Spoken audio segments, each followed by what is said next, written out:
Alright. Hello, everyone. Hello, Joshy, Kru, Sawyer, Shark Eater, Dylan, Boss Lady Trey, and Lou. Thank you guys for the good luck. Also, hello, Jason Lopez and Moogle Knight. You're currently playing the Wii version. Wow, I hope you are having fun. Thank you for the good luck. So thanks for the good luck as well, Braxbus and Chromatic Crow. I remembered the R this time.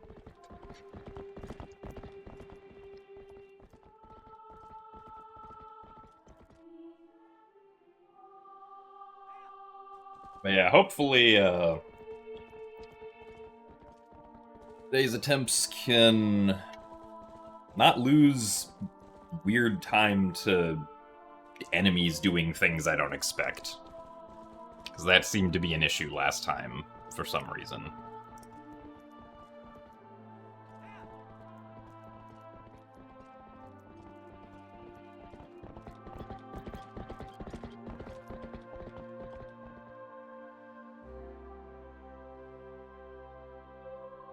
Also, hopefully I don't fail, the side hop for Wolf Bombhouse skip, because that also happened last time and was very silly.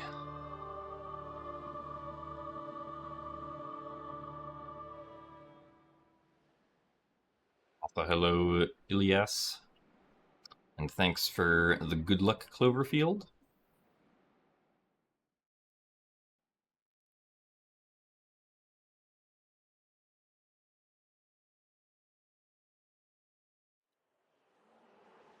Alright, let's get started.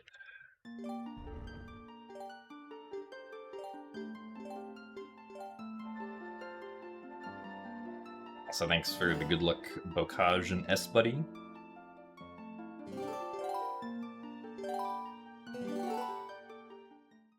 You played Twilight Princess and defeated Ganondorf. Nice. Congratulations on vanquishing evil.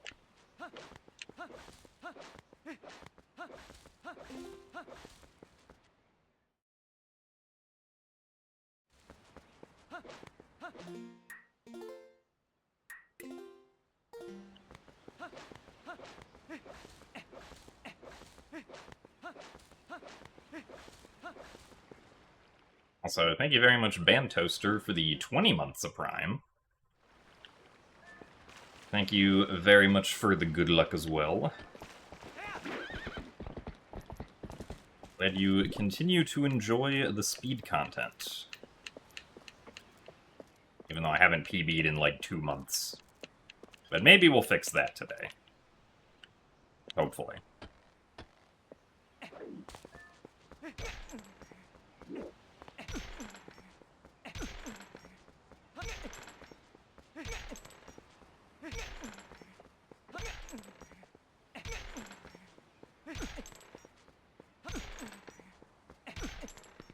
If it is going to be fixed, it's not going to be on that attempt.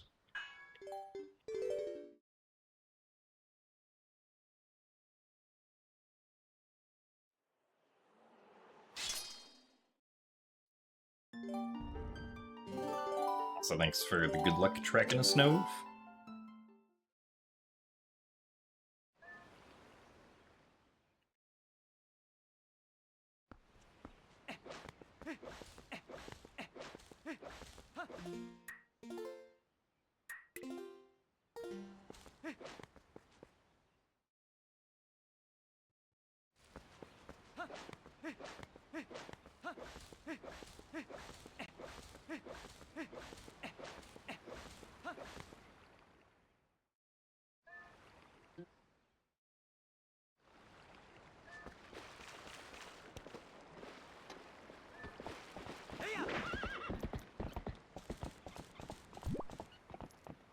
Alright, Gate. You gonna let me through this time?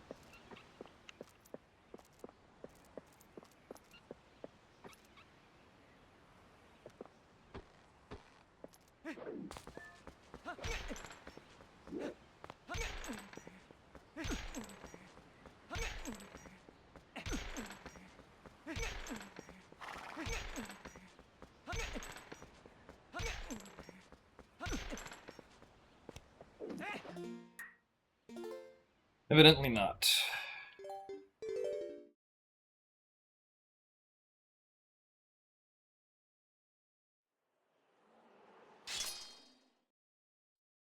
Well, unfortunately, we do still have to herd goats later, but we do get to skip herding goats once, which on its own is kind of nice.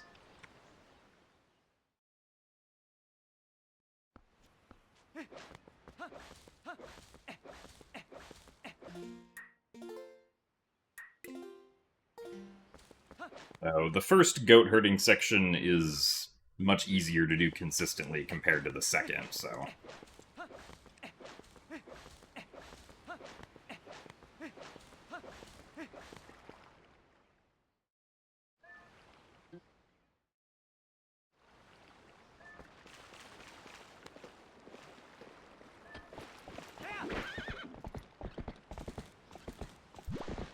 Darn it.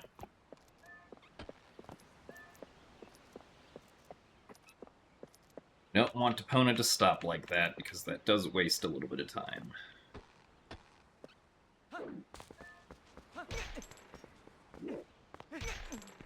There we go.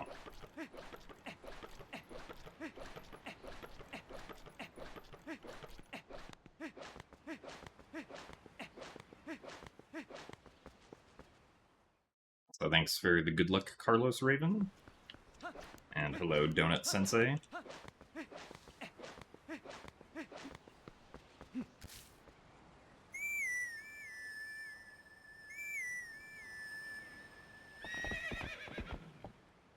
So thanks for the good luck, Dark Goldie.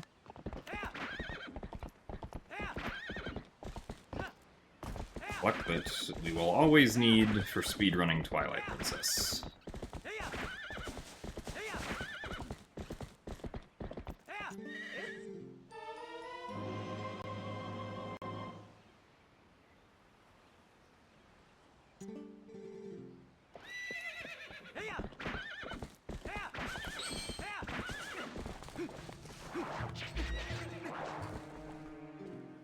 Dang, really? I was a frame late on that roll.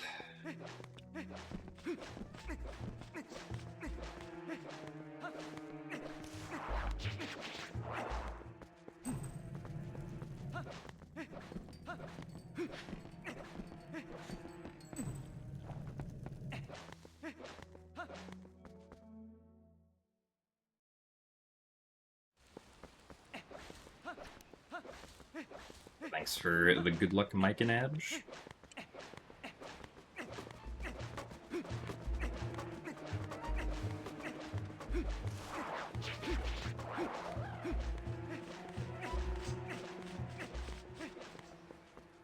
Thanks for the good luck as well, ID Ryu.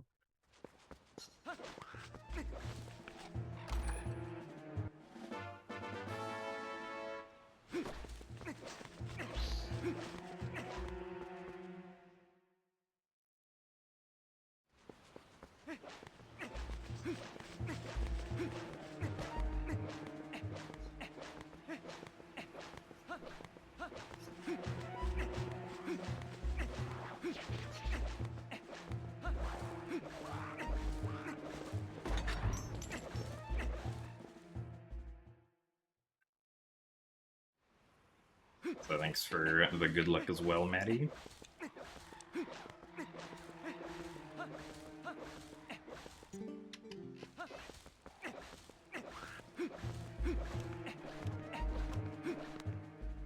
Hello, Epsi. Things are going alright. We had a good gate clip this run, so hopefully we can translate it into some good bokos also.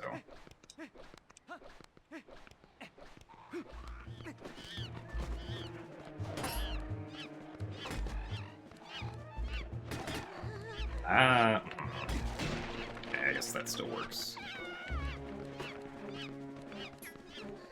Not usually a great sign when one of the bokos accidentally goes to the other side of the cage like that, but that seemed to work just fine.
Not too bad.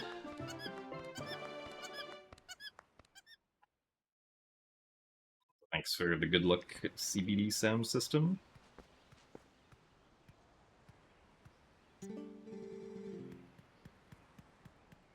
Thanks for the good luck as well, SVB and Rhapsody. So good morning, B-Tyrant. Are there any Zelda games I haven't played? I don't think I've ever technically played any of the CDI games. Or any of the, like, Tingle games. I also never really played any of the Hyrule Warriors games. I tried the demo for Age of Calamity, like the free one on the eShop, but wasn't particularly fond of it, so I didn't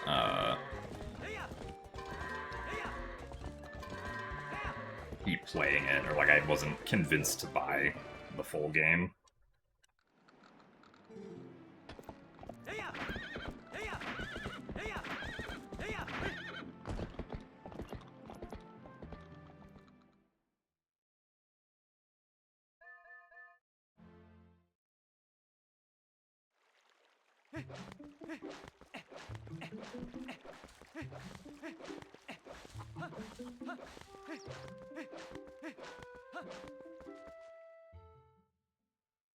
I have played Link's Crossbow Training before, but I don't think I've played it for very long. I played it for maybe like a day or two at some point, like 10 years ago or something.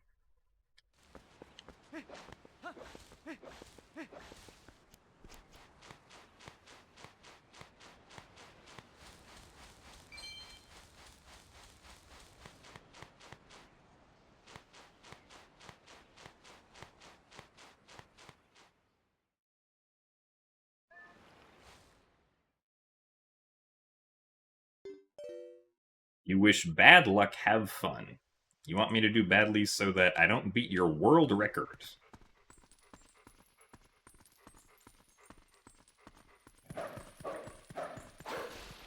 Well, John, last I checked, I don't think you had world record in Twilight Princess HD all dungeons. So...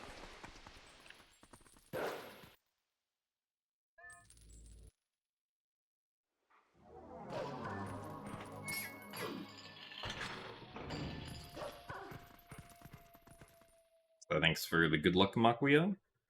Hello, Kathy.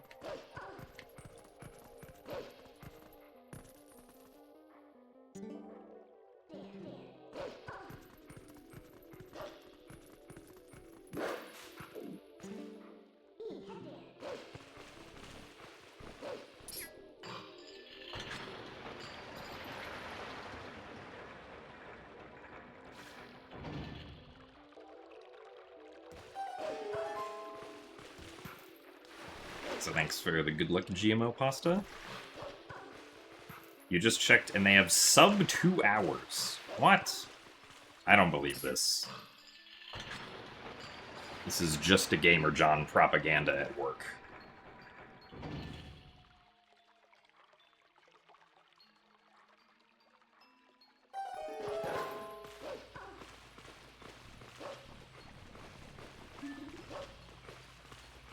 Oh, okay, Speedy. Thank you for the good luck.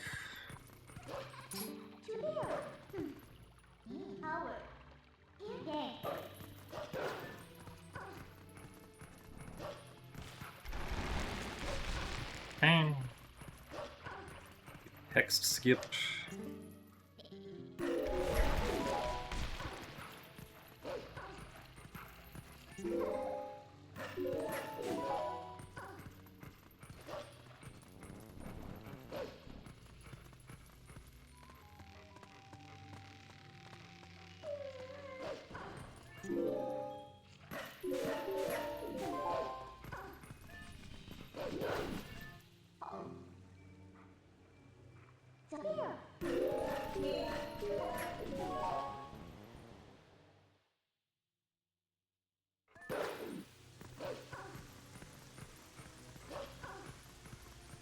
Yeah, that's fair, Moogle Knight.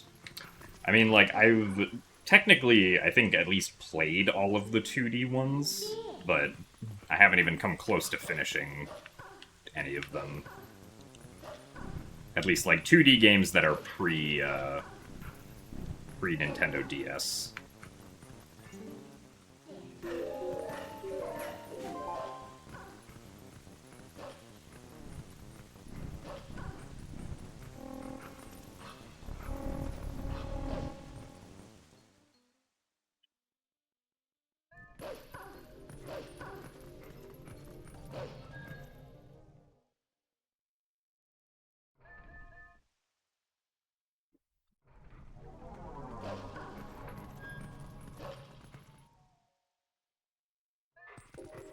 So thanks for the good luck, Miss Cinny.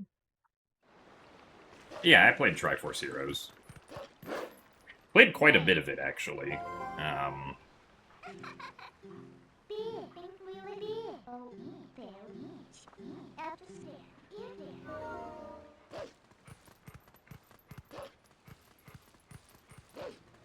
But I did beat all of the levels in Triforce Heroes solo. And did like a few IL speedruns when the game came out.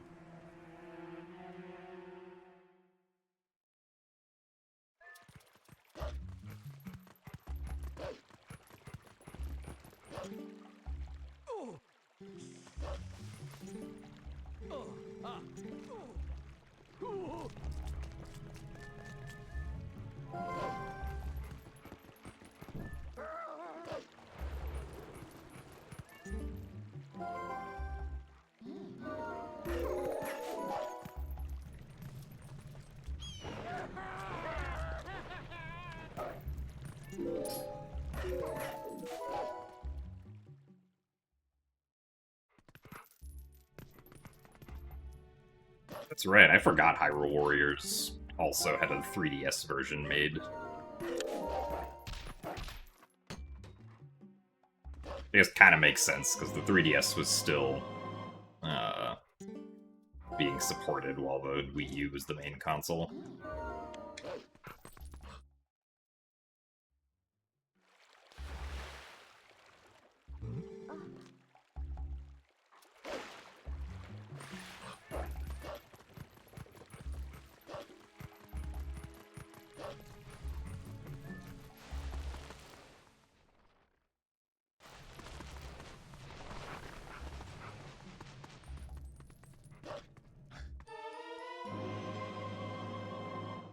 It struggled to run on the original 3DS. I mean, that would kind of make sense if,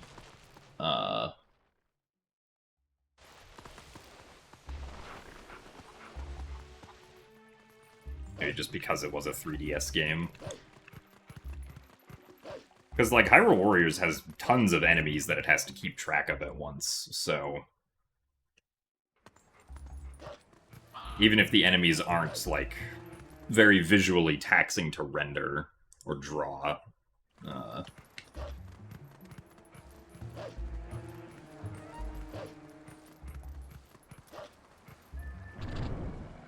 could still cause the system to struggle.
What Zelda game would I most like to see a remaster slash HD version of?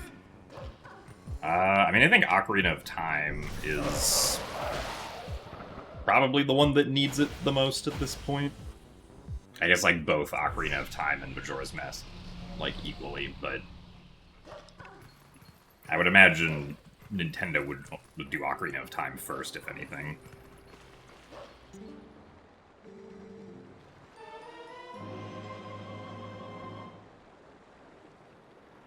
I also only really consider, like, the 3D games, though. Since those are, the ones that I would like to see modernized the most.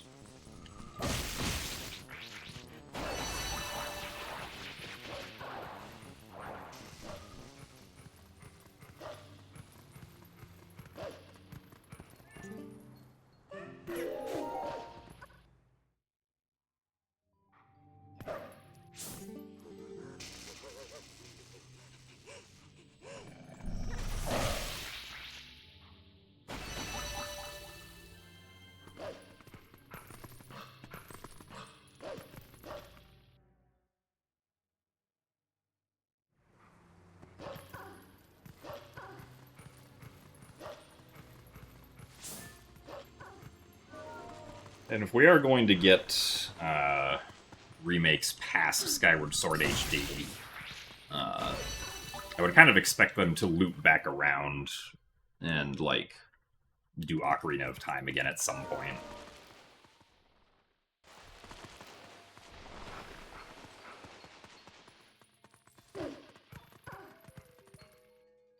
Yeah, Four Swords Adventures on, like, GameCube NSO would be cool. Especially if you could do just online or local multiplayer with friends. Would be a reason for people to use game chat.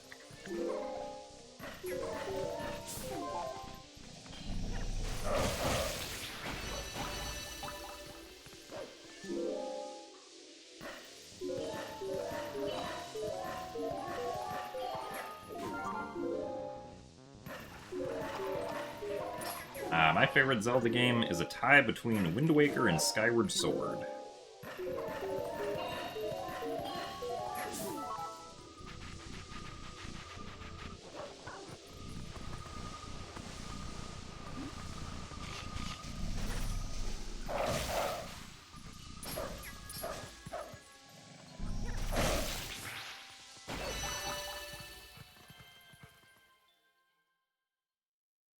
Kind of hard to get that bug when it starts moving around.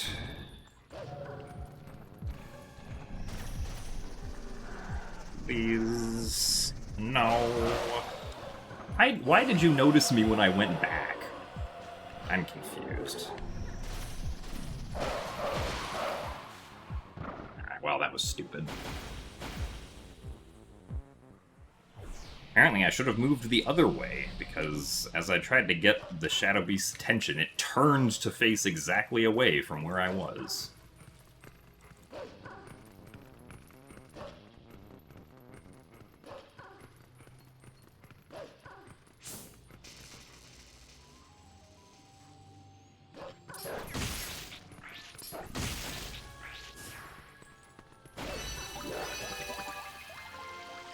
So that kind of stinks.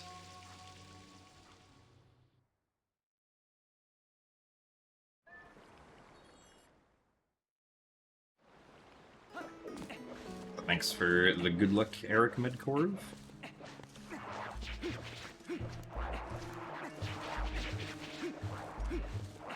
I'll say yes, the tears being collected instantly is very nice.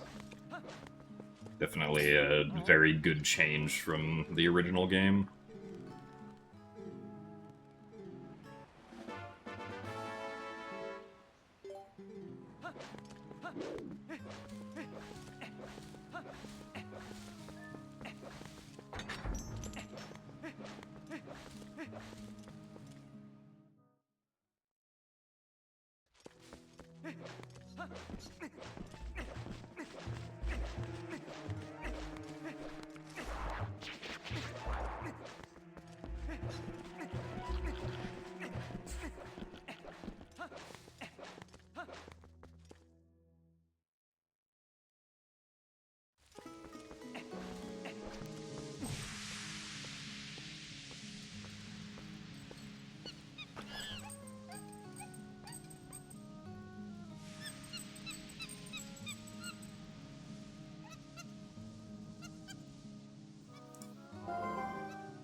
Alright, monkey.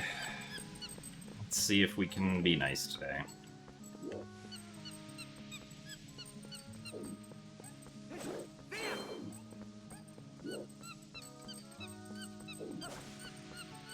Dang, no blue rupee.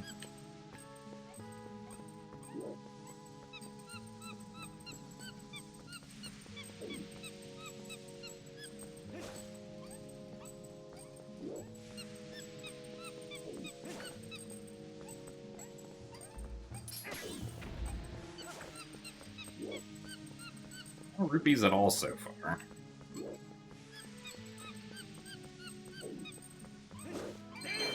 Hopefully we get the 4 that are guaranteed there.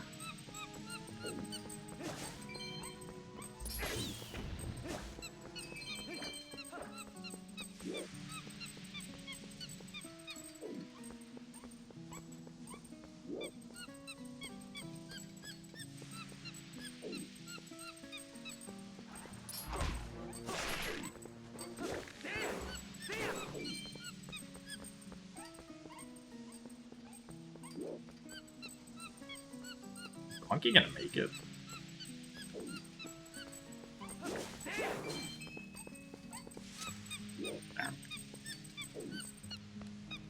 Well, that's not too bad. Technically faster than average.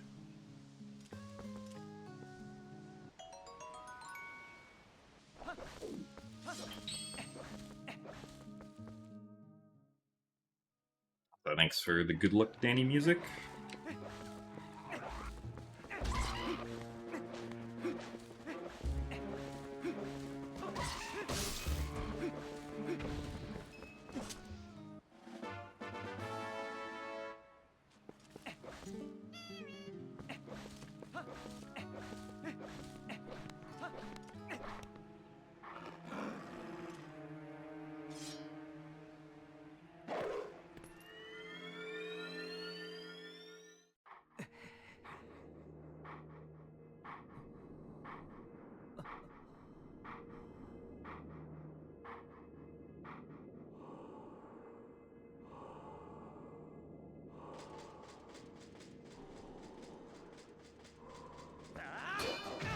So thanks for the good luck as well content. Yeah, I mean, yesterday we did have a pretty decent attempt that got, like, past early Snow Peak. At least I think that was the previous stream. But yeah, it can be hard to get a run where, like, both early Snow Peak and Hogate skip go well. They're generally the two things that are the least consistent, unfortunately.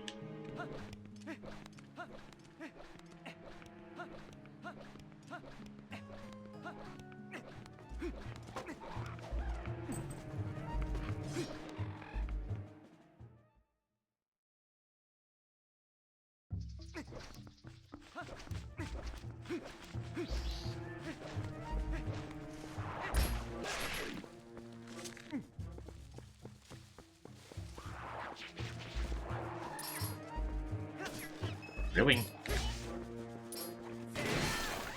Okay, this is dumb. I'm surprised that I was not far enough to the right there.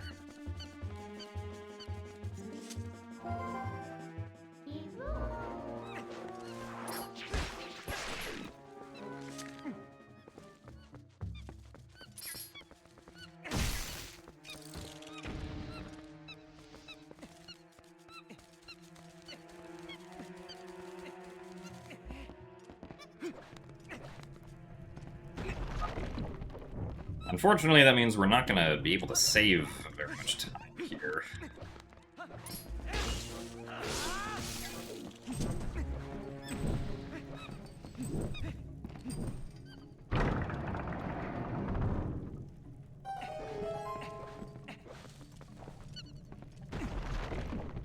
Also, thanks for the good luck, Commander Rob.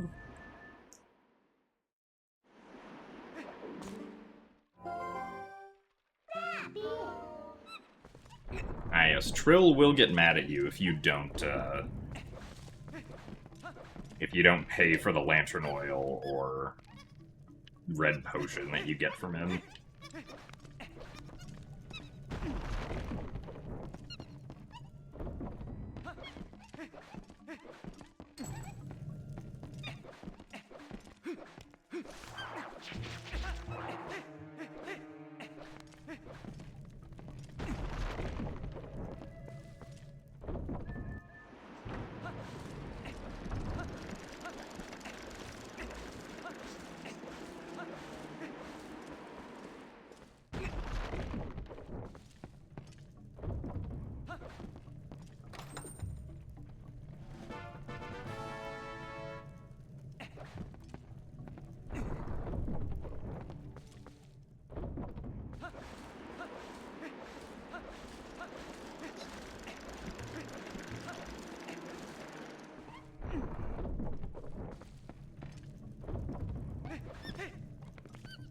Okay.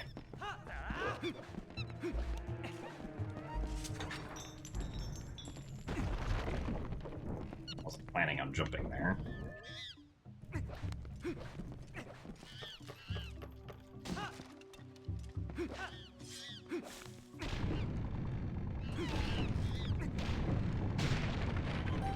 What makes a game particularly enjoyable for the speedrunning community? I mean, generally, like, whether or not a game is enjoyable to speedrun is kind of,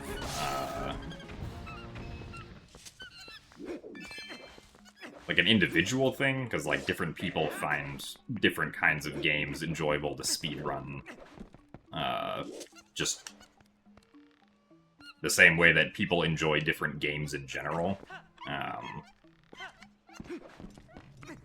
Usually, games that are popular to speedrun are just games that, like, are kind of already popular to begin with, right? So, like, a lot of classic Nintendo titles are popular for speedrunning because people just enjoyed those games, you know, however many years ago and still enjoy playing them now. But also, you know, games like Minecraft, which are much more recent, also have, like, pretty big speedrunning communities just due to the fact that there are so many people who play Minecraft.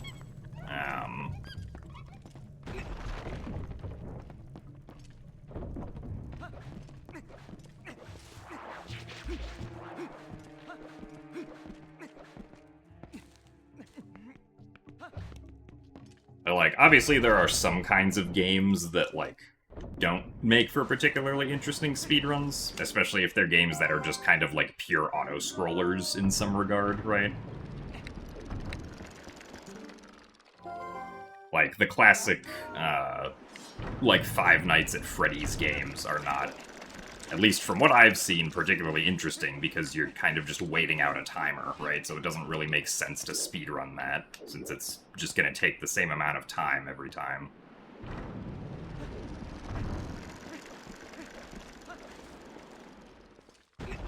Also, thanks for the good luck, Hanuakua. Thanks for the good luck as well, Music Boxes. Also, thanks for the good luck, Renesteiner. Okay, starting off with 2. It's always good. Unfortunately, I have to deal with... Really? Okay, that wasn't actually that bad, because I still got the jump attack off. Really? Okay, well.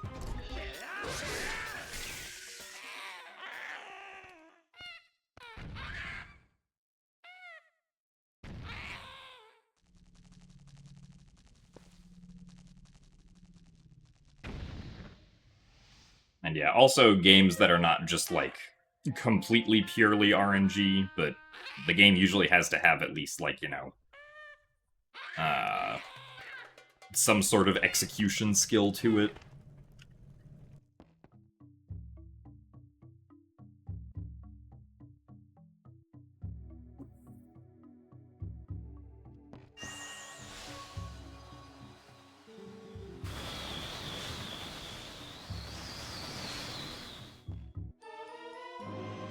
Yeah, we could have saved a lot more time there if I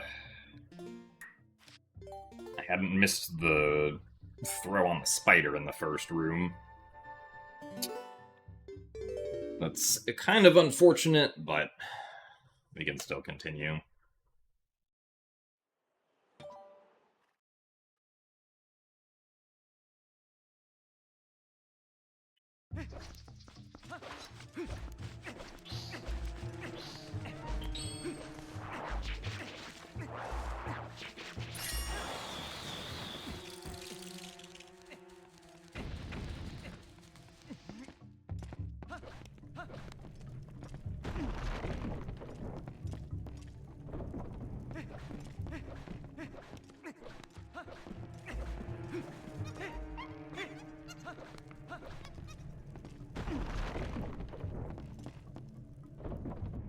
Biggest pet peeve about Ocarina of Time speedruns is that credit warps count as beating the game. I mean, yeah, that's fair.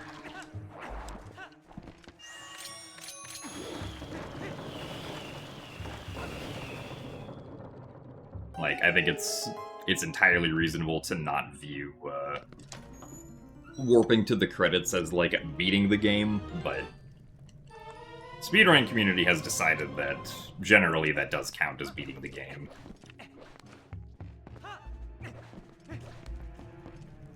There are, of course, like, categories that don't allow for doing that, but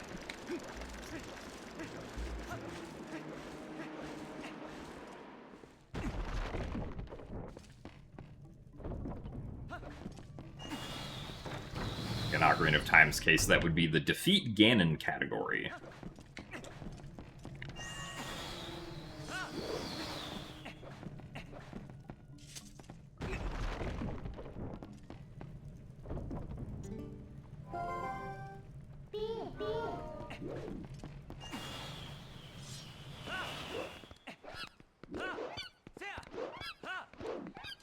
Oh, come on, really? Failed to go into first person. I probably could have still used that throw, but I had kind of canceled out of it too quickly.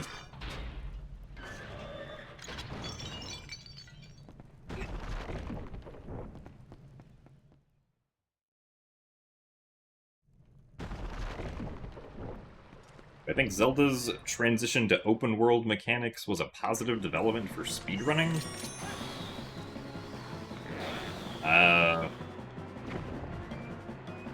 I mean, I guess whether or not a game is open world or not does not, at least to me, inherently mean that it is better or worse for speedrunning in some regard. Like,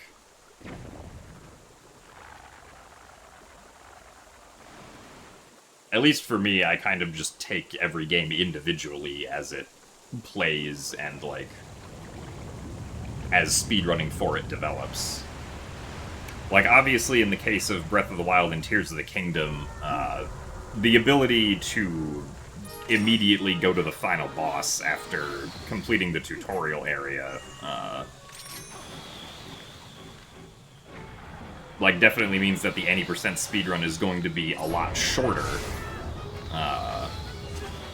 just right off the bat compared to the other games, even, like, without glitches, right?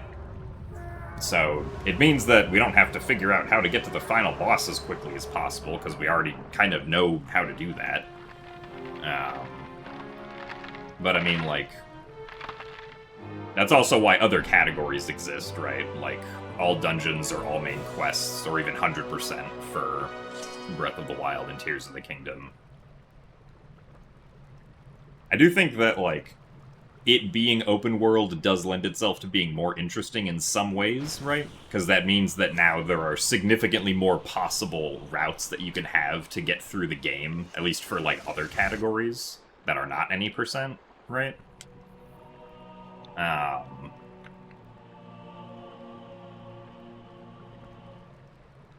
And, like, at least in my experience with speedrunning Breath of the Wild and Tears of the Kingdom, I think speedrunning them is fun, just because, like, you know, the techniques that you get to do in those games are fun to do, right? Like, BLSS and Wind Bombs in Breath of the Wild are a lot of fun. Pocket Rocket in Tears of the Kingdom is a lot of fun. even in Tears of the Kingdom, just, like, moving around, and, like, jumping onto Zonai wings and stuff is a lot of fun. In my opinion, at least.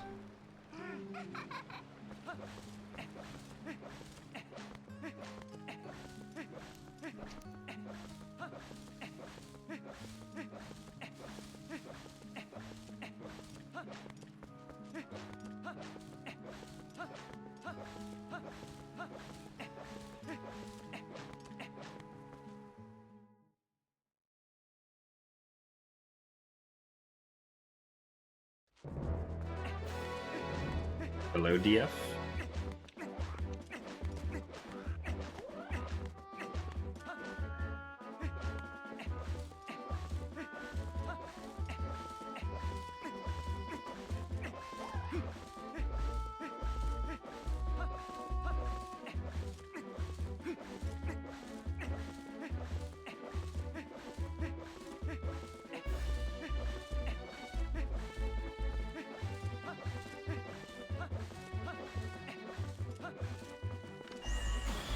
Is this far forward enough?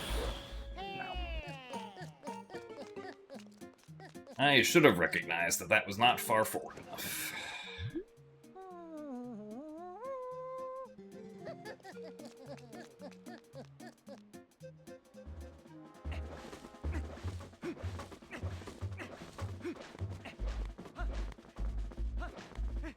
Wow, this sucks.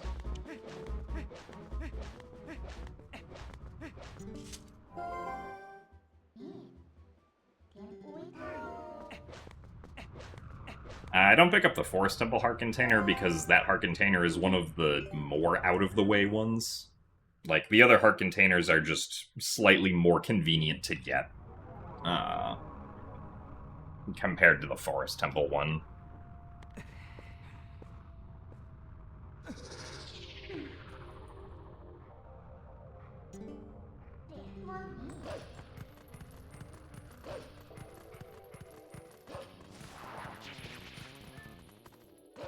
Also, thanks for the good luck, Lifessa.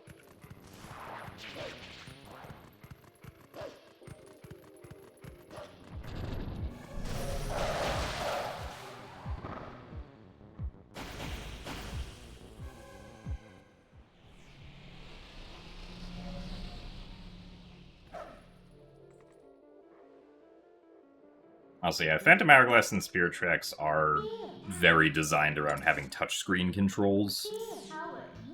So,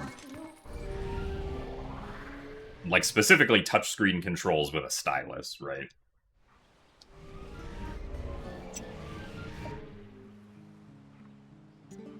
So, if there's no way to have that same kind of control, I don't know how you would port it to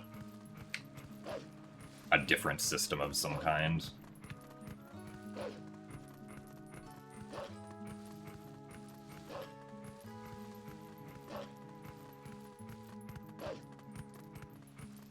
I enjoy short speedruns or longer ones.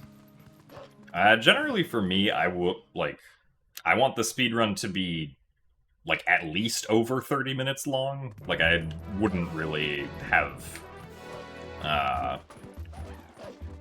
as much fun, I don't think, with a speedrun that was only, like, 10 or 20 minutes long, but ideally, I think I prefer speedruns to be at least an hour, but, like, I can still find speedruns that are 30 minutes to an hour to be fun. But yeah, generally, like, if it's above an hour, I don't have, like, too much of a difference in feel, even if it gets up to, like, 3, 4, or 5 hours. But once you start getting into, like, the 6-hour range, especially, like, above the 7-hour range, that's when I'm like, okay, I think this run is, maybe a bit long. Also, really? I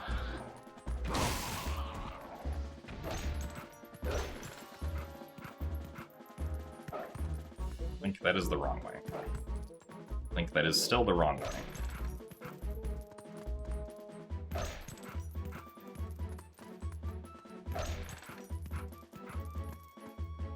Gamers, I think we lost the run to gate clip somehow. Oh boy. And also missing the mailman skip. That was dumb.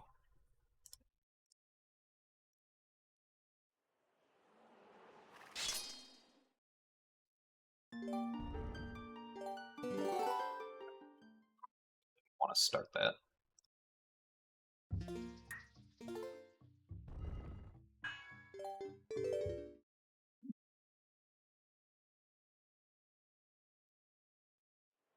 Yeah, I mean, if you remove the touchscreen controls, you would have to, like, you know, either rebind all of the would-be touchscreen controls to some other action, or just, like, completely redesign how the controls of the game work to be more traditional.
Yeah, Mario games are also generally pretty popular for speedrunning.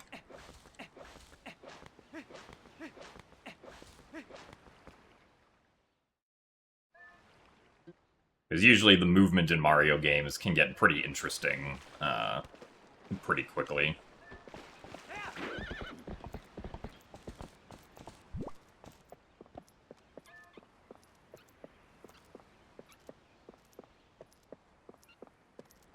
And also because Mario games are just more popular in general, even as casual games, so you have more people who try to speedrun Mario games than you do other games, most likely. Nice.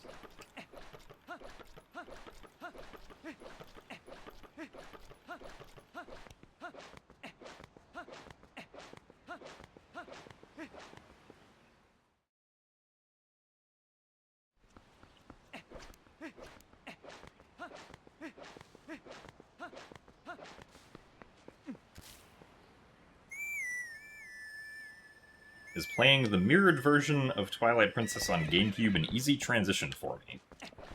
Well, so both HD and GameCube speedruns have the same orientation, so I don't have to worry about switching between two orientations when, like, switching between GameCube and HD. Wii has the mirrored or has a mirrored orientation compared to GameCube and HD, but I've never done speedruns of the Wii version, so I've never had to worry about the world being mirrored.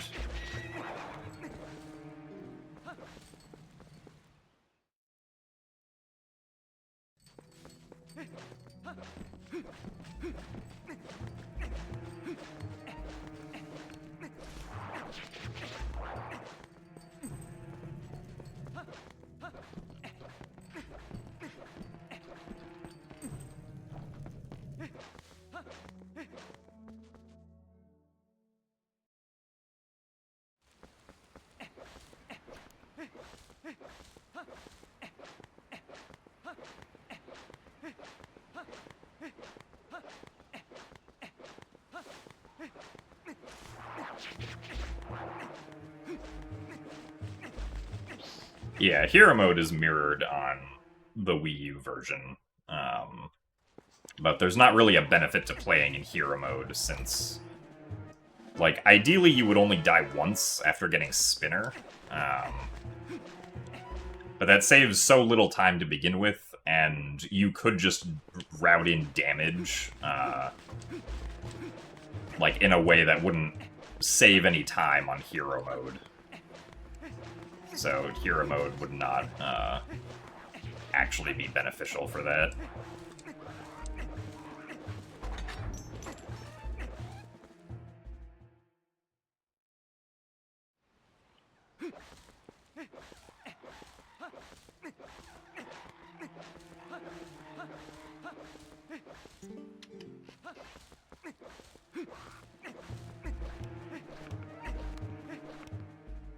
I'm not sure why they specifically thought that, or that, like, they only wanted to mirror the game if you were on hero mode instead of just allowing you to use whatever orientation you want.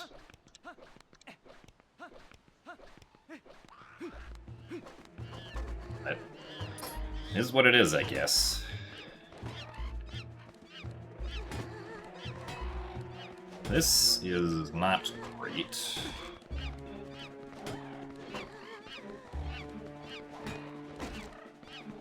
Ugh. That's really slow.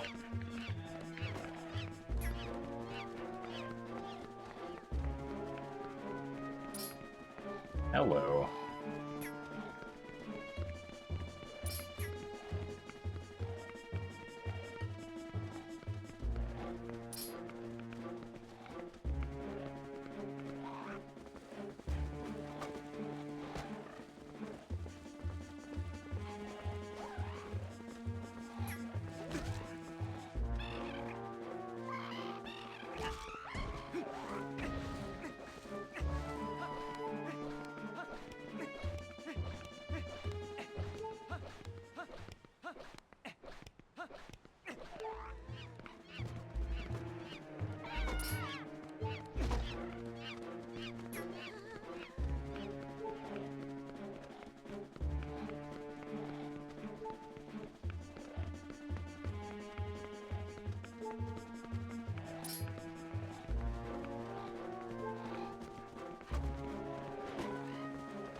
I guess we'll continue with this, but we'll probably reset unless the goats are really good.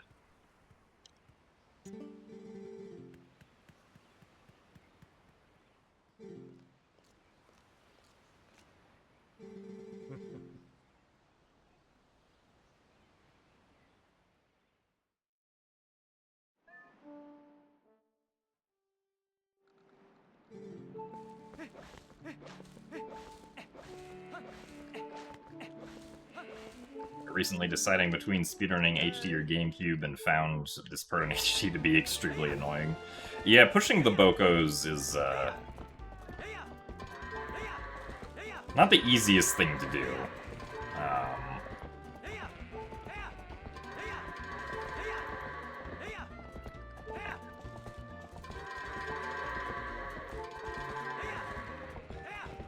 And does take a lot of practice to, like, understand the nuance of.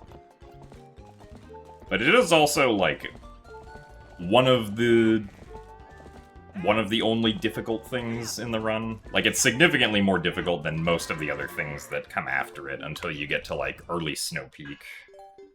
Or, like, Pogate Skip. So if you can manage to get past the Bokoblins, then you'll probably be fairly smooth sailing for a while on learning how to do the HD run.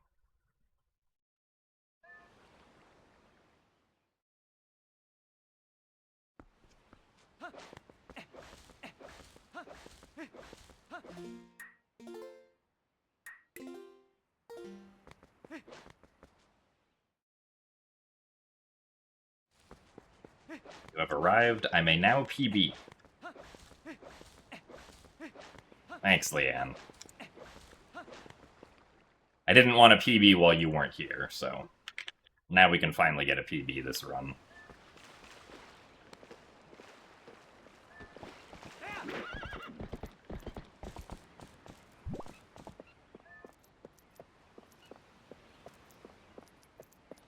Yeah, on the GameCube version, you then get hit with Sword and Shield skip and early Master Sword as the hard tricks to do at the beginning, or nearish the beginning, I guess.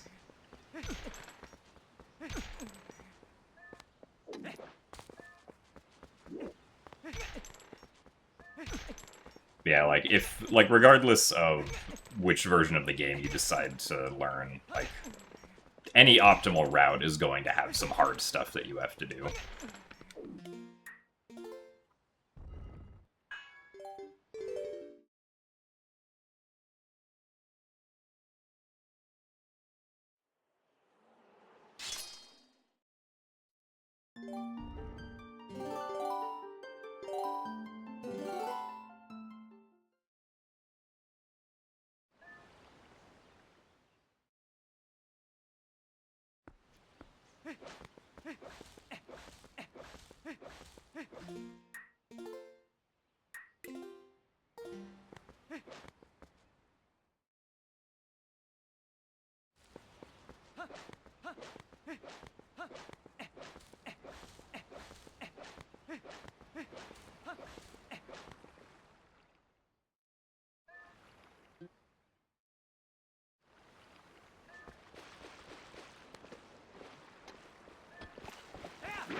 Also, thanks for the good luck soup.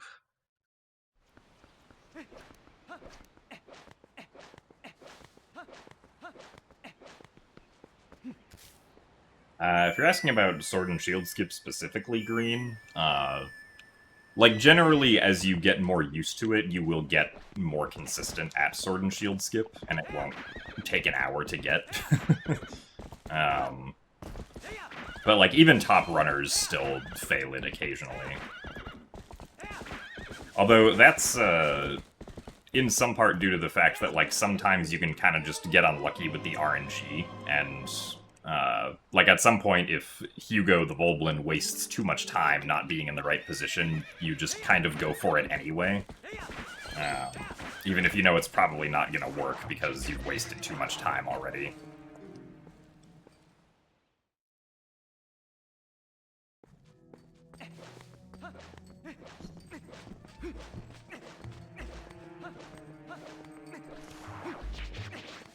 But, like, if you know how to do it and you, you know, are able to be very patient with it, like, you can achieve pretty high consistency with Sword and Shield skip. After practicing it enough.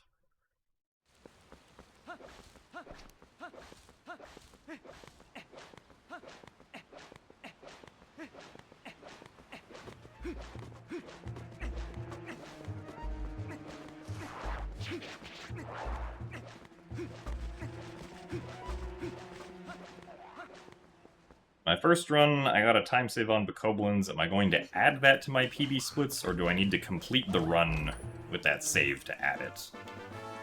Well, so yeah, when I compare against my PB splits, I'm comparing against the times that my PB got on those segments, right? And that's always going to be the case until I get a new PB, so...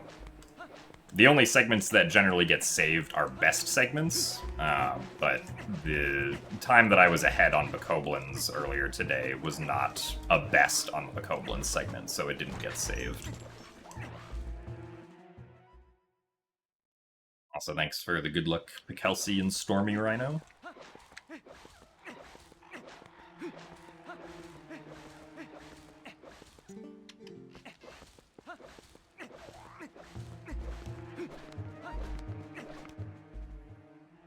And hello, Unpun.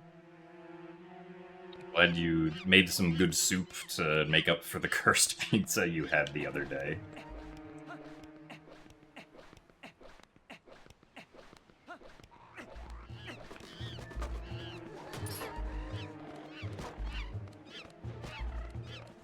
Oh, come on.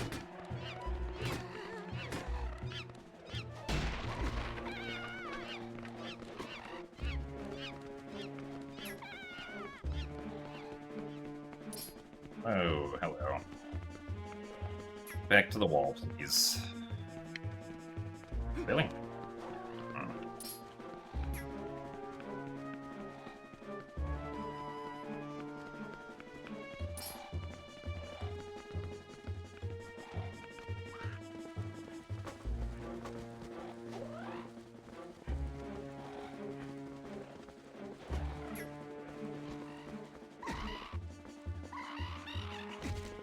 Oh, come on.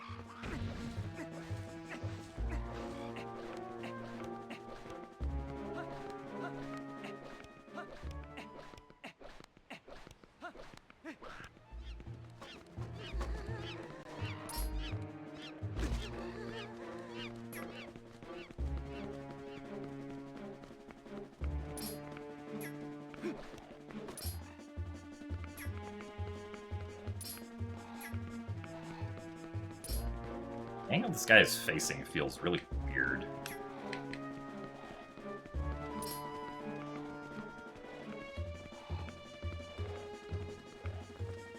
Couldn't keep him up against the wall well.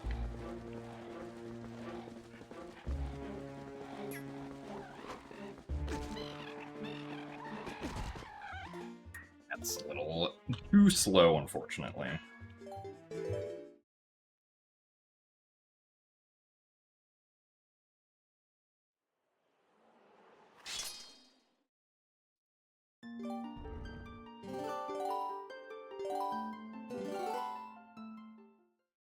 I mean, most of the time, the second Bokoblin is actually easier than the first.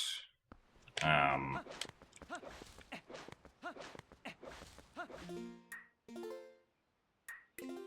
think probably because the second Bokoblin has, like, a different home position compared to the first one. The angle that it faces while we're pushing it, I think, is slightly different and, like, makes it easier.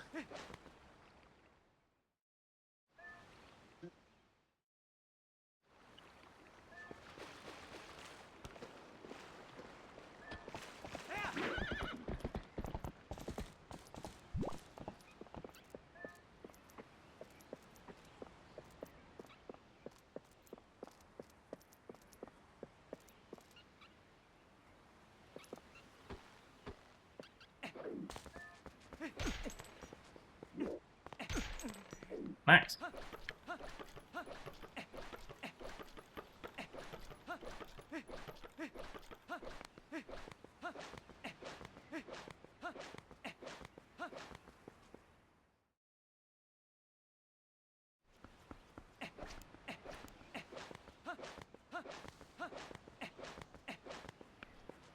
Well, so the each Bokoblin actually has two separate spherical hitboxes. There's a sphere for the lower portion of the body, and then a sphere for, like, the head.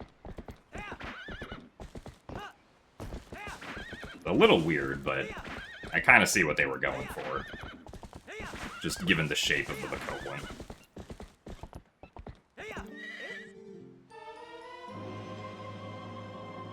Also, hello, Rinu Kusu. Thank you for the good luck.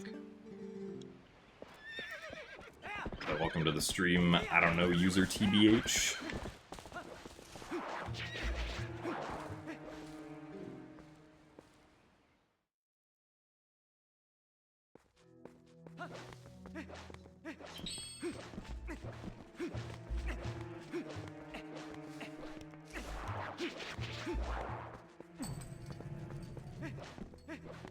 No, it's not a Venn diagram. Like, the spheres are separate, and, like, they don't overlap at all. But, like, it makes sense because the Bokoblins are kind of, like, hunched over. They're not like Link, who stands up straight. Because Link's collision is a cylinder. Or rather, a set of cylinders.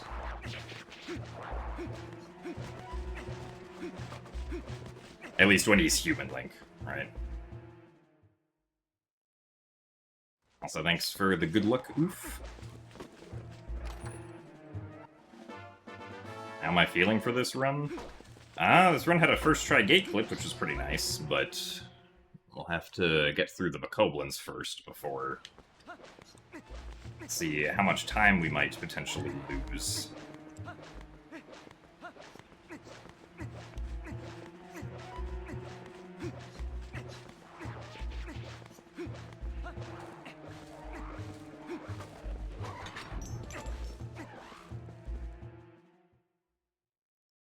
Also, thanks for the good luck lizard chess.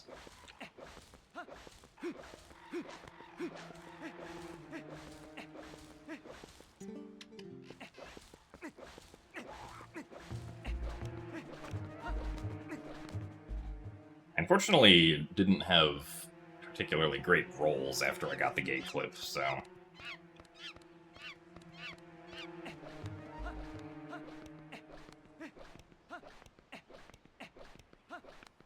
Did lose a few seconds to those.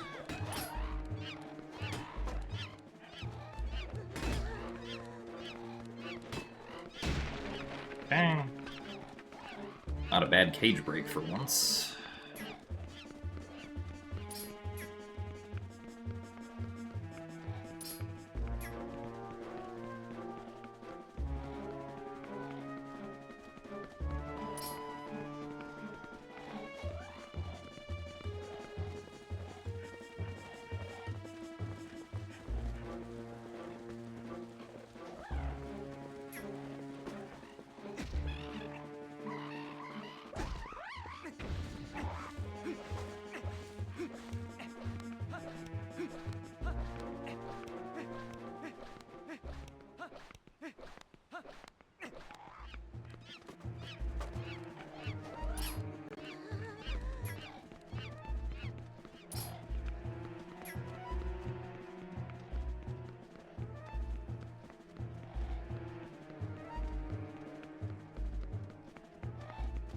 Oh, darn it. You're supposed to get pushed against the wall, not have me just move through you.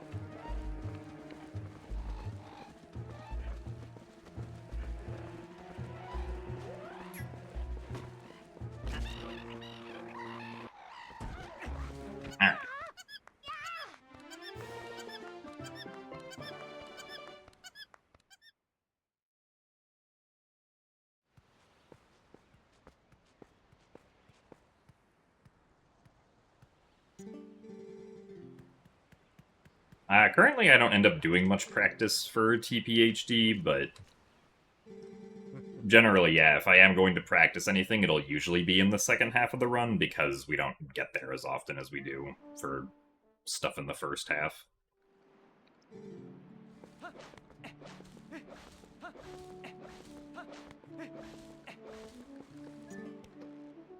Also, thanks for the good luck, Asher. What was my second ever Pokemon game? My first ever one was Sapphire. I guess technically my second ever one was Ruby, but those are kind of the same game. So...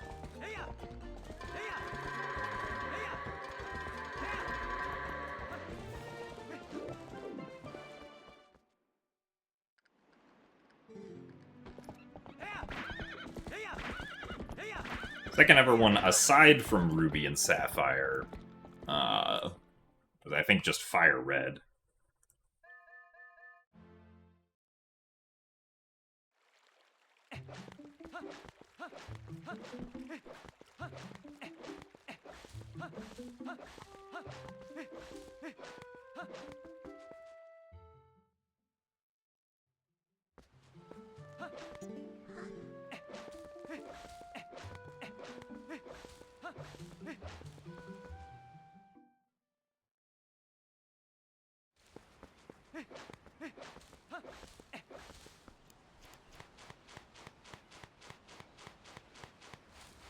Why did I get both?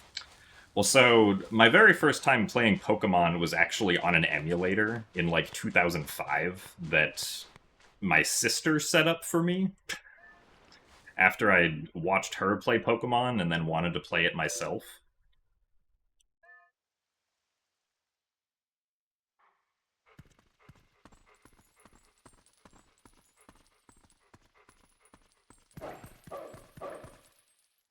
And then, so I played Sapphire on emulator, and then eventually, my sister gave me her actual cartridge of Pokemon Ruby, which I then played on console.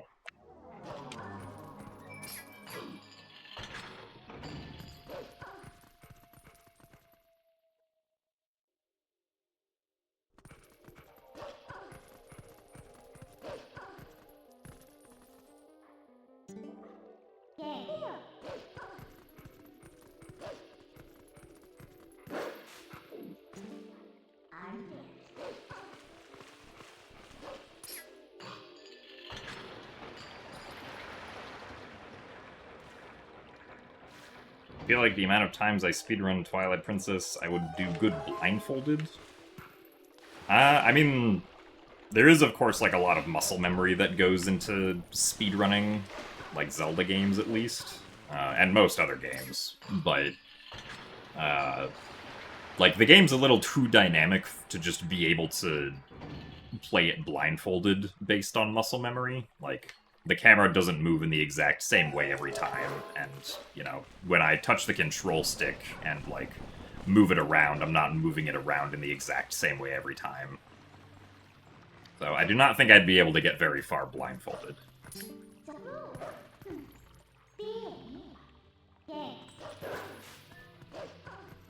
True, there may have been a timeline where I was a Pokemon speedrunner.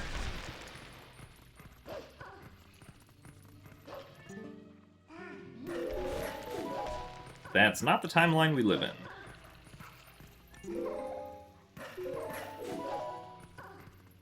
Oh, see, I mean, there's quite a lot of people who speedrun Pokemon.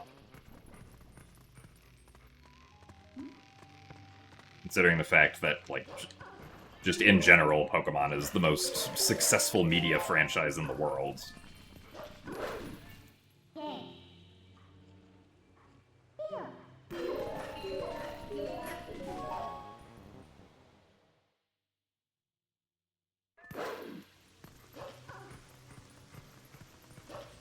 And, like, obviously, speedrunning a Pokemon game is generally very different compared to speedrunning, like, a Zelda game.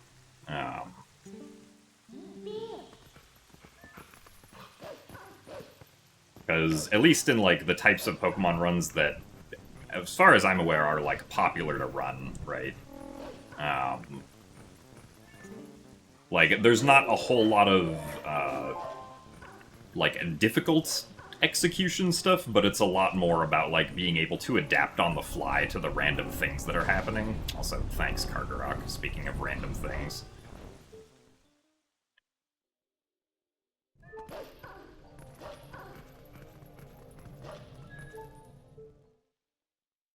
Because, like, even though there is, like, you know, like, for, you know, a given Pokemon route, I imagine there's a detailed set of instructions for what to do, and, like, explanations somewhere for why all of the things that you do are done. It's not always going to go how you want it to go, because that's just inherently how Pokemon works.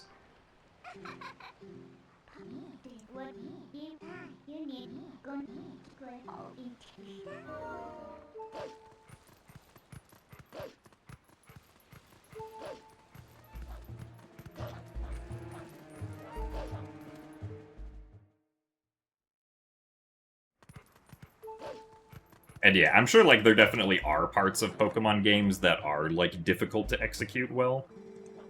But I don't know exactly what those parts would be, just because, like, for the most part, you know, the parts that I see are, like, walking/running around and menuing.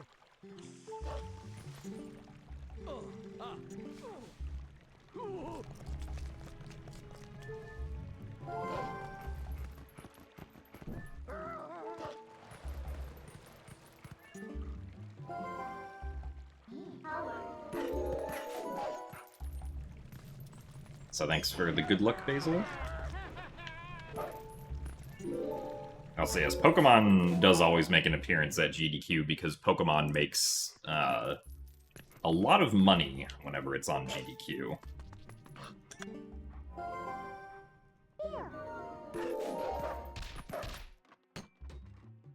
So thank you very much, 5FM, for the 21 months at Tier 1. And thank you for the good luck as well.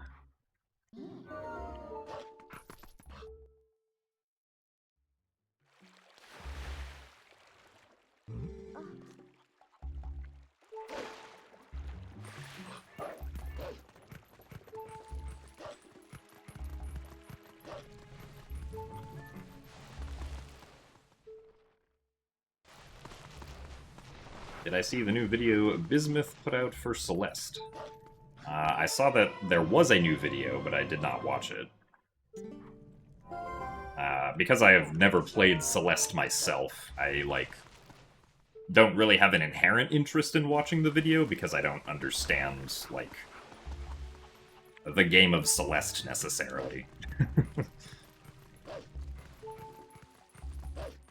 I've never played it, so it's probably not a video that I'm gonna watch.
This was a little too early. Also, thanks for the good luck, Bloobs.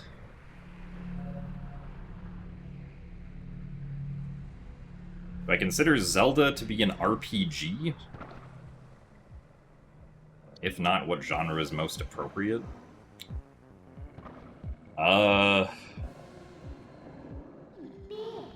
Guess I'm not particularly sure since I don't really spend time thinking about whether or not Zelda is an RPG or not by definition.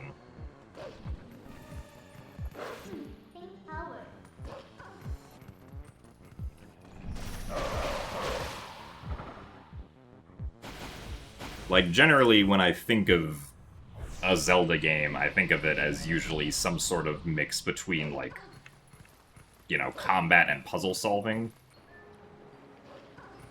For the most part.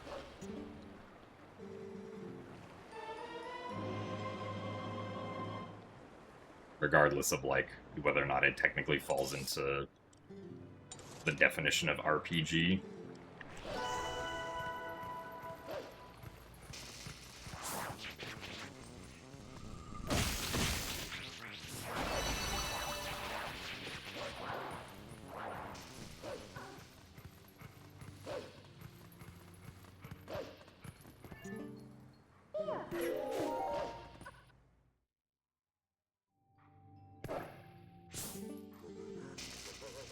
Yonka.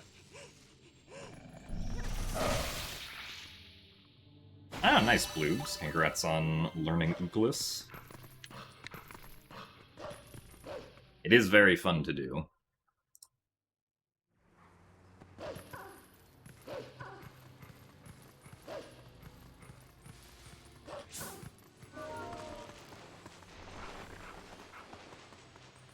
You think of it as action-adventure / puzzle?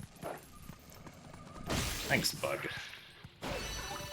I mean, yeah, I would definitely agree with action-adventure / puzzle.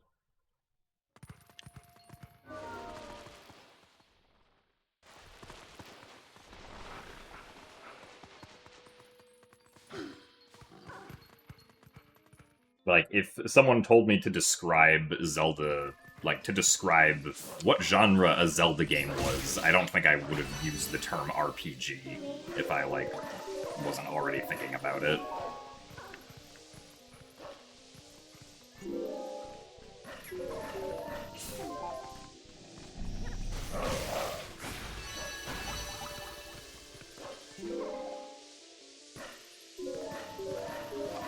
Am I gonna read YouTube chat today? No.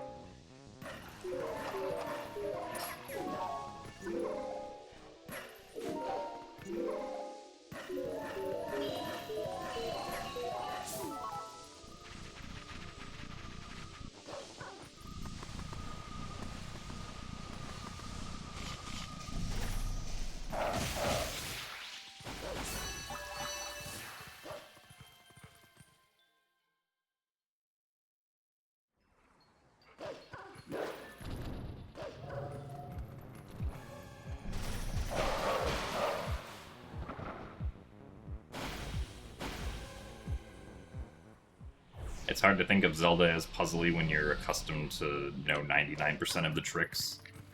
I mean, I feel like whether or not you, like, have solutions to the puzzles memorized does not inherently mean that the game is not a puzzle game anymore.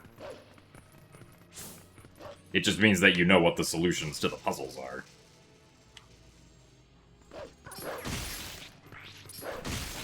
Right, like, the puzzle before the Master Sword is still a puzzle. Even if we know what the fastest solution is.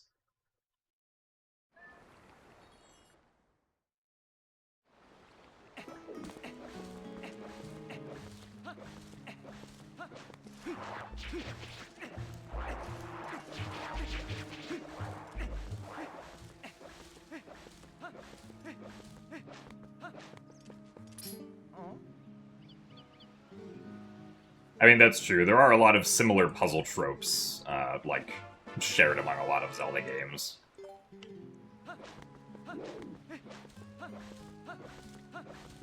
It's considering how many times we've had to push a block onto a switch.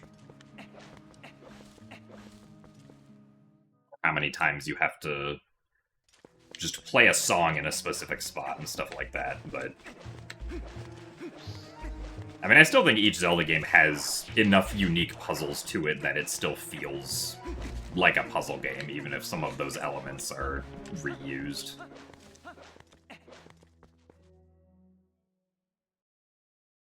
So thanks for the good luck, TGPU.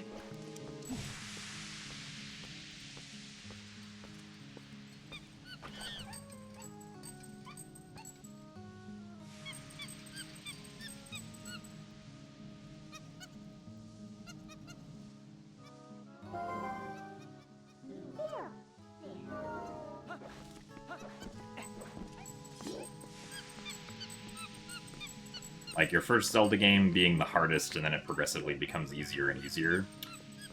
I mean, I guess to some degree that is probably true. Although I feel like there's definitely an aspect of, like, if the game itself is, like, some Zelda games are just harder than others, or at least, like, in my own experience, right, I definitely had more trouble getting through Ocarina of Time compared to getting through Twilight Princess, despite having played Twilight Princess first as my first Zelda game, right? But Ocarina of Time was more challenging to me. Granted, I was also like 11 years old when I played both of them.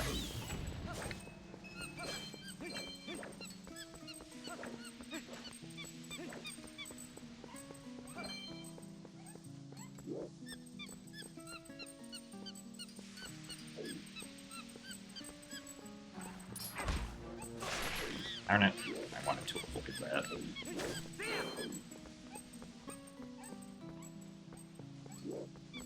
now we're gonna get an extra swing cycle. And it's probably gonna be a slow one.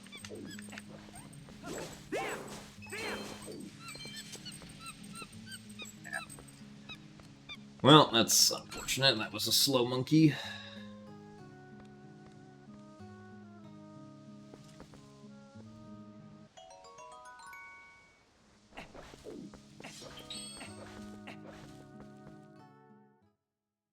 Like, specifically in Ocarina of Time, I remember having trouble in the Forest Temple with, like, understanding that I was supposed to turn the hallways in Ocarina of Time. And I also got very stuck in Fire Temple because I didn't realize that the, like, totem heads at the start of the dungeon you could hit away with the Megaton Hammer. And that there was a door behind them. And I'm pretty sure I also got, like, stuck in Shadow Temple somewhere as well. On a few occasions. I think because I didn't realize I could use the Lens of Truth to see something.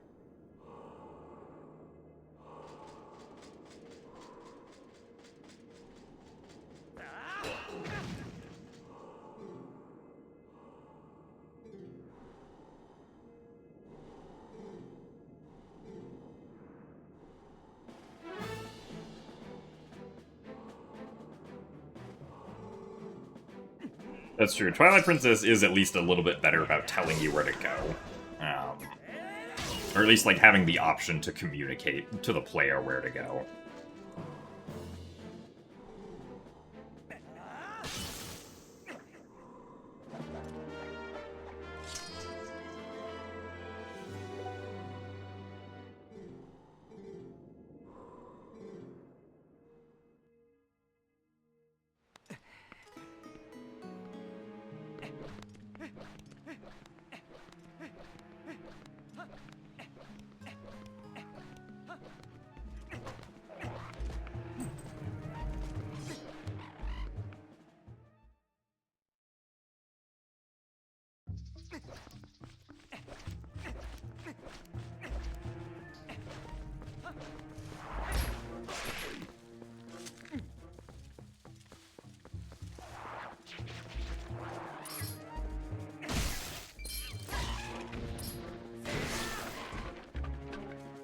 So thanks for the good luck, maybe, hero.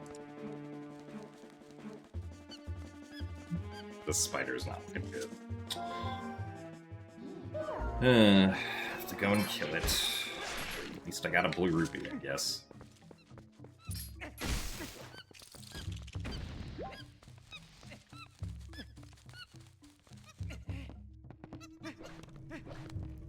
Also, yes, John, you probably would beat me at Mario Kart World, because I haven't played Mario Kart World in quite a bit.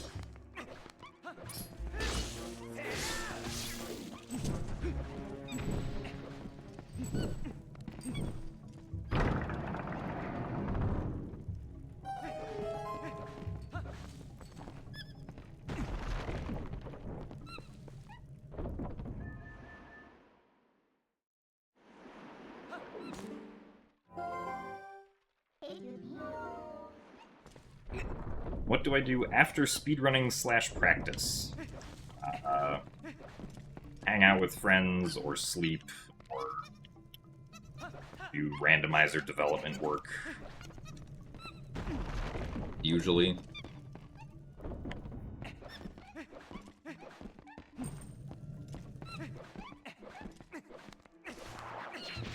Sometimes I have to eat food, you know. Do I have the Nintendo Switch 2? Yes, I do.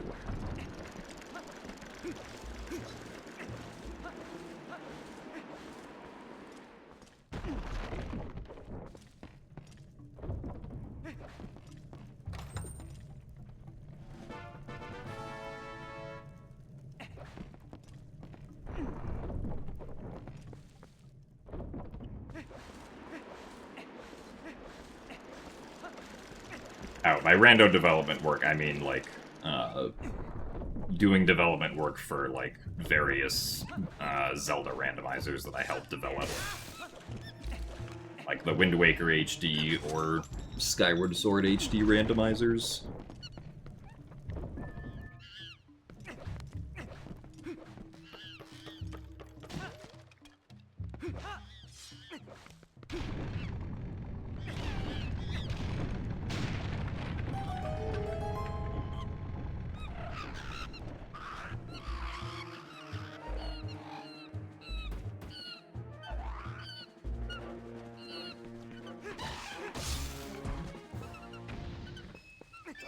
Game is being very generous with the blue rupees, it seems.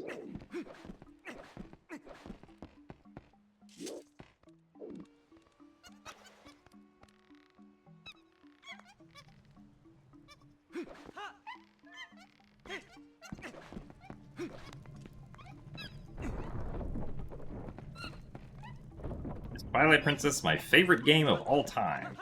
No. My favorite game of all time is Outer Wilds. I don't know if anything is going to be beating Outer Wilds.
Unfortunately, we're not going to save very much time here, even if we get good RNG.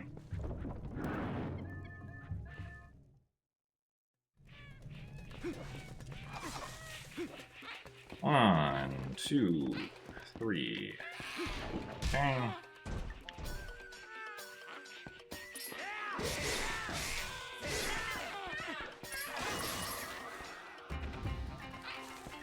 One, two, three, four.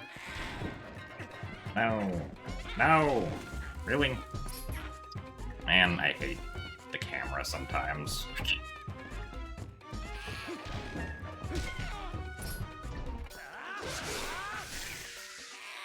Well, that's stupid.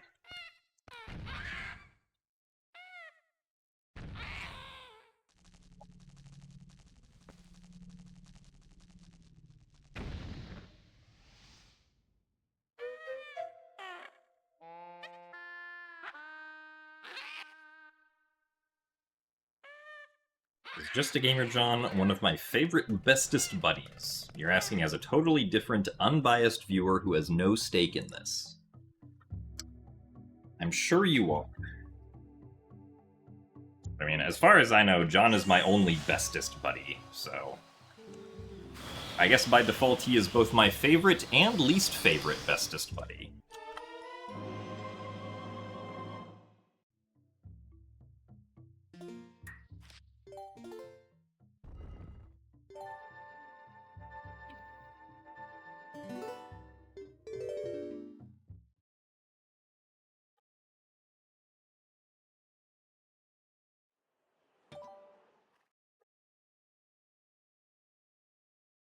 That hurts? Why does that hurt, Asher?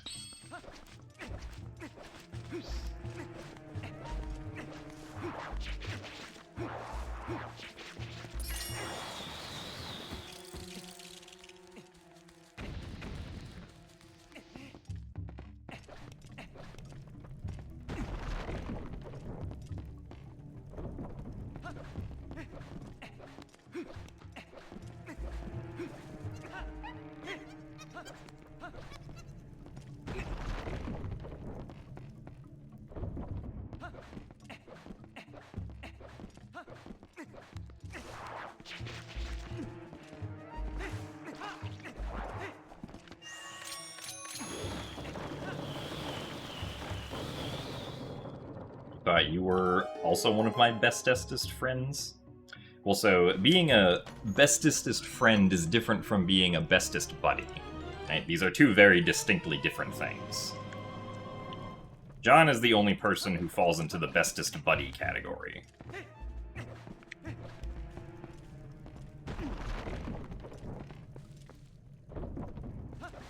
Alright, Moogle, we'll see you later. Thanks for watching today, and I hope that work goes well.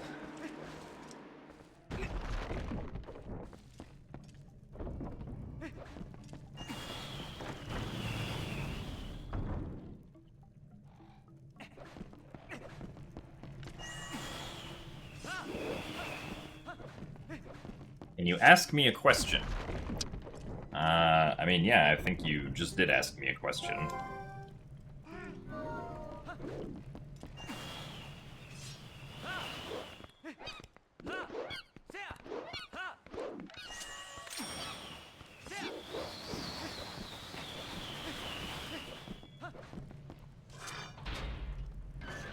I sniped your joke?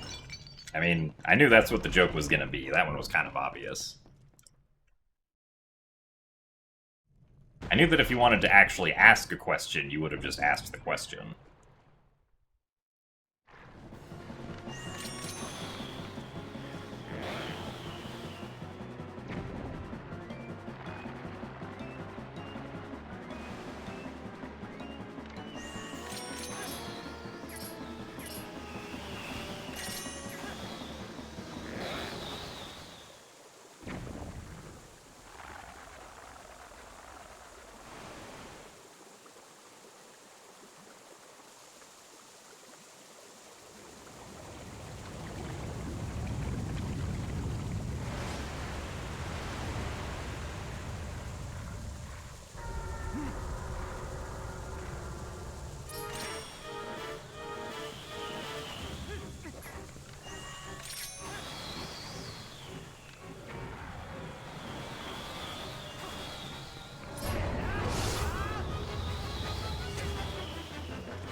You got a question for me? Can you ask it real quick? I don't know, can you? I think that's for you to decide if you can or not.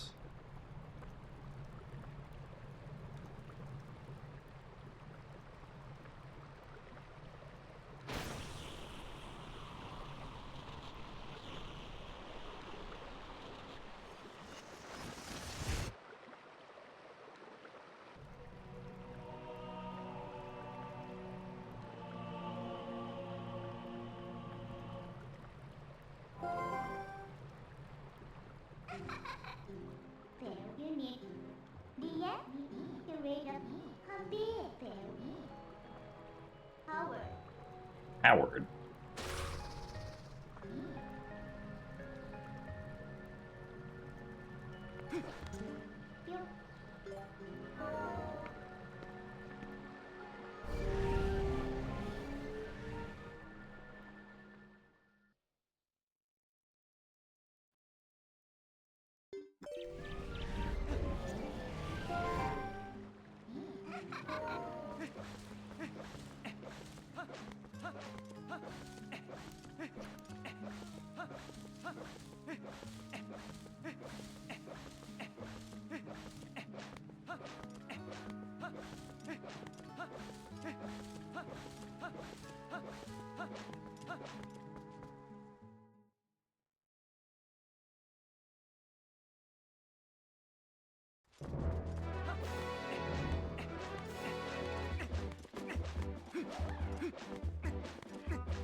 This should definitely be far forward enough.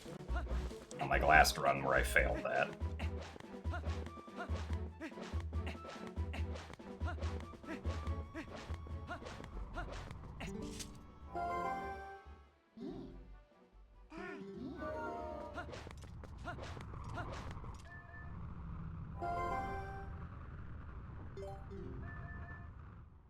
What's my favorite theme in the whole series? I don't know. There's a lot of good themes in the series, and I don't think there's one that, at least for me, stands out as clearly the best.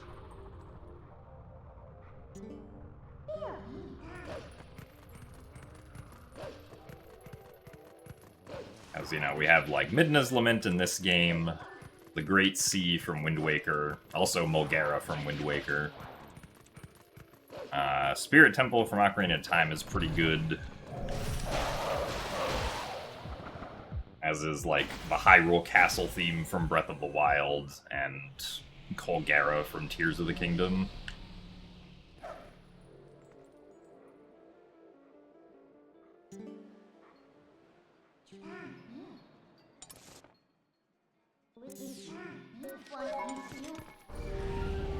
Spirit Track's main theme, also very good.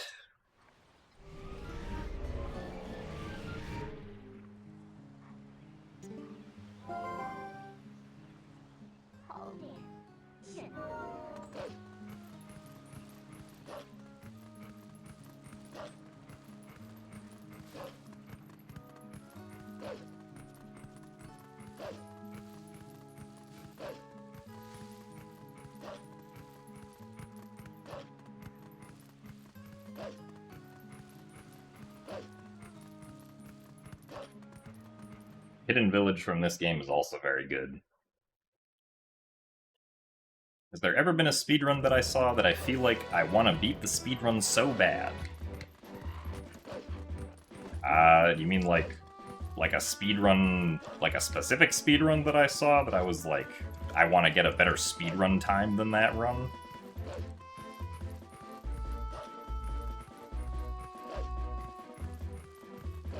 If that is what the question is, I mean, generally, yeah, like, if I'm currently, like, you know, focused on speedrunning the game and I see someone get a better time than me, you know, I'll be like, I wonder if I could beat that time.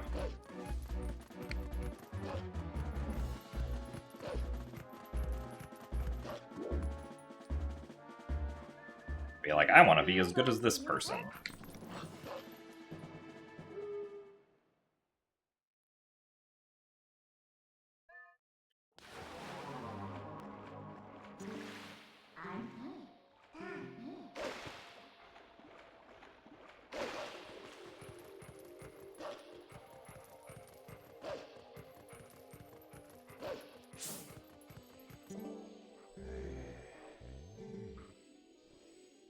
This game runs at 30 FPS, not 60 FPS.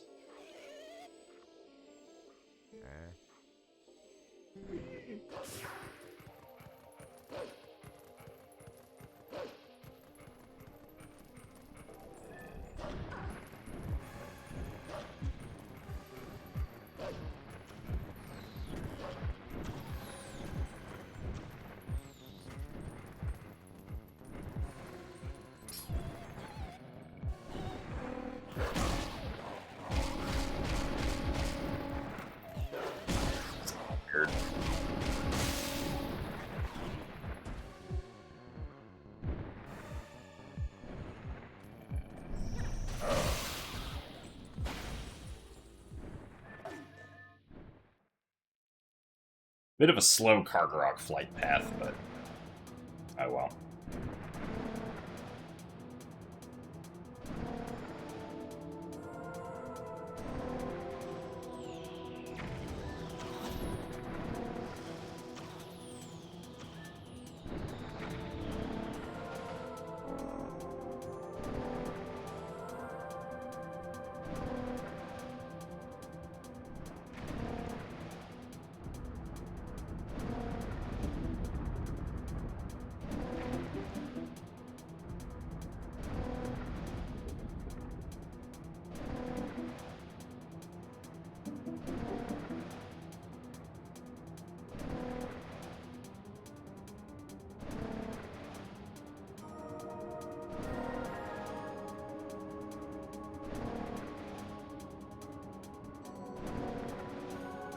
Well, the GameCube version also runs at 30 FPS. Like, all versions of Twilight Princess, GameCube, Wii, HD, and NVIDIA Shield all run at 30 FPS.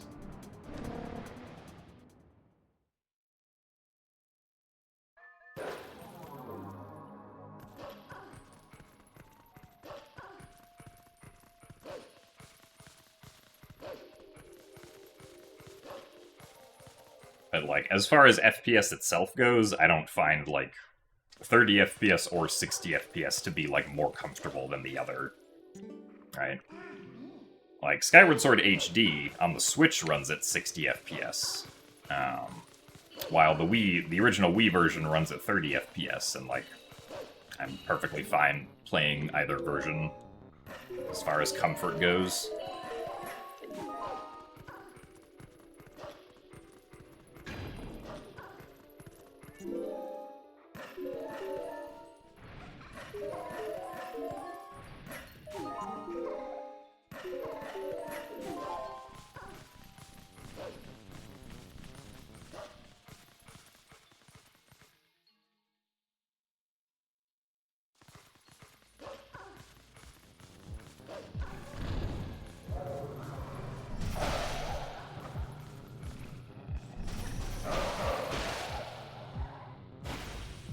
That's fair, Leanne. Like, I can definitely notice if the FPS jumps from 30 to 60.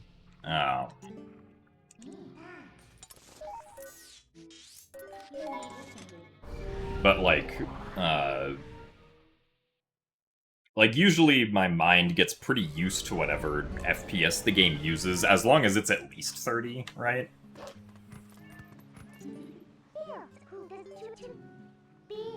Like, if I've played, Skyward Sword Wii for a while, and then go to playing Skyward Sword HD, Skyward Sword HD looks weird for, like, a couple of minutes before my brain gets used to it, and then it, like, looks fine.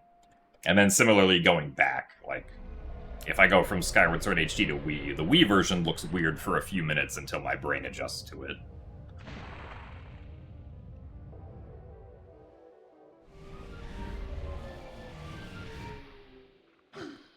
But, like, below 30 FPS looks, like, pretty distinctly different to me. Like, the difference between Ocarina of Time and Ocarina of Time 3D, in terms of FPS, is, like, pretty stark to me. Even though, you know, N64 Ocarina of Time is at 20 and OOT 3D is at 30. But I think that, like, those games also just look different enough. That, like, the FPS kind of gets lumped together to me with, nice. Seriously? Thank you, Shadow Beast. But yeah, the FPS just kind of gets lumped together with, like, the general look and aesthetic of the game.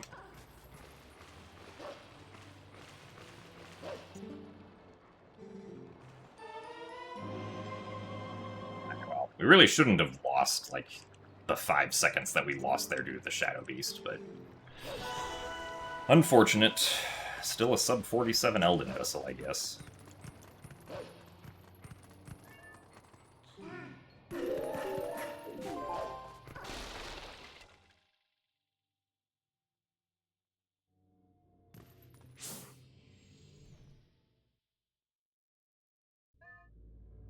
What got me into the TP grind? I mean, just wanting to improve my times, basically. Because I know that I can reasonably get a better time than what my current PB has. So that is what I hope to do.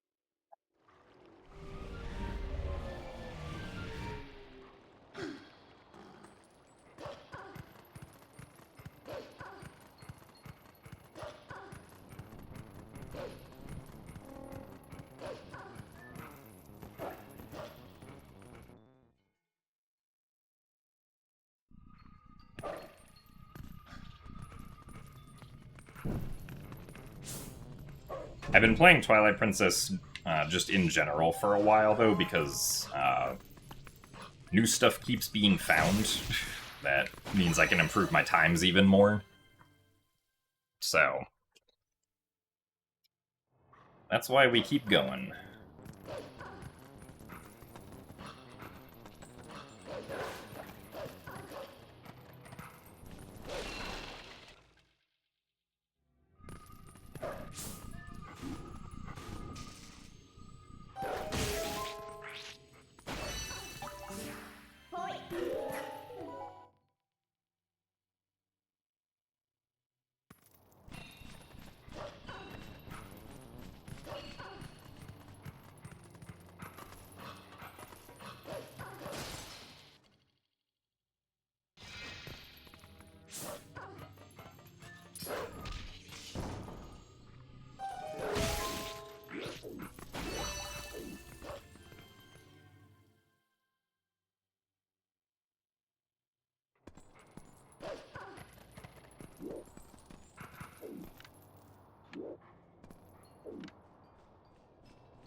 That's pretty good.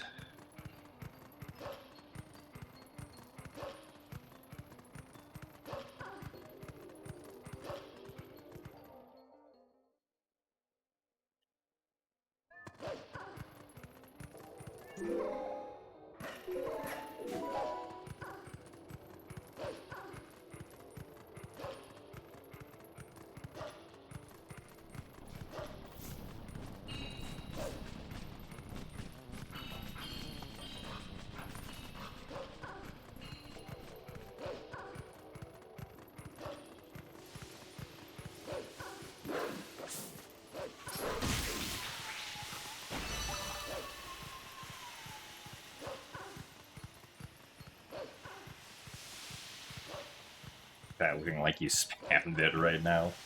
I mean, with how slowly my chat usually moves, that does just happen sometimes.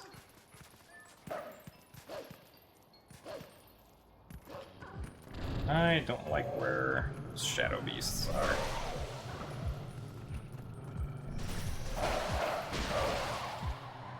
I don't know if this is gonna be quick enough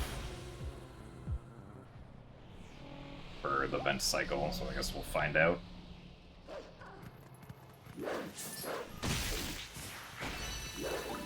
That seems fine. Yeah. Alright, pretty good.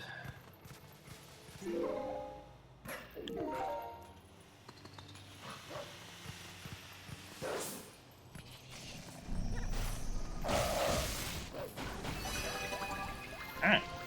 Very good Elden Twilight. We'll take it.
Oh, thank you, John.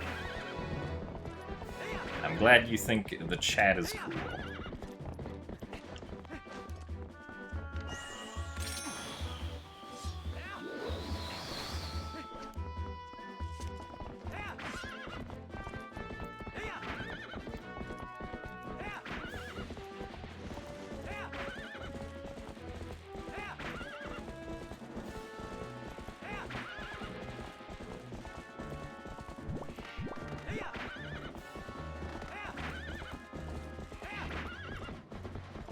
Argorok's following us. We have to get off Epona to de-aggro them.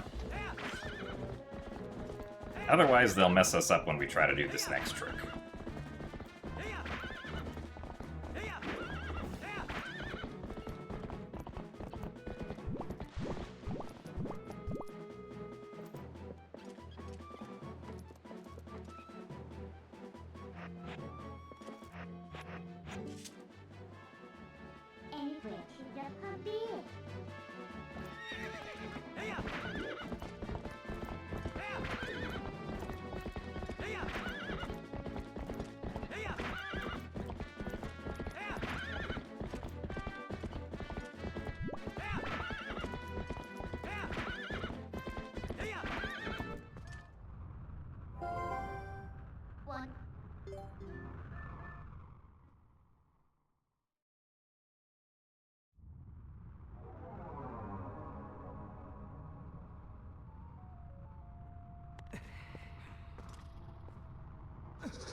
Forgot that I was supposed to skip that text there.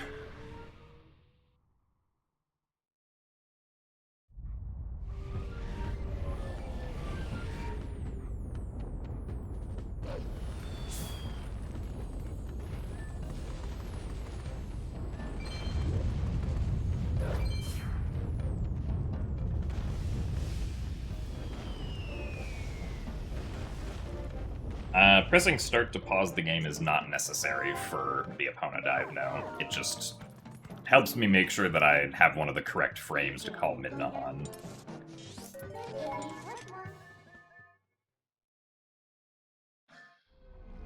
Since, like, if I didn't pause that time, I would have messed up the trick by calling Midna too early. Most of the time I do pause on, like, the correct frame to call Midna, or one of the correct frames to call Midna, because the trick's not frame perfect. But, like, in that instance, if I had just tried to time it by pressing L for calling Midna, I would have failed it.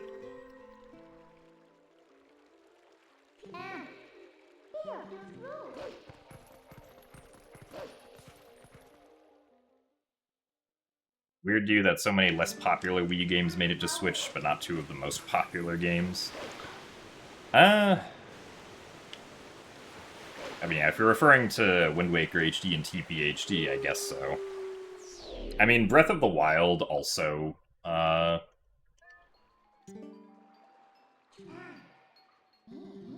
like, was a release title for the Switch, so I think Nintendo was probably thinking that that would carry Zelda fans for a good while. Also, nice vest.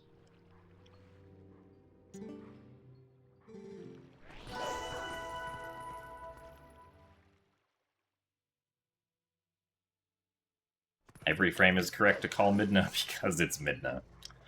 I mean, I suppose, but not every frame is correct for calling Midna and then getting Epona to fall into the void. There are only a few specific frames where that works.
You're going to get Twilight Princess HD soon. What would my rating be of the game?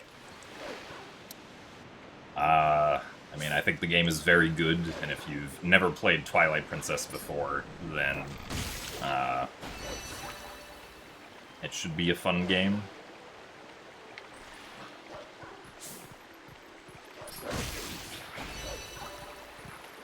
Definitely has some nice quality of life things that the original games did not have.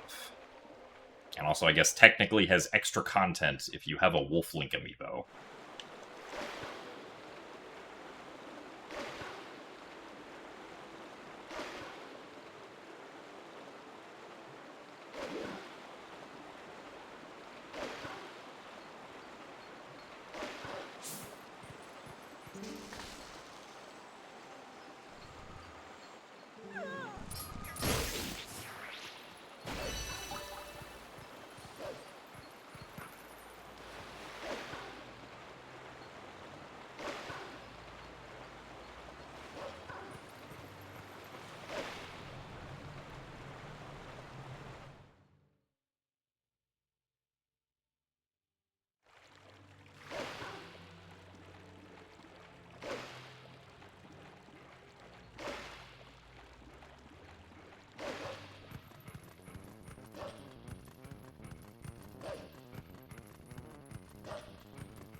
Timing there was almost bad.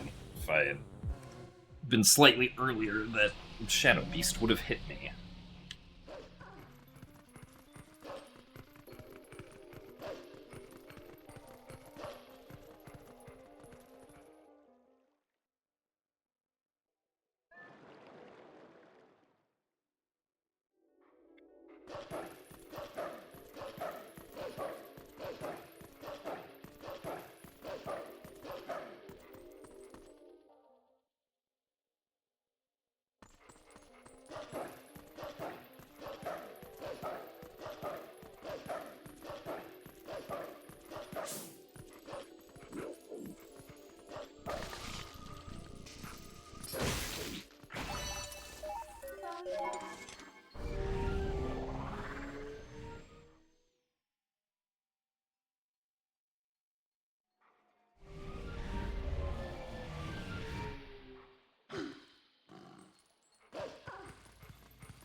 Fell asleep a couple hours ago on YouTube on your TV and woke up to my stream.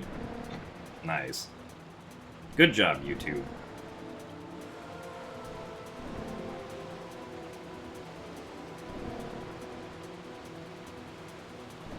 Well, welcome to the stream, I guess.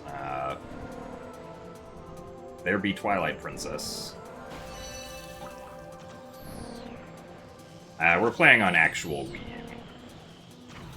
Generally, you can always assume that the speedruns I do are done on real hardware.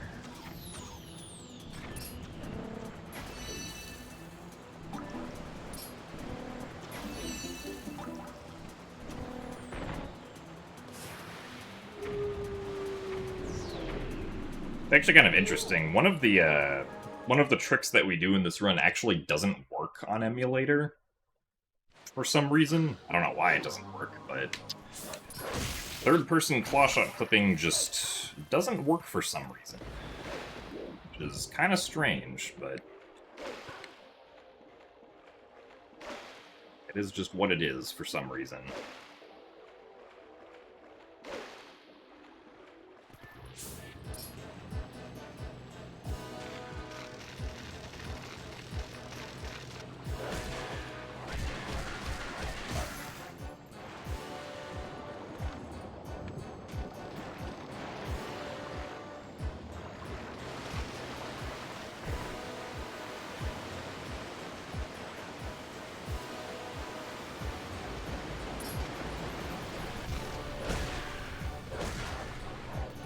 Yeah, I was afraid of that. That's unfortunate.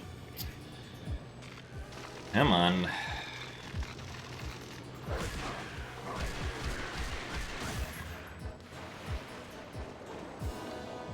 Oh well.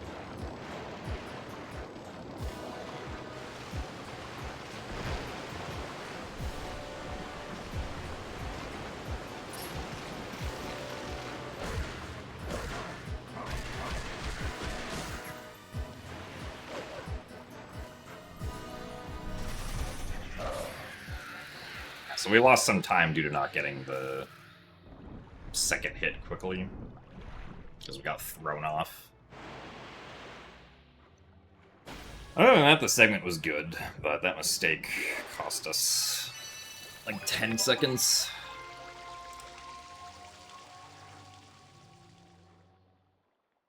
So the rules around using emulators kind of just are dependent on the game and the community around the game.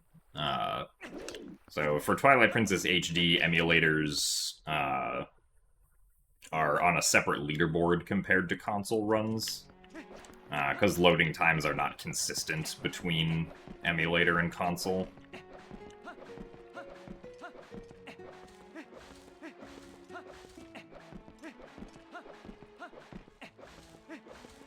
And also for the fact that, like, you know, there's also a trick you just straight up can't do on emulator for some reason.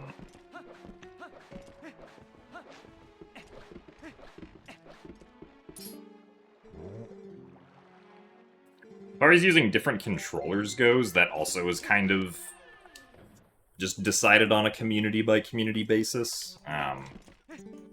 Generally, as long as you're not using, like, controller features that are not present on original hardware, people probably won't care too much, but, like, if you want to use, like, a turbo controller, that probably wouldn't be allowed. At least by default. There are some communities that do allow turbo controllers. Like, the Echoes of Wisdom speedrunning community allows turbo input because there's so much text in the game that the community was like, okay, this is... the amount of text in this game is genuinely annoying. Let's just allow for turbo input to get through the text. Also, thank you very much, Shammers Deluxe and Double Brick, for the raids. Welcome to our Twilight Princess HD attempts that continue onwards.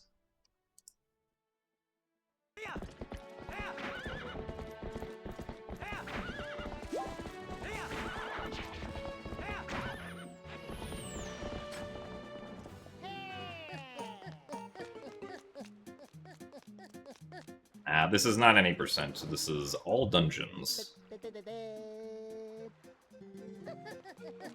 Whereas any percent can skip some of the dungeons, all dungeons is not allowed to skip any dungeons.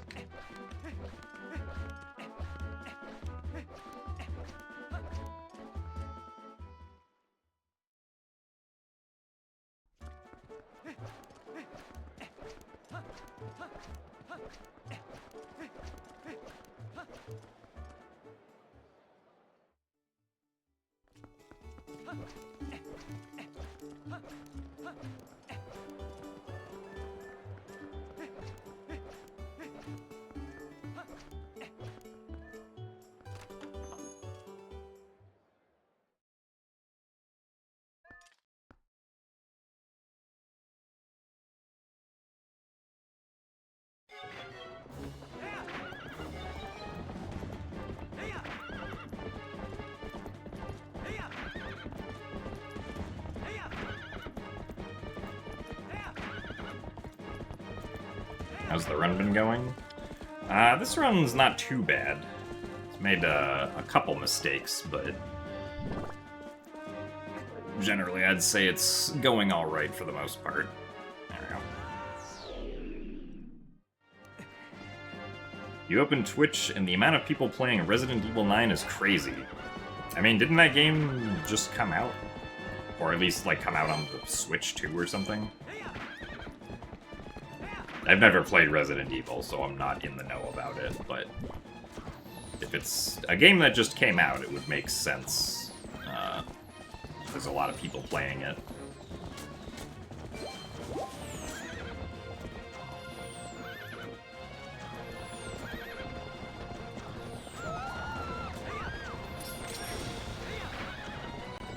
When you did Psychonauts speedruns, you had to switch from KBM to a PlayStation controller because you couldn't get the most prominent glitch in the game to work properly with KBM.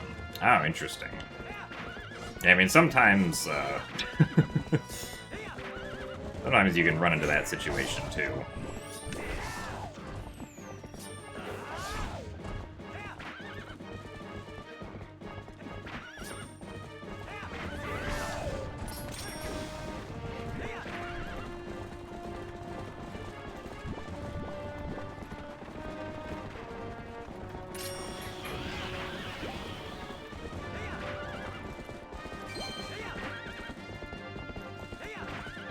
We have a lot of rupees. Rupee RNG has been pretty kind to us this run.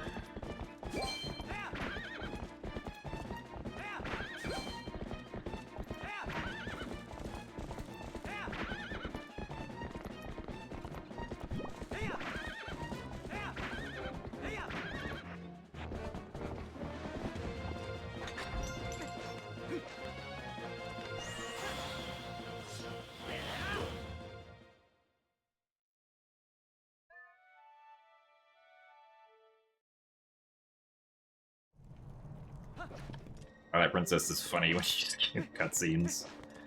I suppose it can be, yeah. It can look like you're teleporting places with no context.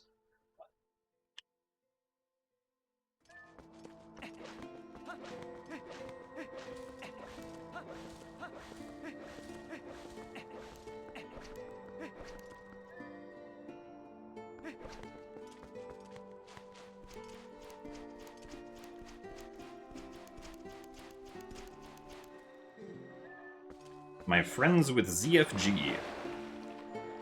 I would not consider myself to be friends with ZFG, no. But, like, on the few occasions that we have interacted with each other, we have been friendly, but we do not interact with each other very often.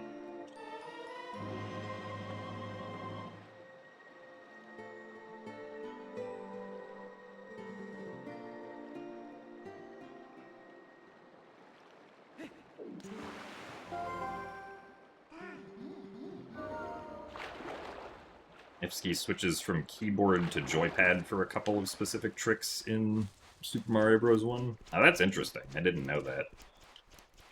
I didn't know that switching control schemes mid-run was something that could be allowed.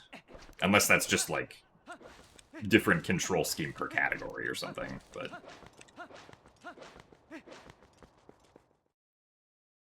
the rupees we mostly need for the City in the Sky cannon. We do technically also need 10 for paying for the first trip through the cannon, but we already did that, so at this point it's just for the City in the Sky cannon.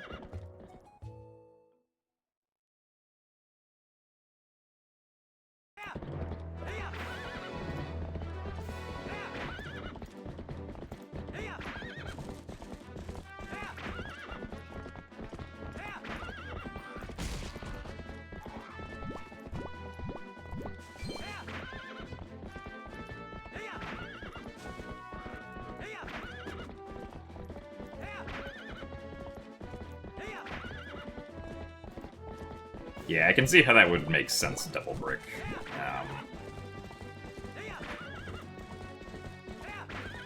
Kind of like how in Twilight Princess, some people have specific controllers for doing Stallard Skip because of notch values not being consistent between controllers.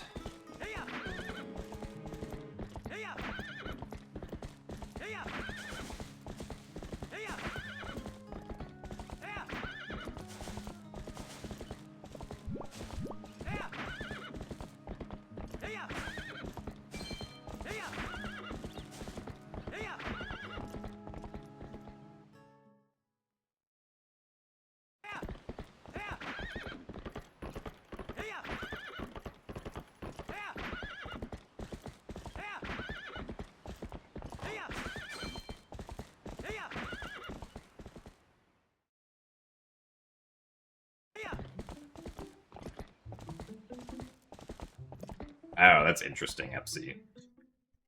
I guess I've never thought about how that could be affected by, like, PC game settings.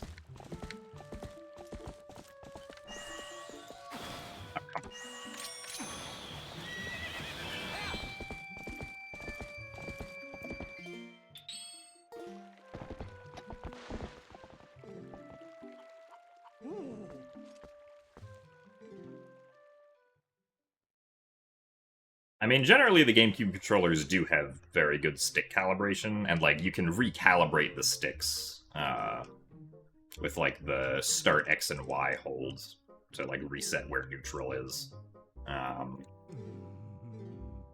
But just, yeah, specifically in the diagonal notches, the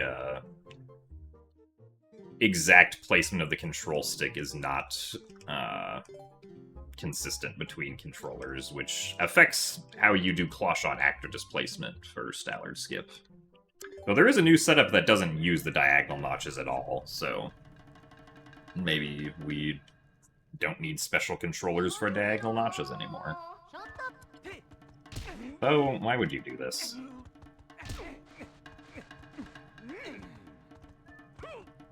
Well, I guess it could have been worse, but not a great Phase 1.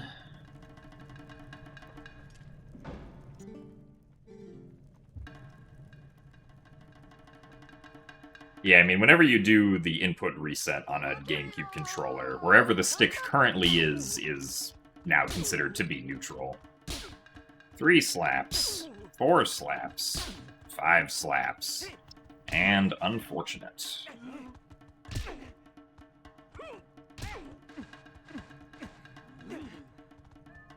Wow, that was not very good, unfortunately. That kind of sucks.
Thanks for the good luck, T-Marin.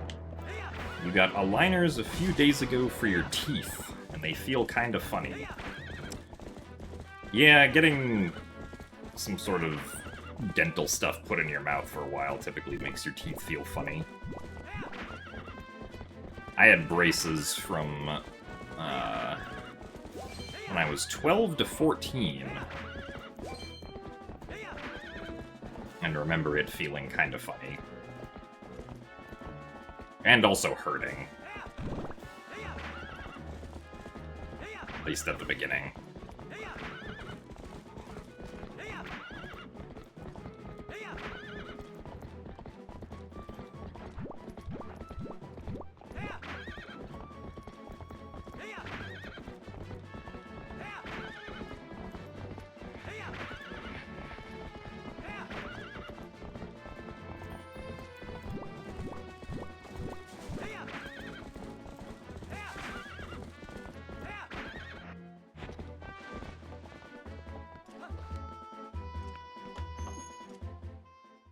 So thanks for the good luck, Fubuki-ni. Thanks for the good luck as well, Hervidur.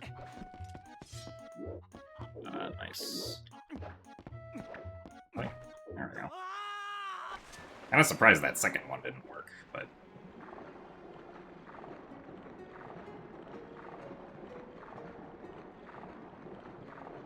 You think the high-res textures look worse to you than the original? Yeah, I mean, like, a consequence of updating the textures, but not updating any of the models means that, like, the models, or, like, the polygon count of the models is more noticeable, because the textures aren't, like, the same quality, if that makes sense, since the textures are much higher quality than the models themselves. So, that's a very valid opinion to have, I think. Personally, for me, it's not something that I think really looks bad, but it definitely does look different.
Playing the Neopets game again?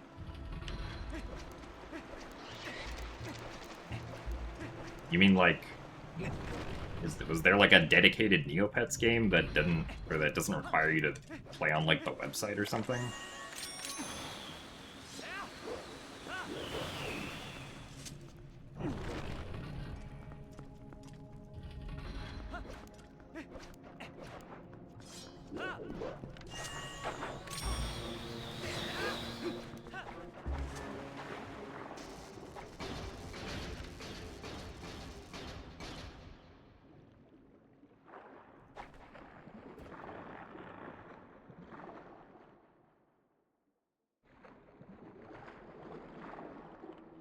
Oh, the game you were playing last week, I see. Outside of Bit, were there any notable glitches patched in TPHD? Yes. The biggest patch glitch was early Master Sword. They put up some more invisible walls in North Farron Woods.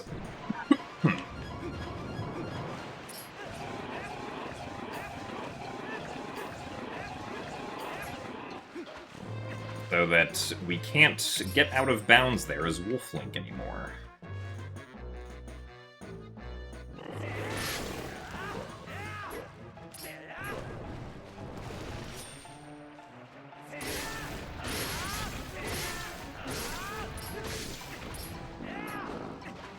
Displacement clipping also doesn't work, but that wasn't...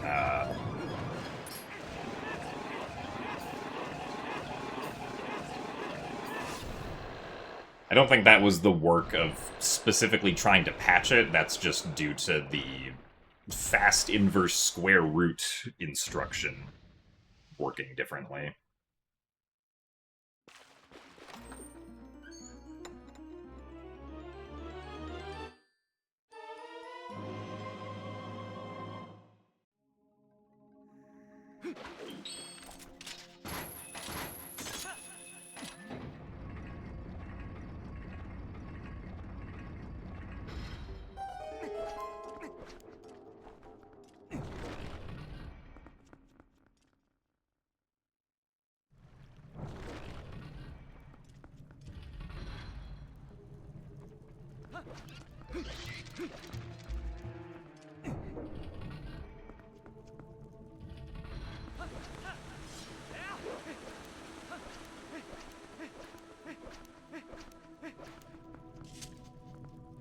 So the clip that we did to get into the Deku Toad room is called a look-through clip.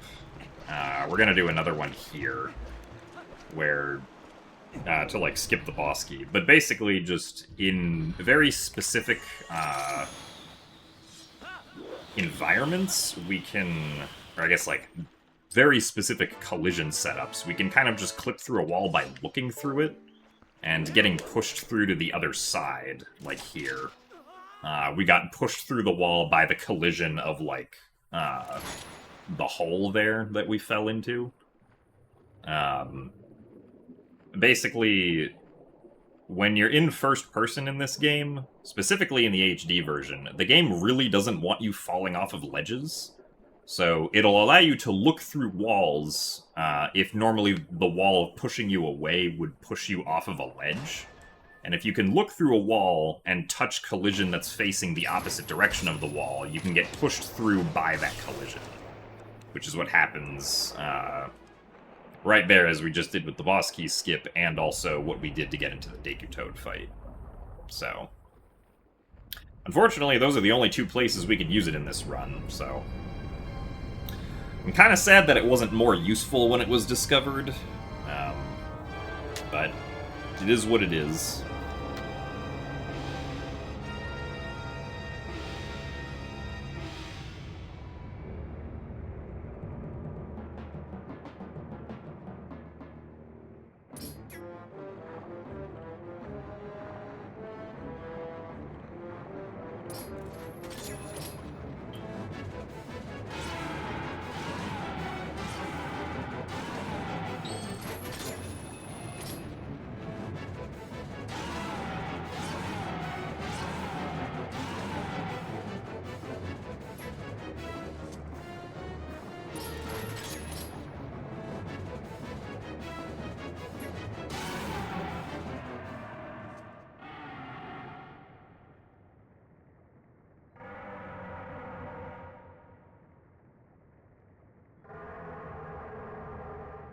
Dark Souls Remastered apparently couldn't do proper new geometry to add its invisible walls, so you'd have something like, oh, this here is actually an invisible elevator shaft bit. No, in TPHD they did just add, like, invisible walls, like proper invisible wall collision to North Farron Woods. It isn't like some weird hack job for getting invisible collision there.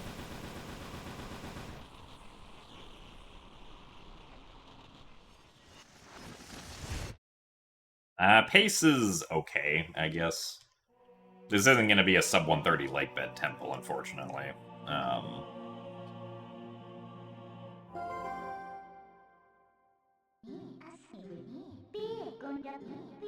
Unfortunately, we lost like 25 seconds to bow RNG.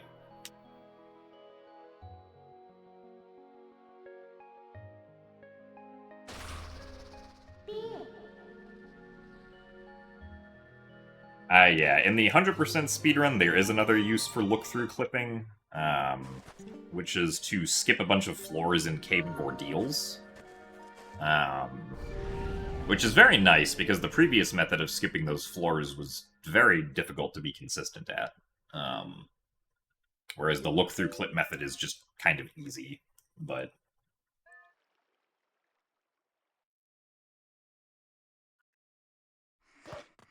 But yeah, 100% gets another use out of it, but for all other categories that do glitches, it's basically just those Lake Bed Temple uses.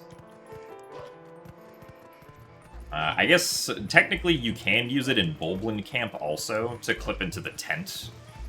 But getting to the spot where you would be able to clip into the tent is kind of really annoying.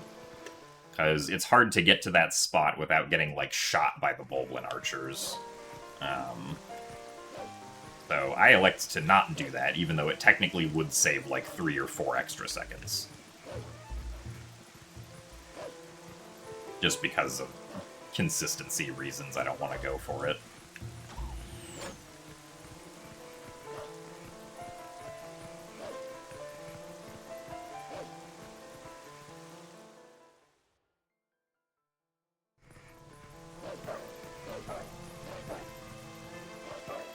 As far as gamepad versus Pro Controller, gamepad is generally better for TPHD because you can use gyro aiming.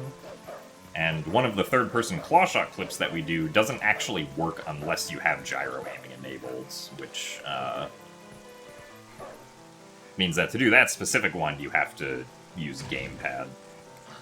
But also gyro aiming just helps in general, because it makes aiming quicker and faster to do compared to stick aiming.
Nice analog glitch.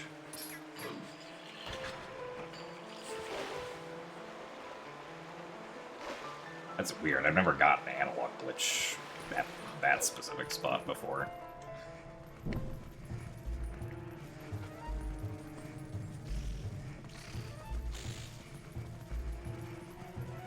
You've been here too much lately that you've actually ran out of nonsense to say, and you don't like it. My condolences, I guess. Hello. There you go.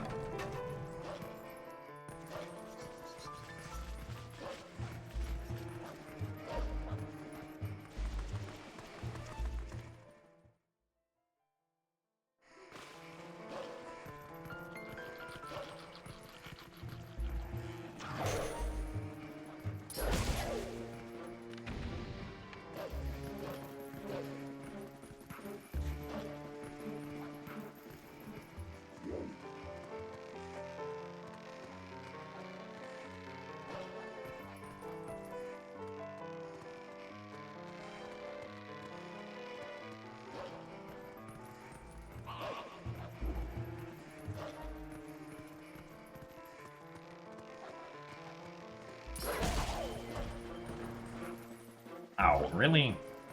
I didn't think that was too far away.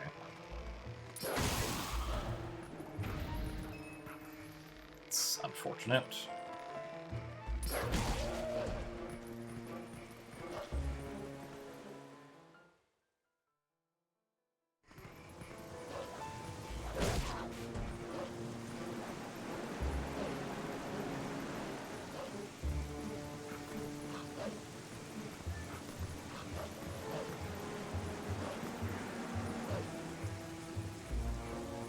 Analog glitch is basically just where the game misinterprets where Link is supposed to go based on where the analog stick is facing.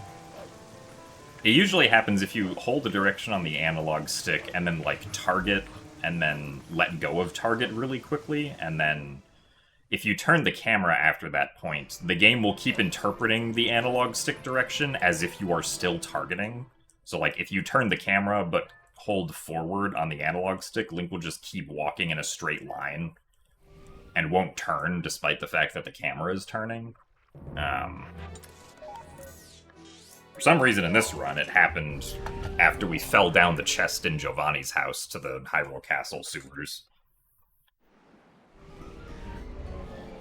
Which is why I just ran straight into a wall, because I was trying to turn the camera to turn Wolf Link, but the game was like, I don't know about that. I think you're actually trying to go this direction, and just made me run into the wall instead.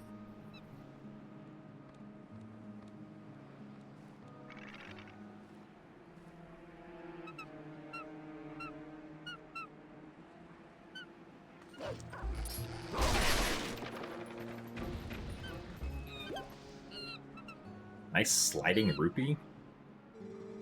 I realized rupees could slide like that.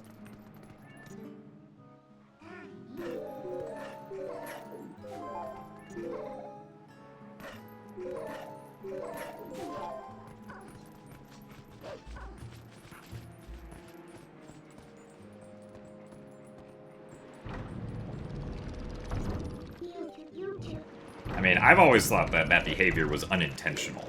I don't see, like, none of the times that that's happened have I been like, yeah, I feel like that should have happened.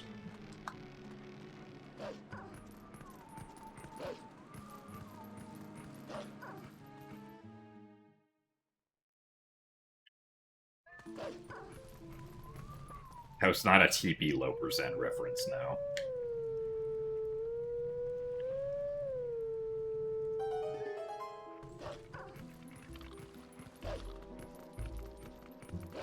Ugh.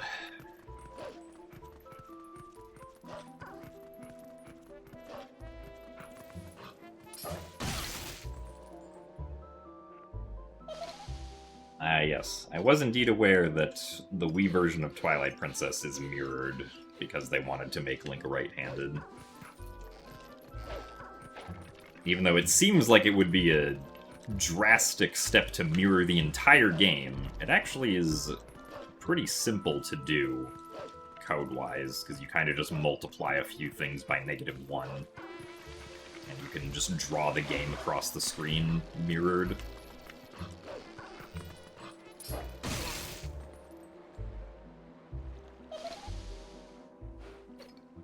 That's true, they did have to swap, like, East and West and all the dialogue and stuff, but for the actual graphical component of mirroring the game, it's pretty simple.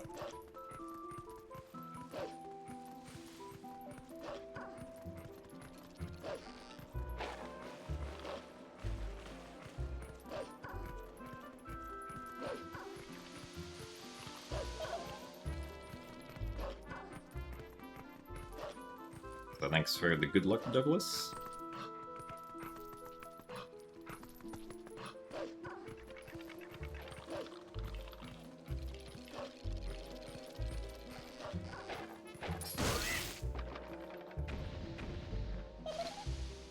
I don't know if they swapped the sunrise and sunset. I would kind of guess no, but maybe.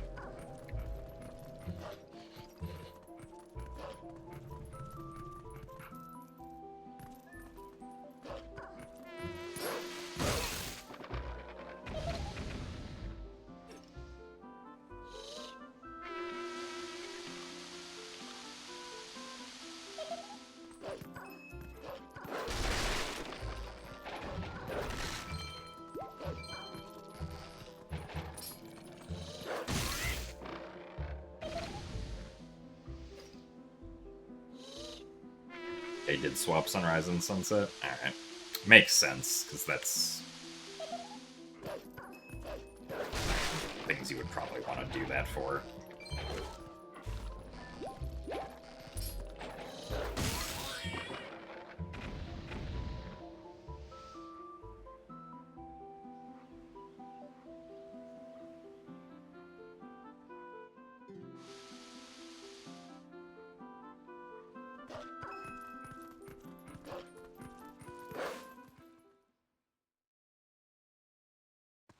Counting at your own run is crazy. Is it?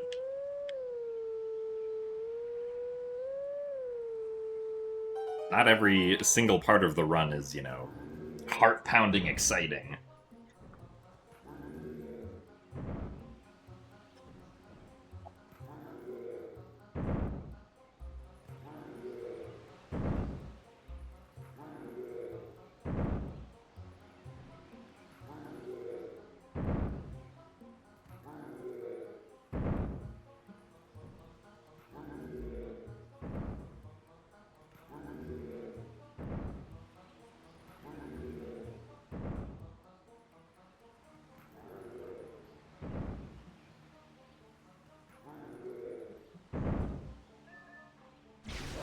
Hello, haha. Good day to you as well.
I don't think I'm gonna be using TikTok anytime soon.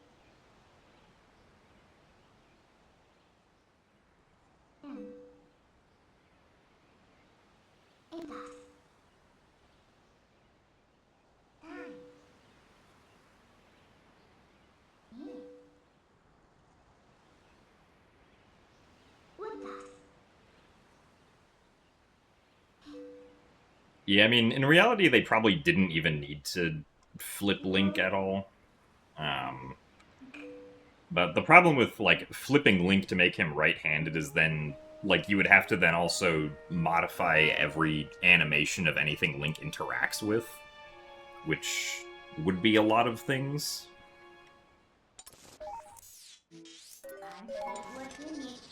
Or at the very least, you'd have to go back and redo all of Link's animations.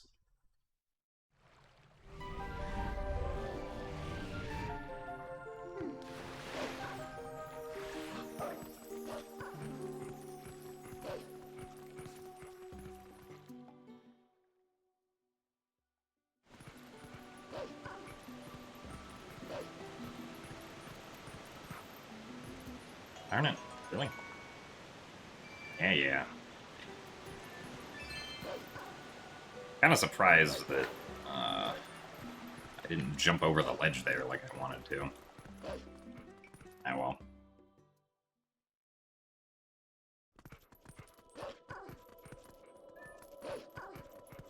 Now we get to see if the run continues or not. Yippee.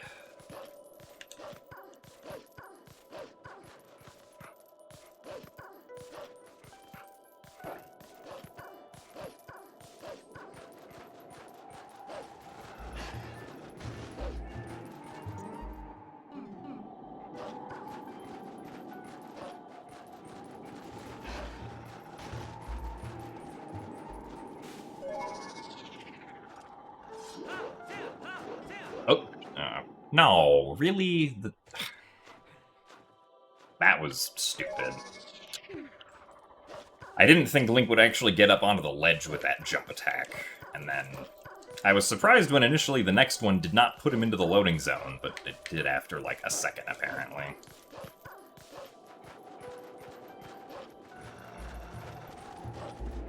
That's like the dumbest way to fail that. Or to lose time to it, I guess. Oops, I probably did not slip enough.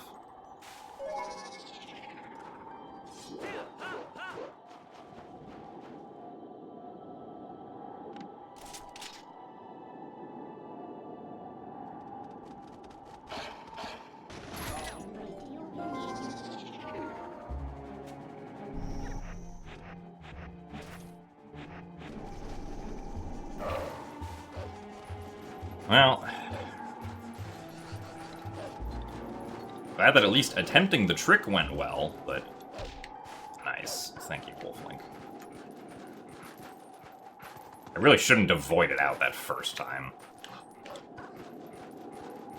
But that's one of those mistakes that we'll make once and then not make again for a really long time, probably.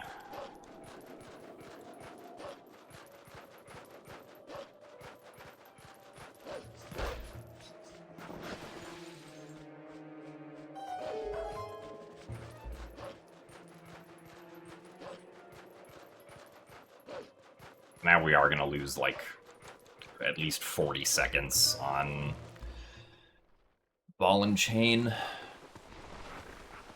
But technically, we can still continue with that.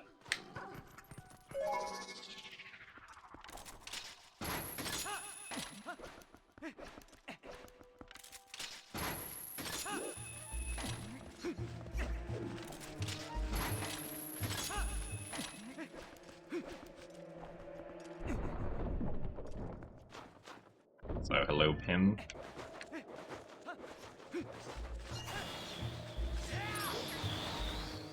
I'm doing my best to go faster, okay?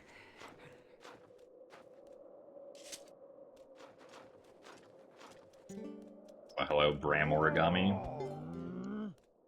Do we have 7 TV here? I don't know. As far as third-party emotes go, the only one that I have active is Cat Jam. Because Cat Jam is good.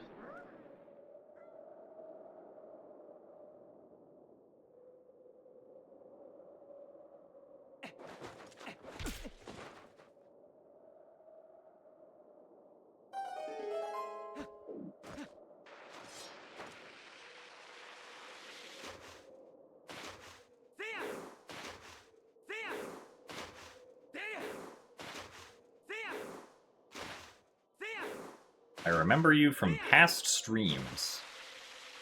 From some recent stream, yeah. I don't remember if it was specifically the previous one or, like, the one before that, but...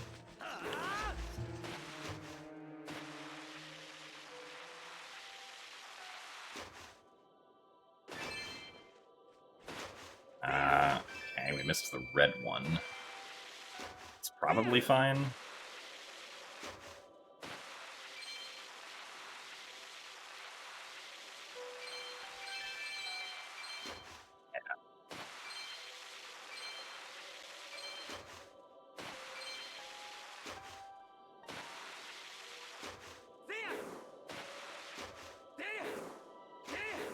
Is Cat Jam global? I thought Cat Jam was,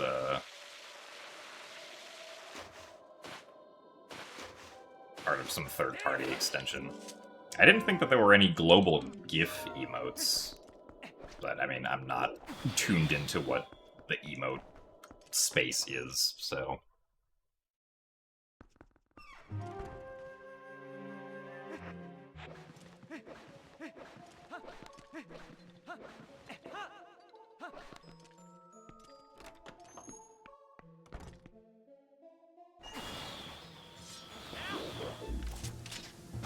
Oh, third-party global emotes, I see.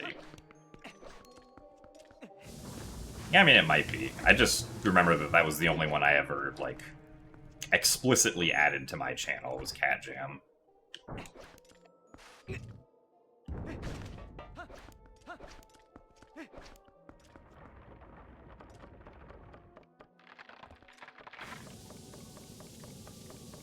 What's my favorite dungeon item? Probably Spinner. Spinner is very fun. Nice fake dig. Oh, that's right, there is that weird dinosaur GIF emote. I forgot about that one.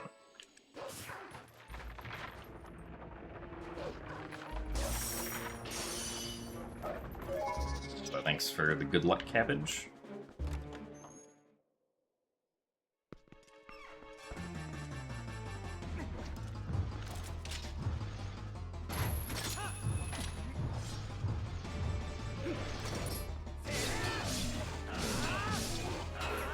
What? Hello? Game, what are we doing?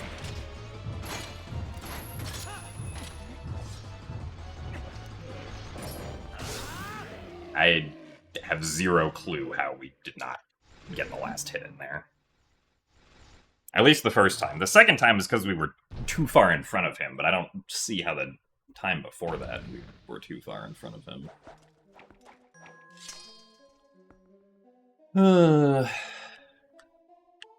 Well, that segment sucked.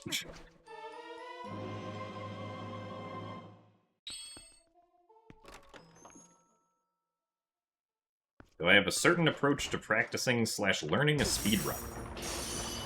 I mean, I generally just go through and, like, try to mimic what I see happening in the speedrun to the best of my ability, and if I can't figure it out, I'll usually, like, ask in the community.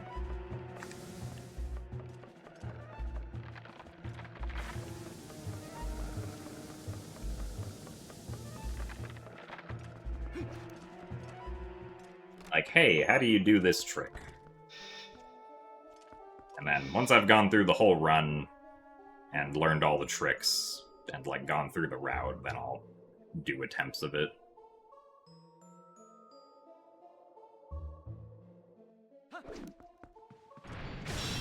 Really?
Do I ever get super frustrated or angry when things don't work out? Not usually. Because generally, like, if, you know, like, this run I don't feel very good about, but, like, it's not like this is the last run I'm ever going to do, right? I can just do another attempt, and attempt to do better on that attempt. Oh, come on.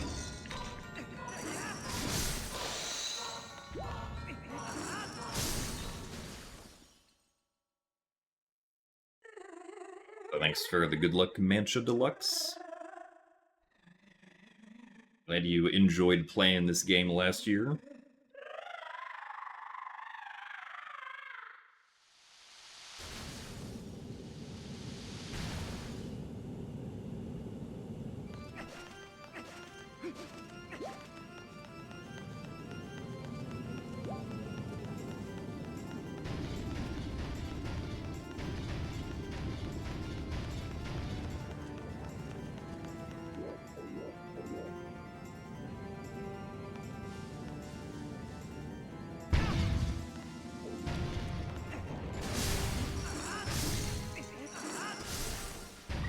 Not where I thought Blizzetta was.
Look into eyes of Yeto. They are true beauty.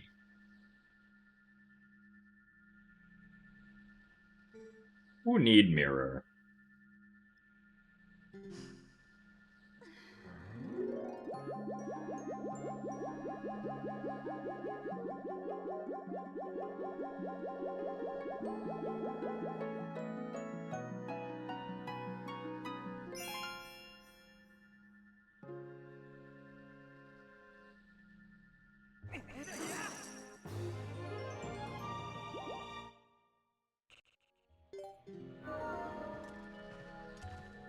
Well, I have looked into the eyes of Yeto, and I have decided that I am going to reset.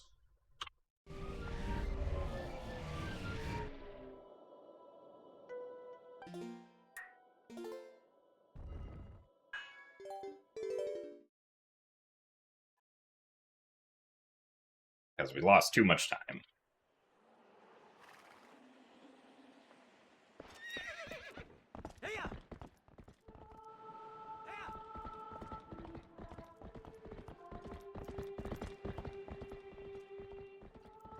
Run has no beauty.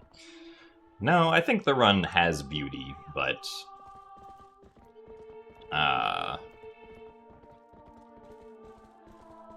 just not the beauty that I wanted.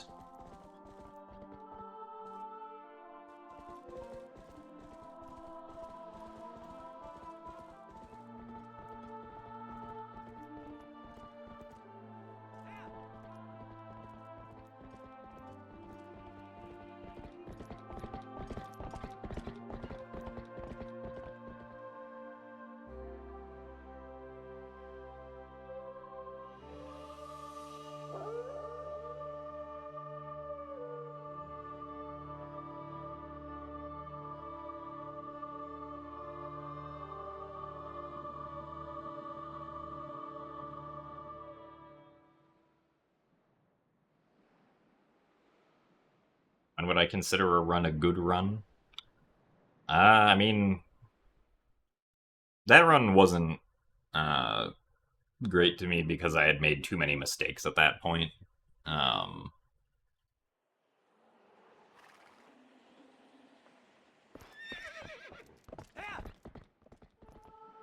Like, generally, I judge how good a run feels based on how much time I've lost to my sum of best for where we are in the run. So, generally, my goal is that I want to only lose 1 second to sum of best per minute of gameplay. So, like, if we're an hour into the run, ideally I'd like to be an hour or less behind my sum of best. At 2 hours into the run, I would ideally like to be 2 minutes or less behind my sum of best. Also, I think my camera is, like, positioned wrong. Move it back this way.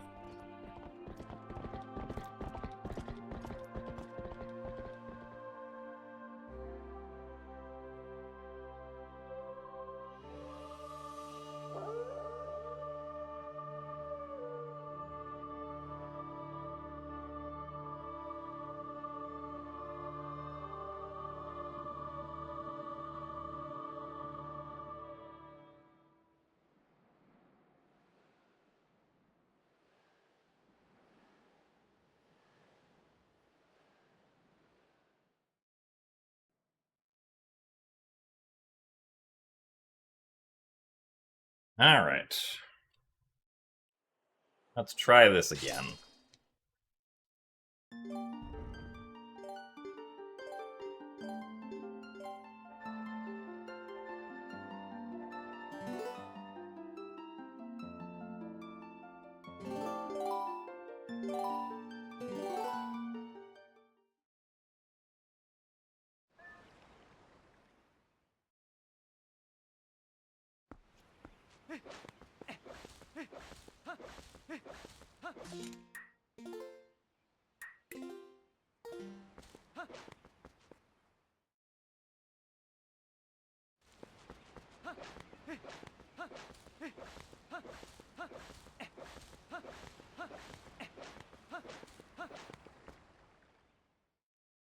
So thanks for the good luck, Carlos, Raven, and Bram.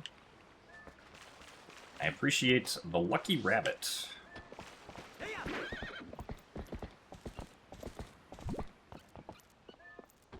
Oh, come on, really? Keep moving, Epona.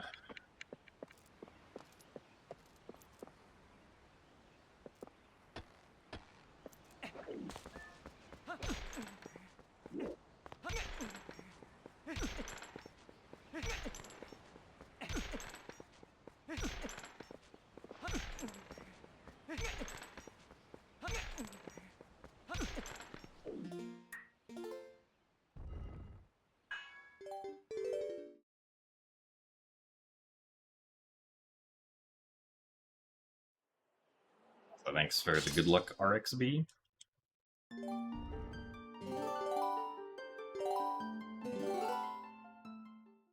We do the dungeons out of order just because it's faster to do that. But, like, specifically Goron Mines, we do later because it's much faster to do Goron Mines later, since if we do it after getting Master Sword, we can simply warp to the top of Death Mountain instead of having to climb it manually. And we can also use the claw shot in the dungeon, which saves some time. As well as also being able to skip the sumo wrestling that we'd normally have to do to enter the dungeon.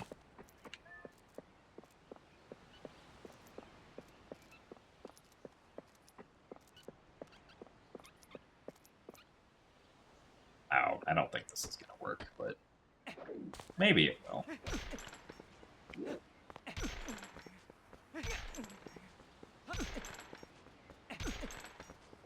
I did kind of get pushed away from the wall there. Ah, well, a little too late still.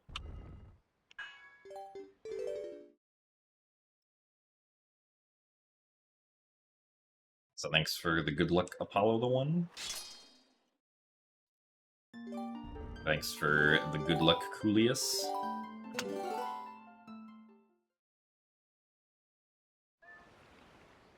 We also do, like, Snow Peak before Arbiters,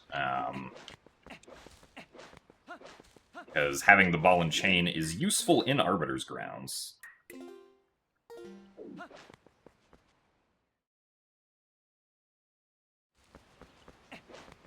Also allows us to skip getting a boar in the desert.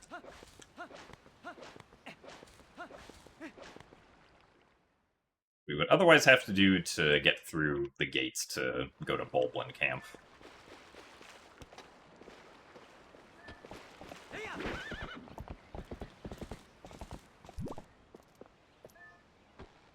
Come on.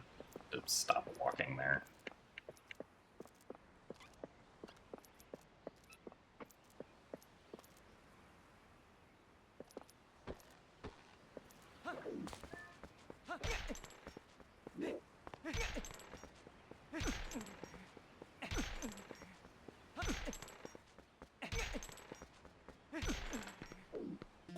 A little too late.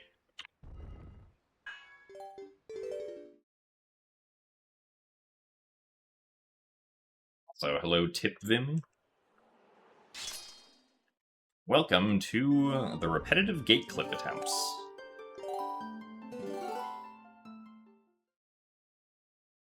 Generally, I'll always reset if it takes me longer than... or if my time getting through the gate exceeds 1 minute and 10 seconds on the timer, then I'll reset.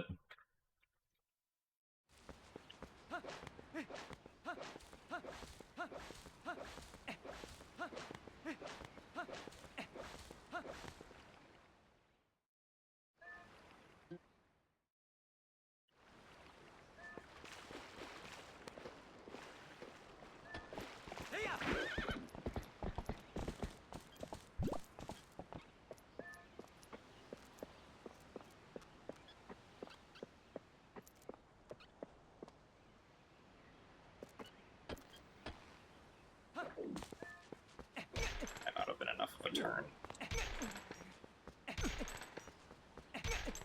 I don't know. It's...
Alright, have fun with the lurk double brick.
We did make it to the Eyes of Yeto in the previous run.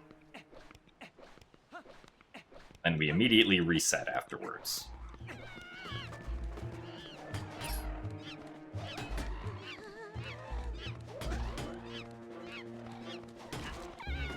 Oh, come on. Really? There you go.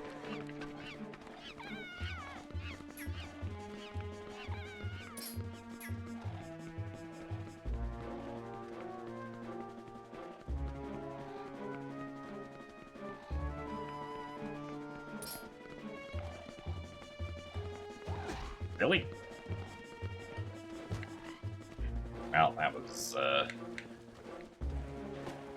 not a great push right there.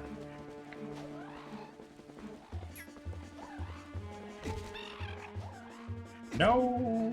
He got pushed out. How did this happen? Why would the Bokoblin do this? Darn it, and he got pushed to the right. Yeah, go back this way.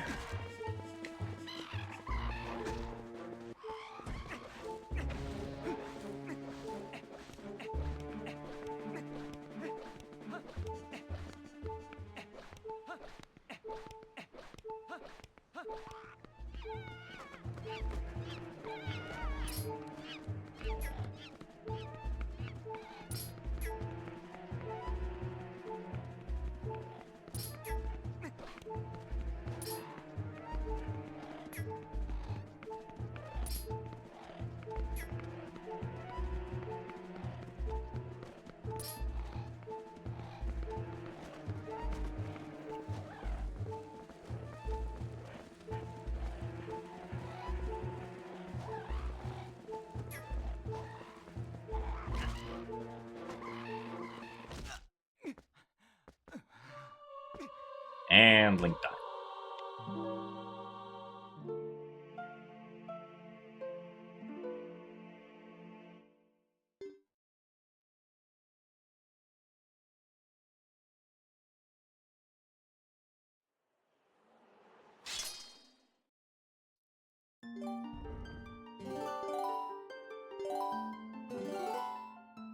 Yeah, if the Bokoblins are, like, really far away from, like, where their home position is supposed to be, they do just kind of moonwalk back to where their home position is.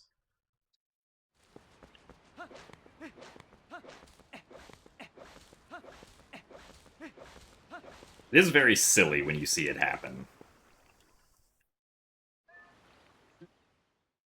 So thanks for the good luck, Michael the Gathering.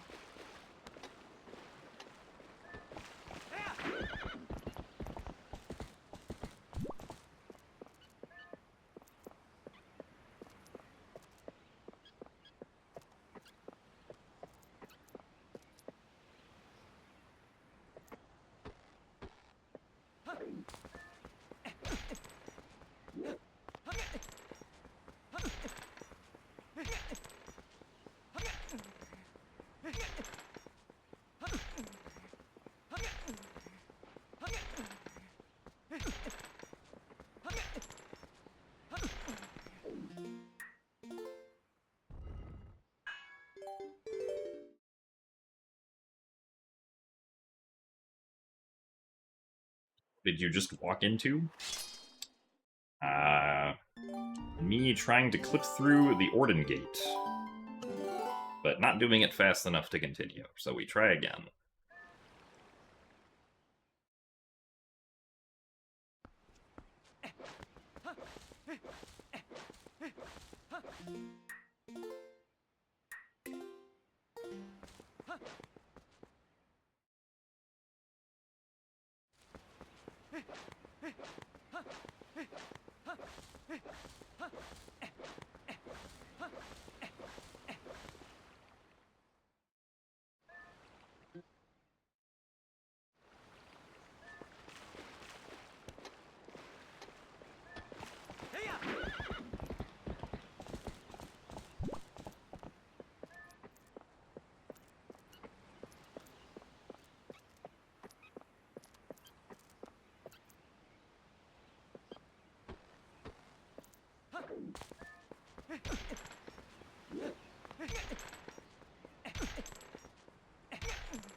Damn, good enough.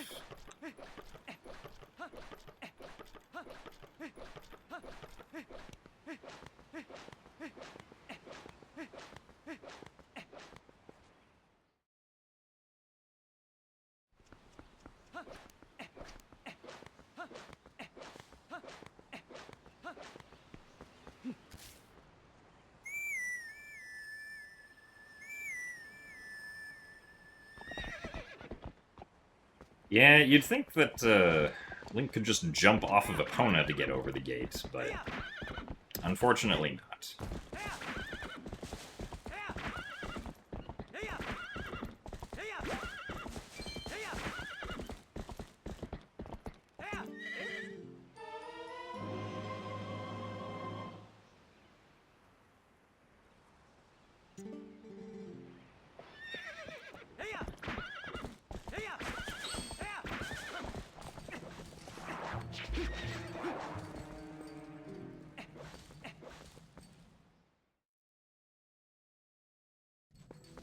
So, Idrisil. I too hope that RNGesus is with me today.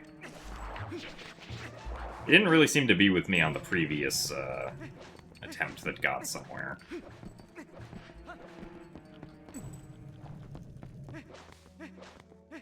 But maybe on this one he will be.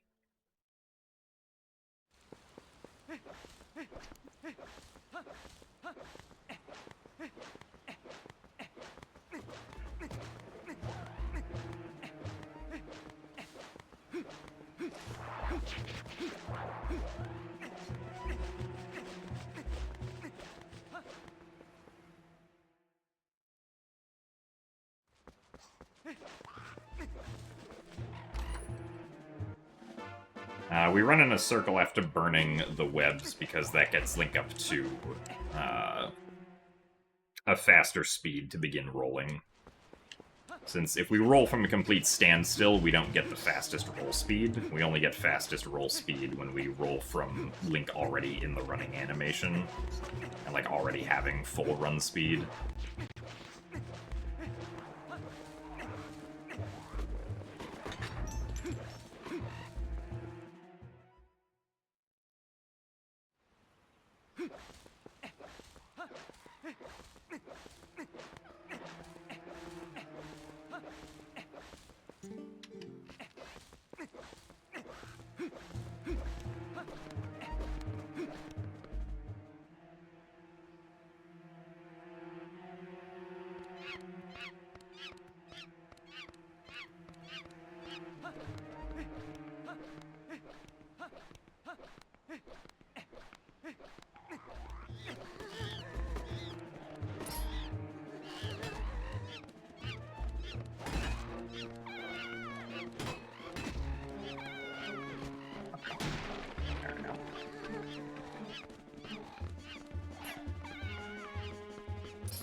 Oh, hello.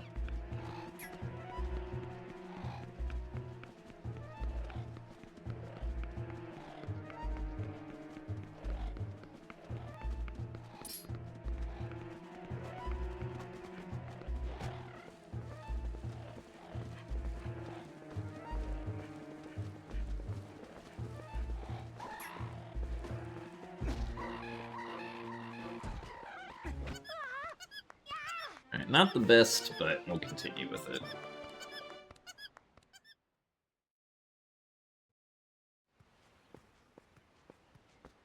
So, hello, AlaQQ. This is going alright.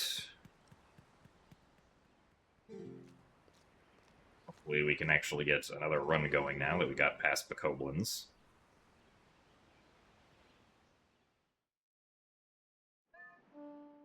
Also, thanks for the good luck, Cat Cantaloupe.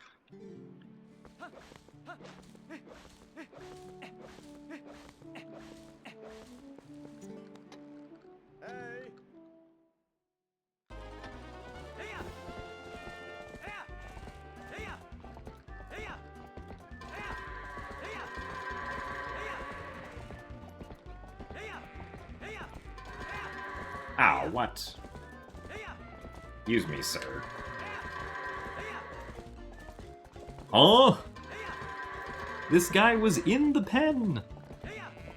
And then he went out! I'm protesting this run.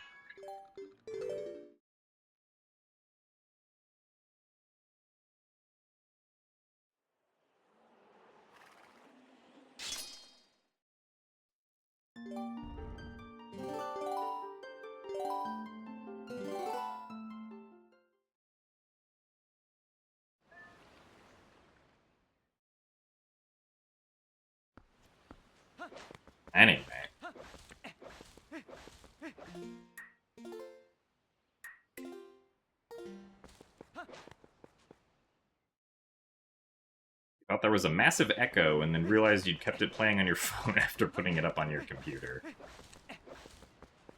Yeah, it could indeed make it sound like an echo was happening.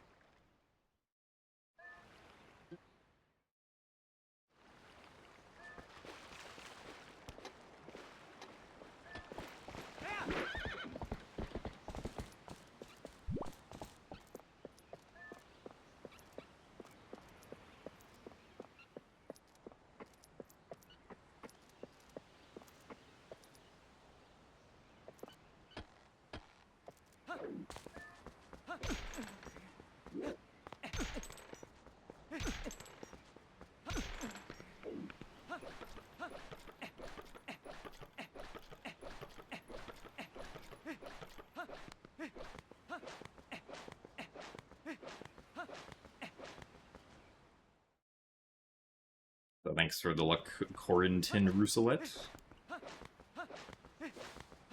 Glad that you enjoy the speedruns. Hope you continue to enjoy them.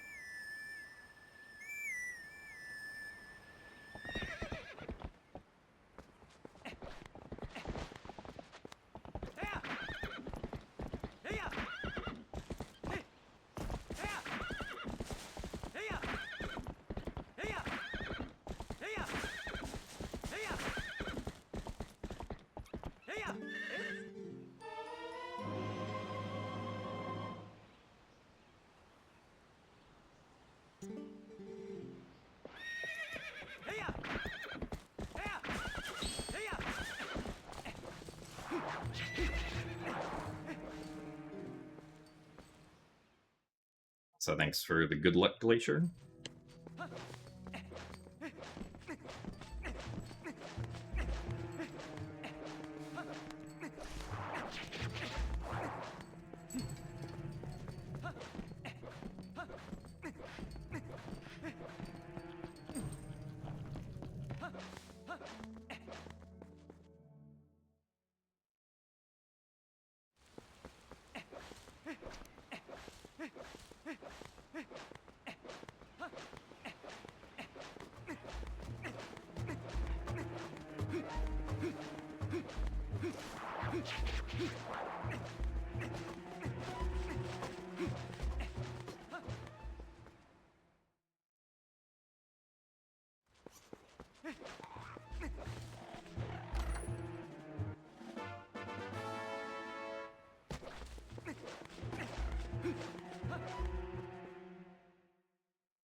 Thankfully, the other Boko, or the Boko that I'm pushing, did not decide to attack while I was briefly stopped there.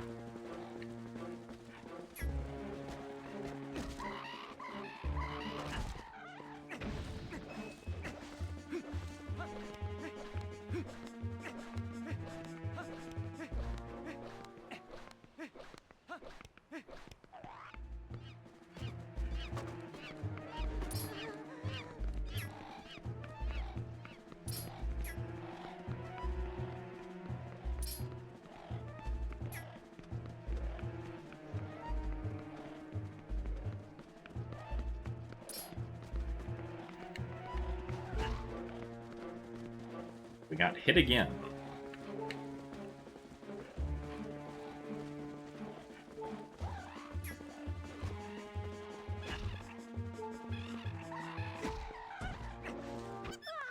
Alright. So thanks for the good luck 0T.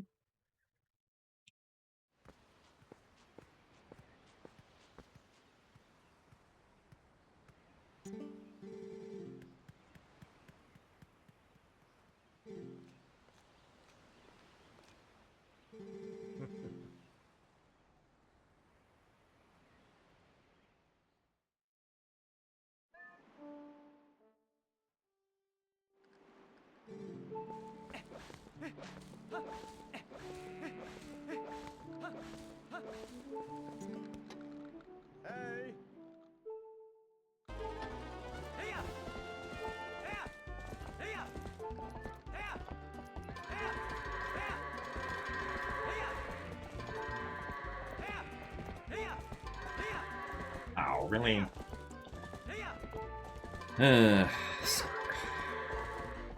Again? Oh my goodness.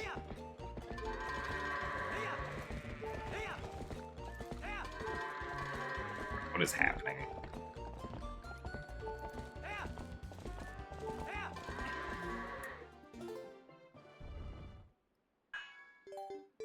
Misbehaving goats again.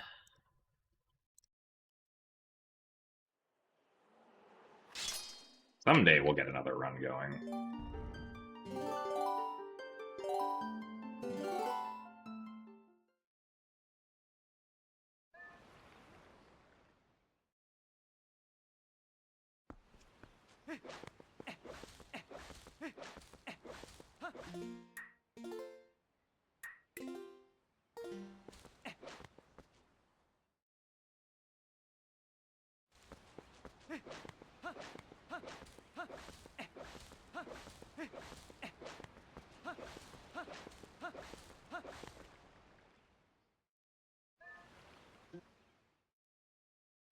Well, most of those goats were fine, but a select few decided to not be.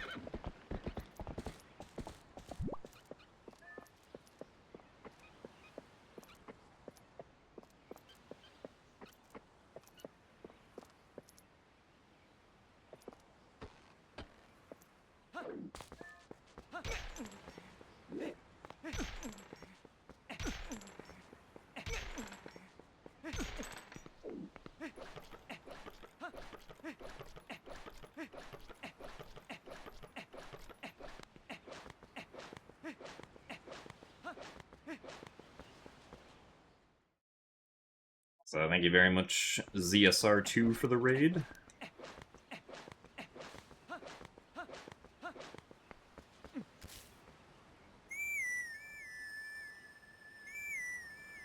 It is currently 3:09 p.m. for me.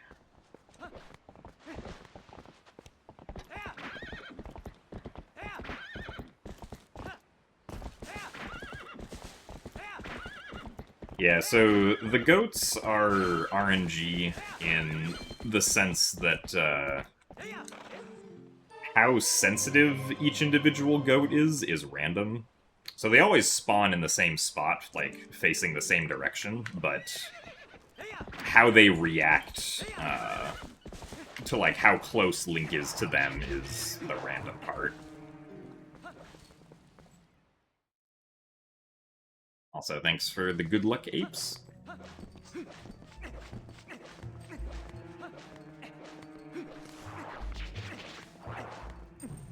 Thank you very much, Idrisil, for the 5 Tier 1 gift subs to the community. That is very generous of you, so thank you very much. I do appreciate it.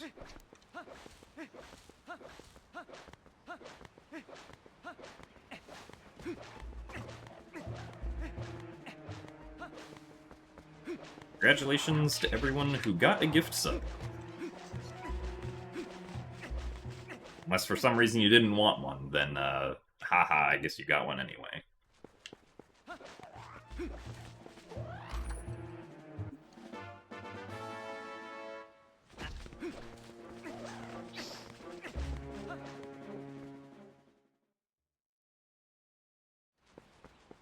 Tempted to make a Howard prediction.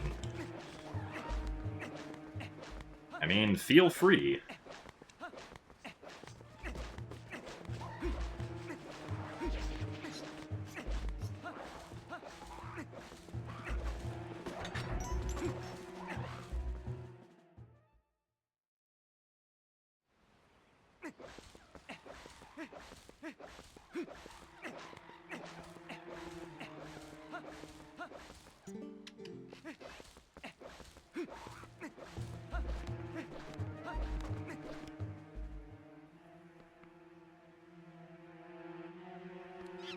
As in you haven't once seen an advert here?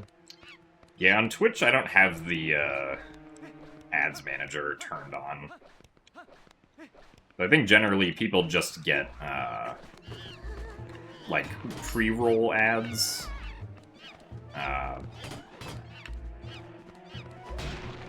But then generally no ads after that. Also, hello. I'd like to keep going this way. Really? Bruh.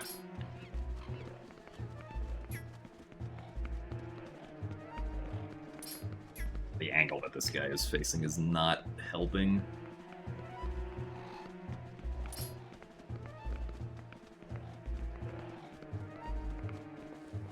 The only time I typically will play ads is when I'm actually done with stream. I'll just play a 3-minute ad and then go offline on Twitch.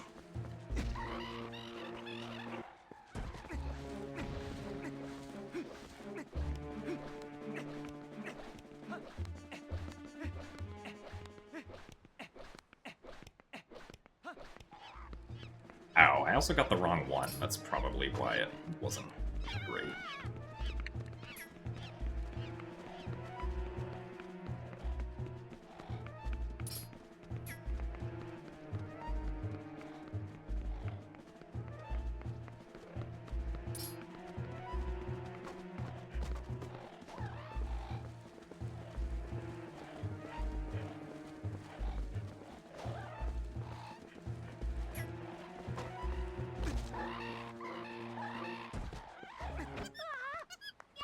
It's also not the best Bokos, but we can continue. Also, yes, that prediction did close very fast.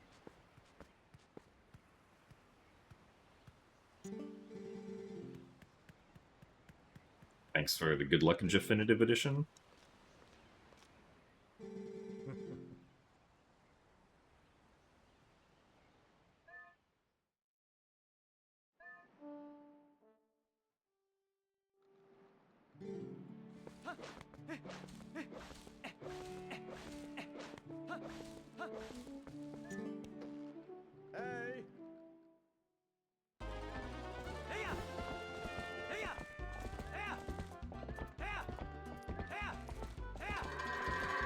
Ooh, that's not great.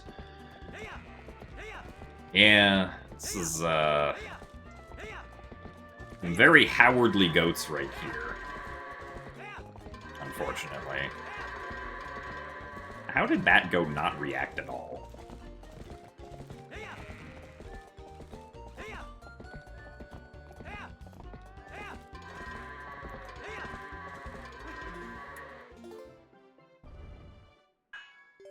Thanks for the good luck, Fire Yoshi.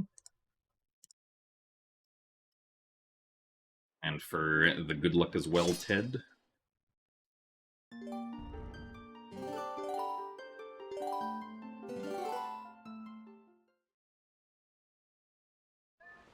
Congratulations to everyone who bet Howard.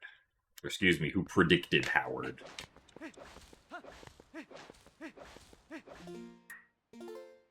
Not gambling if you call it a prediction, obviously.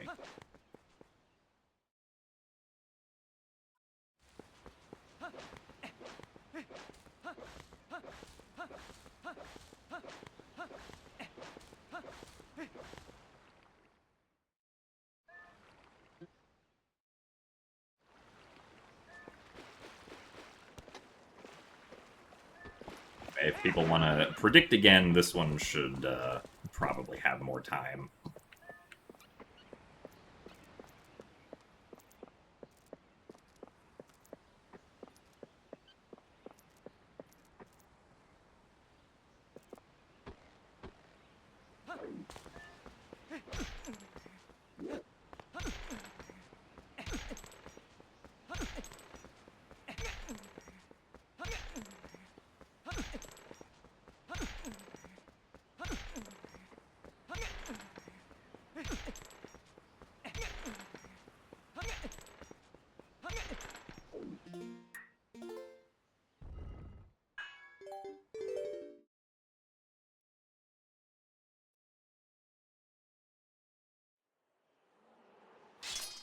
You're all in on good goats. Well, we'll see what happens.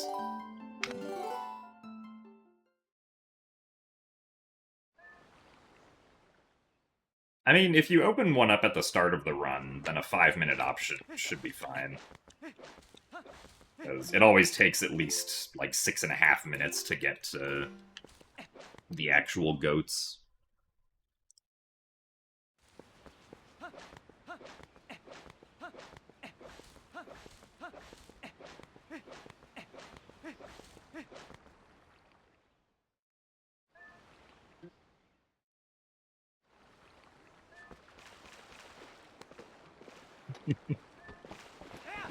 That was a very good first sentence, Leanne.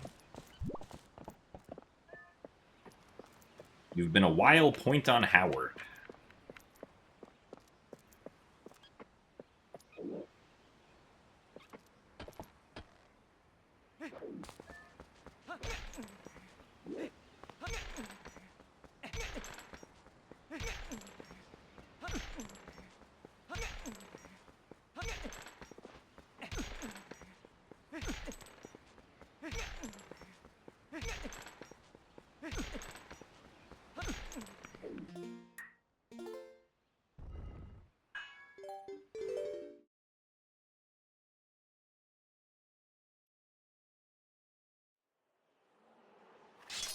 So thanks for the good luck, Esme.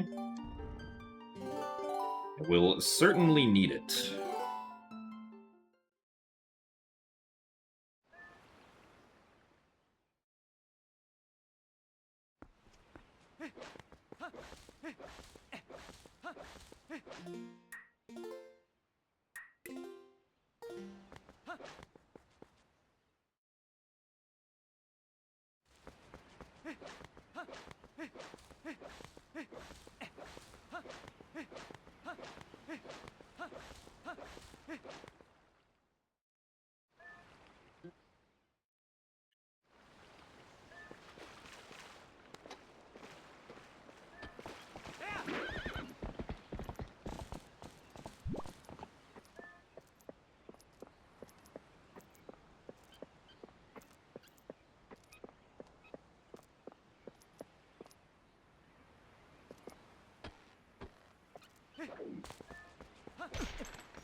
Okay.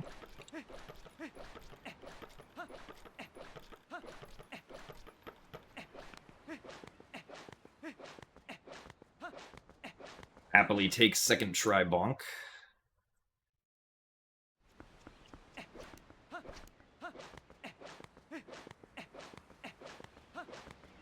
I changed the camera controls because the inverted horizontal axis is just what I'm used to.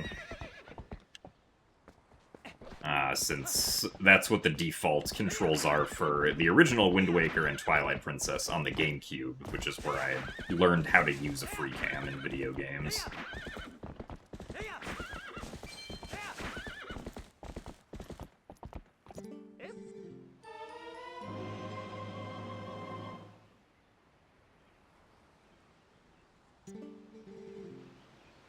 Unfortunately, there's no way to change the camera controls before starting a file, so I am kind of just forced to waste like 3 seconds during the run to change the controls.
When I was talking about how, like, Wolf Link doesn't progress in this game, I was talking about how, like, throughout the game, Human Link gets new skills and abilities to, like, make him feel, you know, more powerful, or to feel like there's new and interesting ways to play as Human Link, but the same doesn't really apply to Wolf Link, right?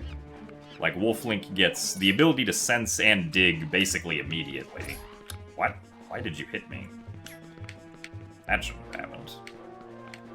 And then Wolf Link can, like, sniff other senses later on, but generally, and then you also have, like, the Midna charge attack, but you also get that really close to the start, so, like, as the game goes on, you don't really get any more abilities or, like, ways to use Wolf Link. Also, I've never seen this guy exit just on the swing like that.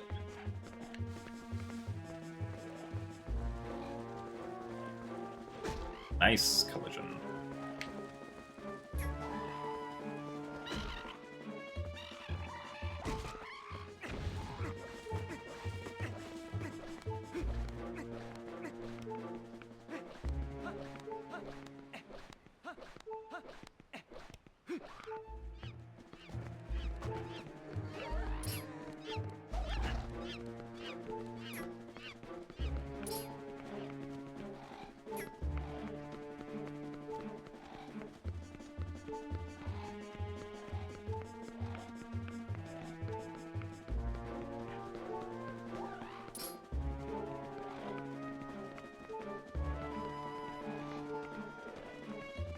And that's why I think, like, gameplay is much more interesting as Human Link than as Wolf Link in this game, since Wolf Link gameplay doesn't really feel like it ever changes.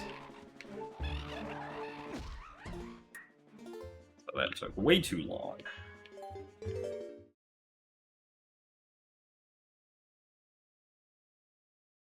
Thanks for the good luck, Bram.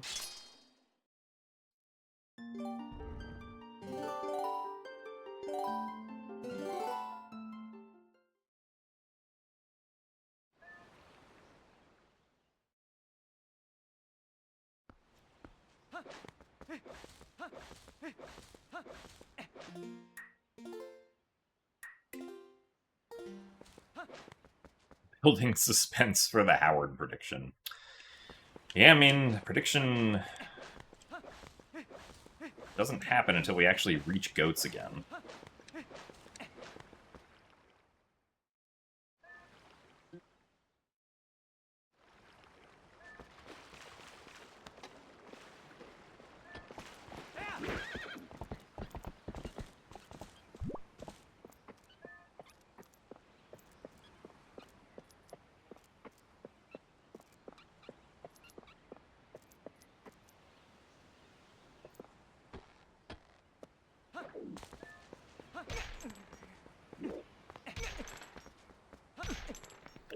Nice.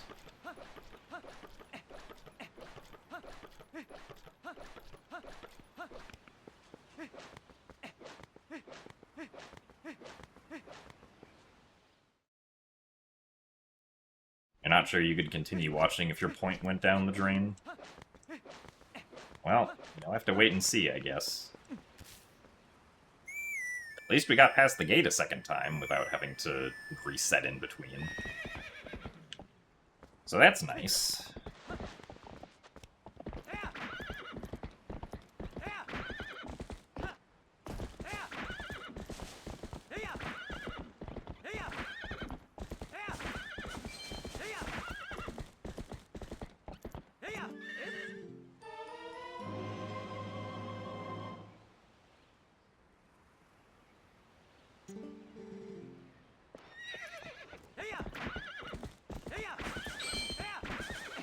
₹5, what the heck? You usually do not even remotely get that many rupees there. I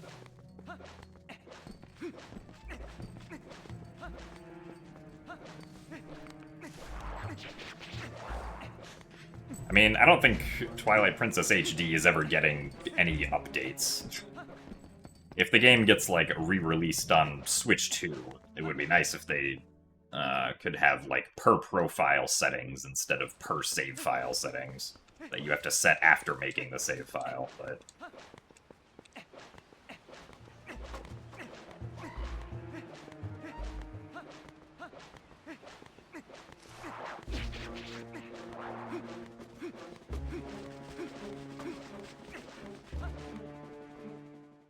We'll have to wait and see.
Okay.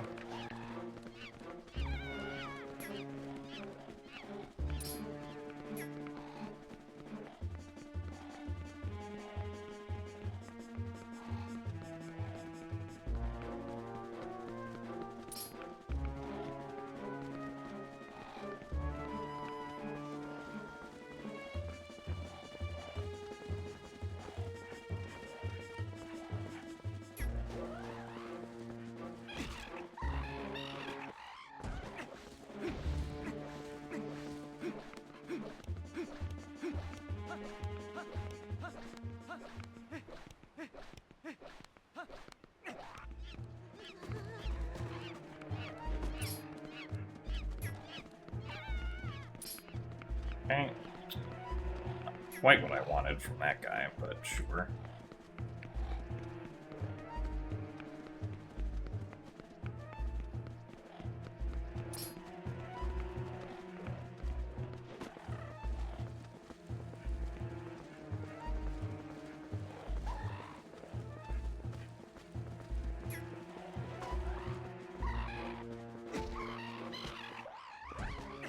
Okay.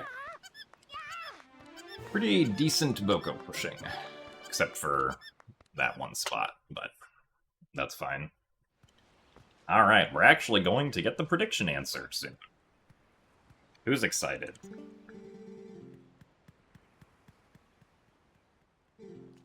There's a little bit of RNG with the Boko pushing, but it's mostly just, like... It is mostly, like, skill-based.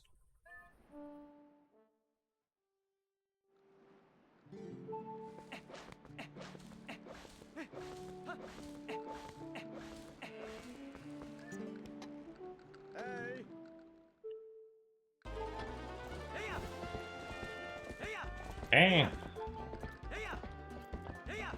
Not the best start. Oh yeah, really not, unfortunately.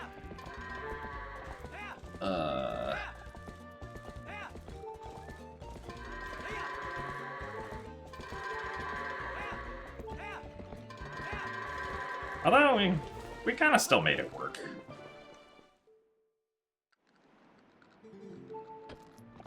Honestly, I don't know if there was a Howard. I guess I would probably say that there were Howards there, even though, like, I'm continuing.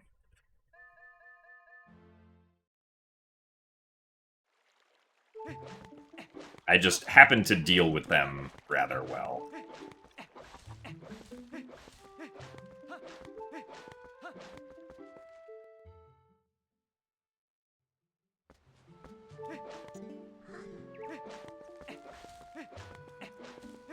I would not say that those goats were good.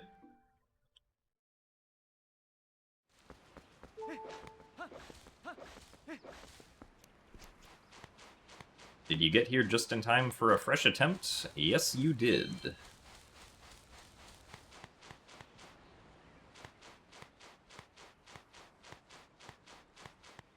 Because, like, we still did lose, like, 6 seconds to the goats. Due to them, or due to at least, like, 2 of them not acting how I wanted them to.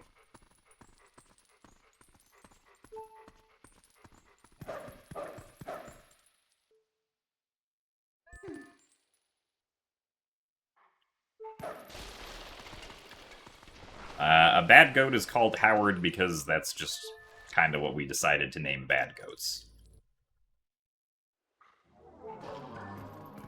For commentary on the AGDQ 2019 Twilight Princess All Dungeons run, me and the other commentators decided that if any bad goat happened during goat herding, we were going to name the goat Howard.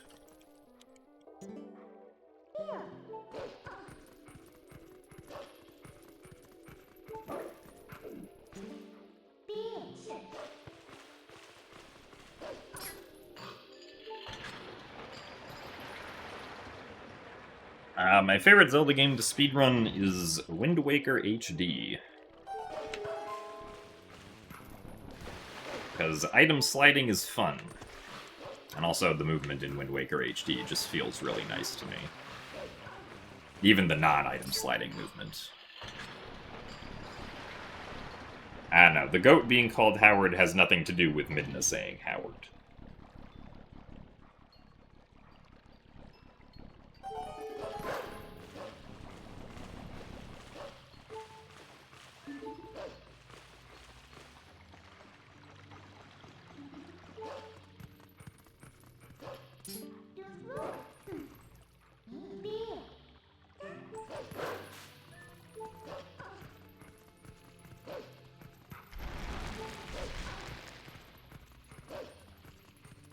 I don't know what my goal time would be if I returned to Wind Waker HD. Maybe like sub 50, I think, given that what the current 80% record is like a 45.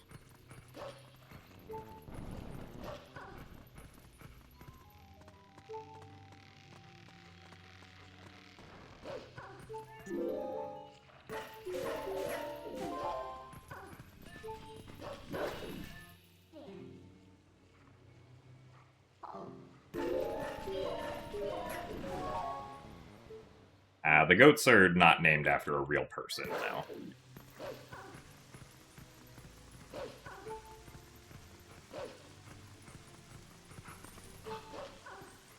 No, sub 50 in this context means sub 50 minutes, not sub 50 hours.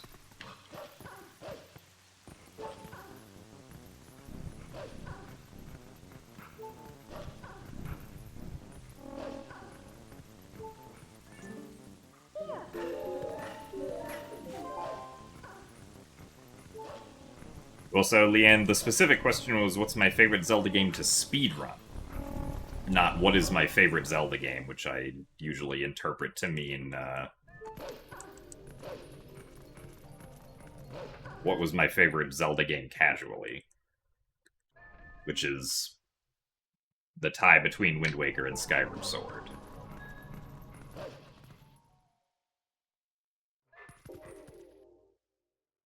I mean, Wind Waker is not like an inherently short game. The speedrun is just short because we can sequence break to the end of it pretty quickly.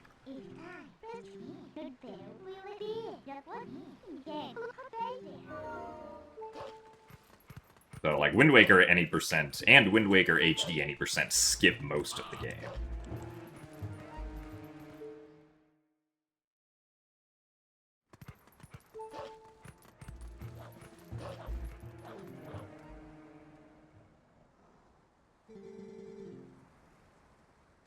He loved Skyward Sword, except for the extremely talkative sword.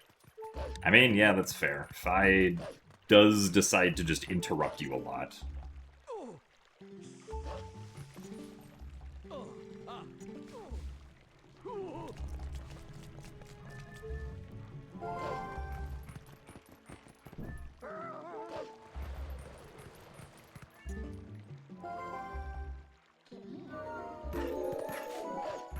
You heard about something called sleep the other day, and you're gonna go try to figure out what that is.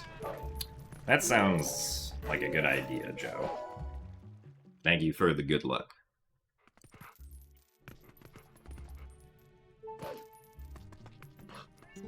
My favorite randomizer Zelda?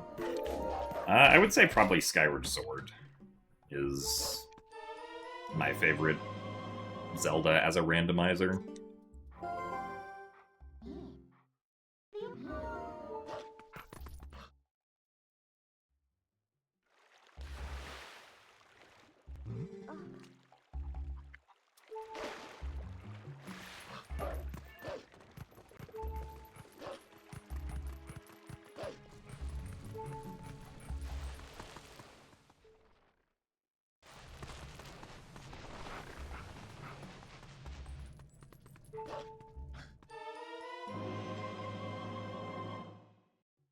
OOT or MM?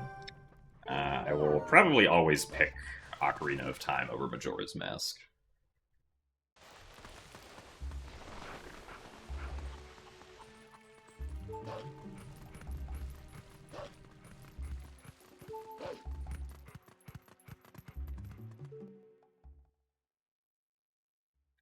Which Zelda game should you play second if your first was Twilight Princess? I mean, I don't think there's really, like, a correct game to play second. Like, you could play the games from the Zelda series in whatever order you want.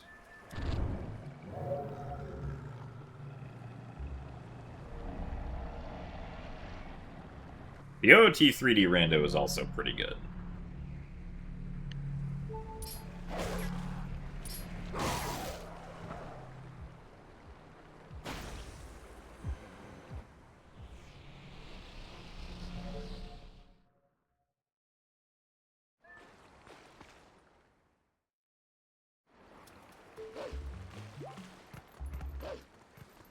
I mean, you know, generally all of the Zelda randomizers are good, but the one that I personally have the most fun with is Skyward Sword.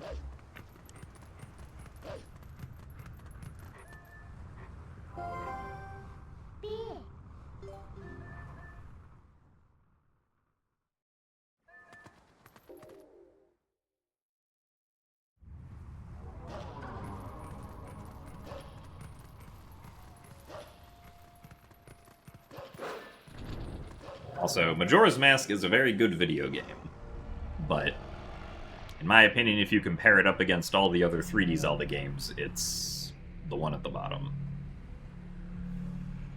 The great news, though, is that that's just my opinion.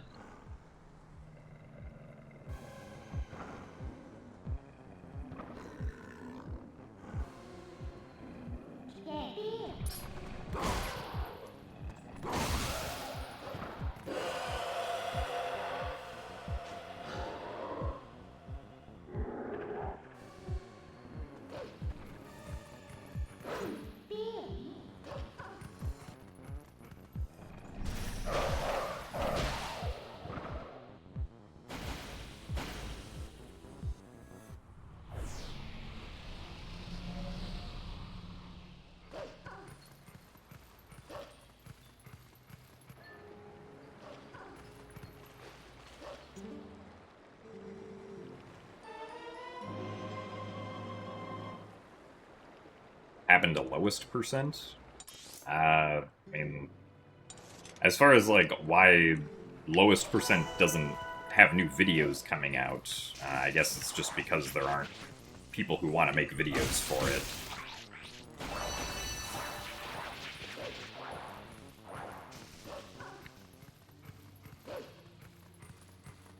Since generally the videos that were being made for it were being contracted out on an individual basis,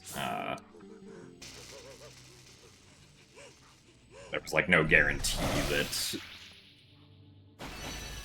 like, anybody would be consistently making videos for it.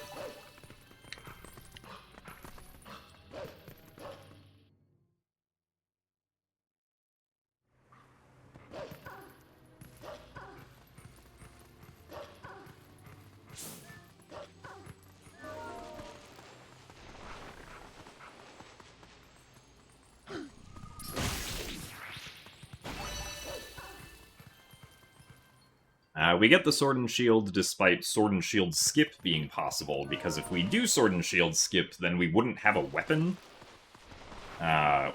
when we get to Forest Temple to fight Ook, or even just to try and kill the 2 Bokoblins that we have to kill. So, we wouldn't be able to continue the game since we would not have a weapon.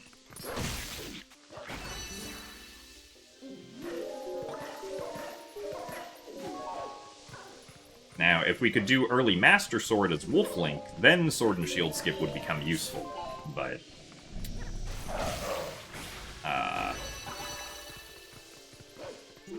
because then getting the Master Sword early would give us a weapon, right?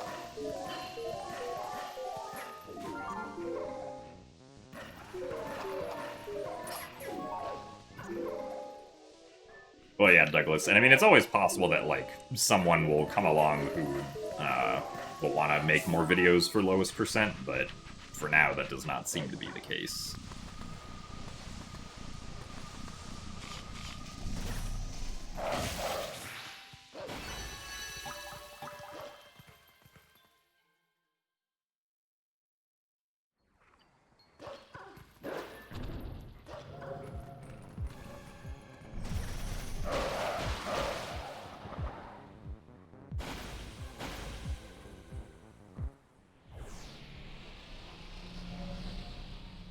Do I want you to make a video?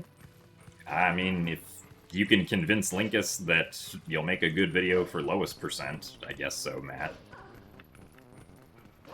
What would you want your video to be about?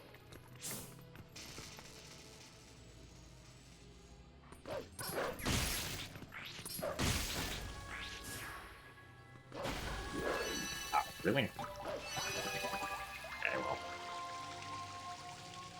I don't think I've ever missed that tier like that before.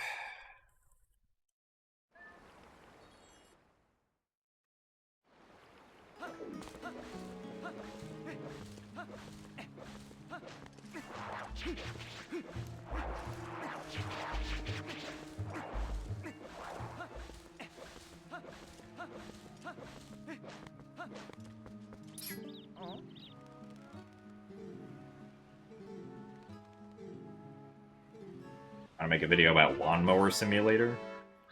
I mean, I'm sure you would know all about Lawnmower Simulator, Matt.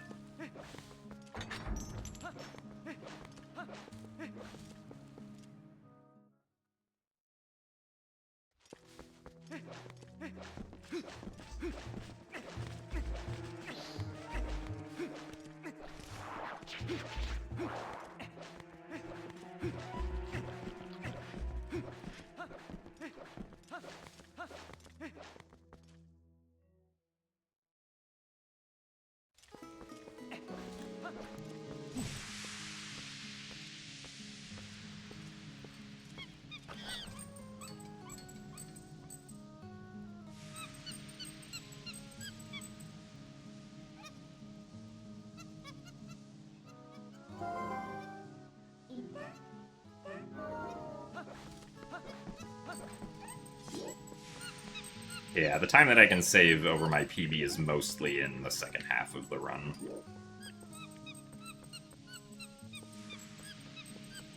Why was that one slow? That's unfortunate. Usually that one's not slow, but...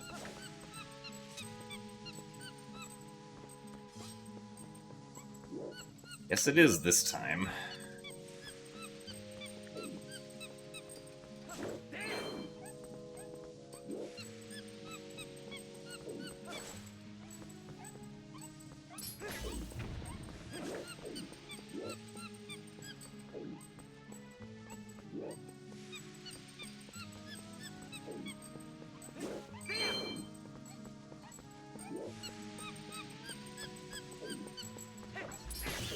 Really?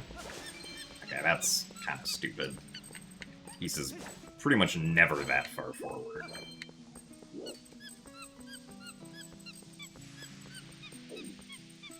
Am I busy? I am slightly busy at the moment.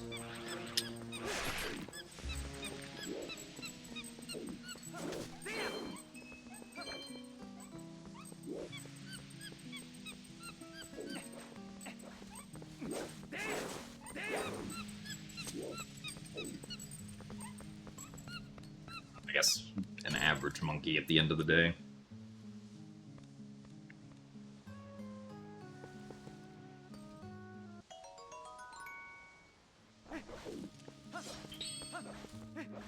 Fortunately, I did not get rid of blue rupee text, though, so we will have to potentially avoid that.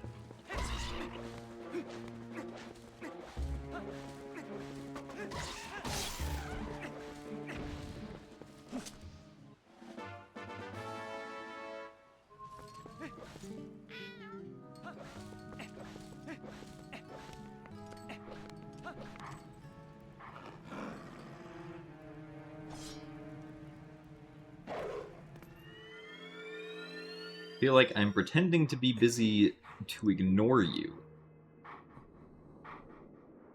I would not say that that is the case, no.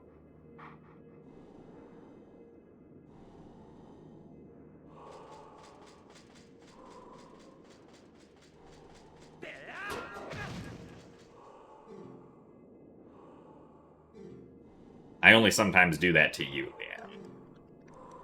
But not anyone else.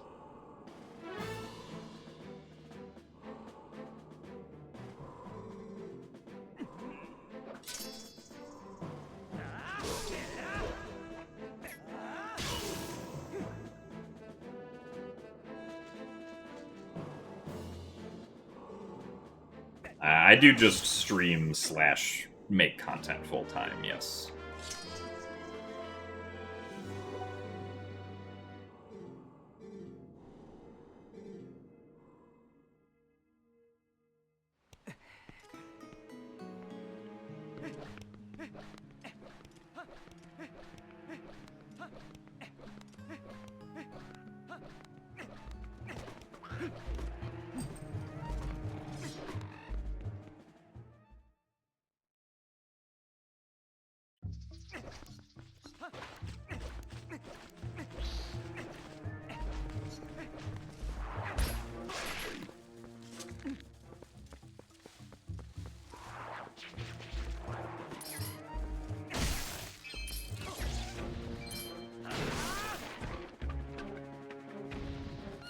I get notably meaner when Matt shows up.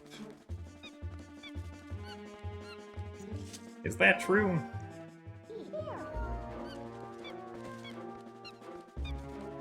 Oh, come on, Spider. Really?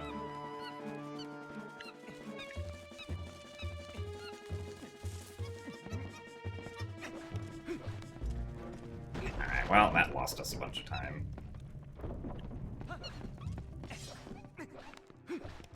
I thought the spider would turn 180 degrees, but he only turned like 30 for some reason.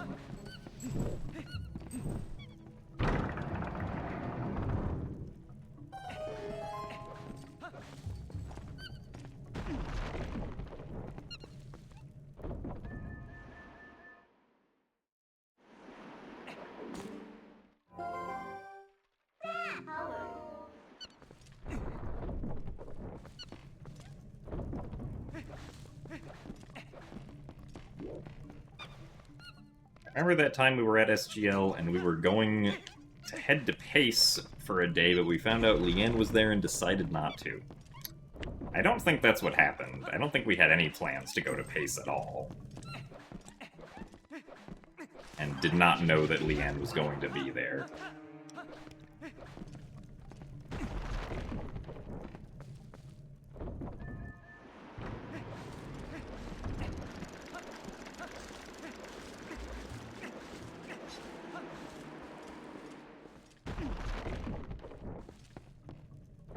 I think I need a case of orange juice.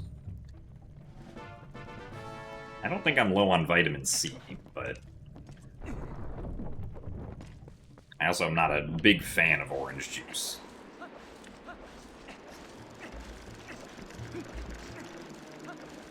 Or oranges in general.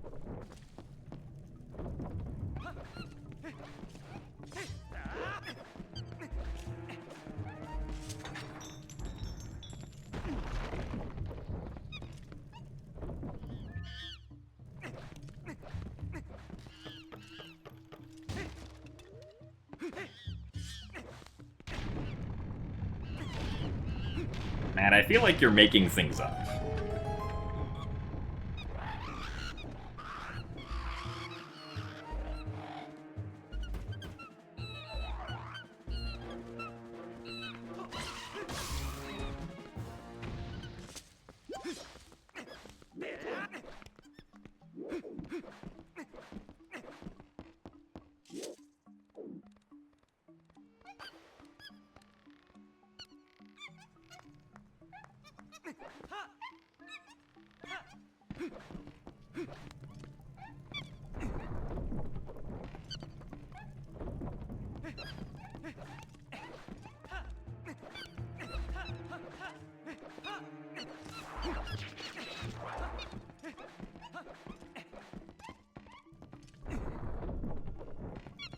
Why do the monkeys help us in this game?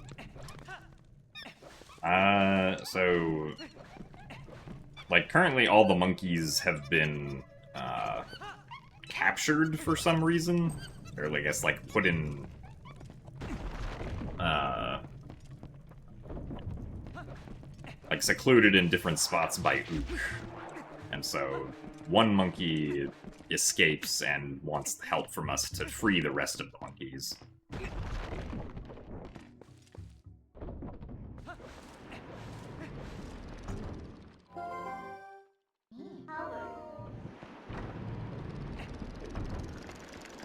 Because they want their friends to be free. Presumably.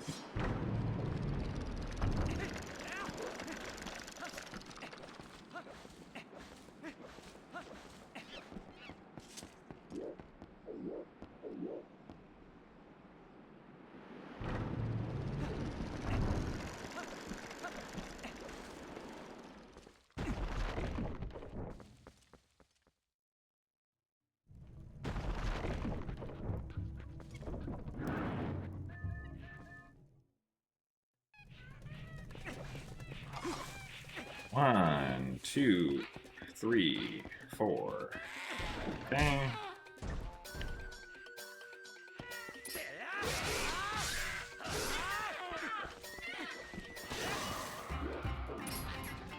One, two. Alright, only two. Very nice. We'll definitely take that.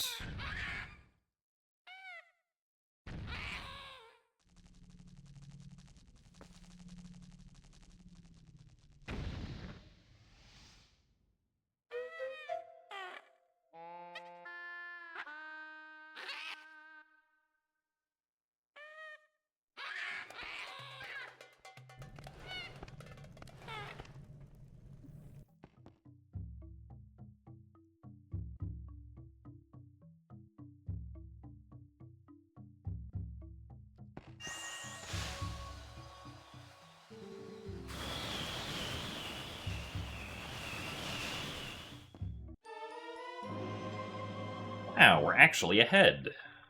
Amazing.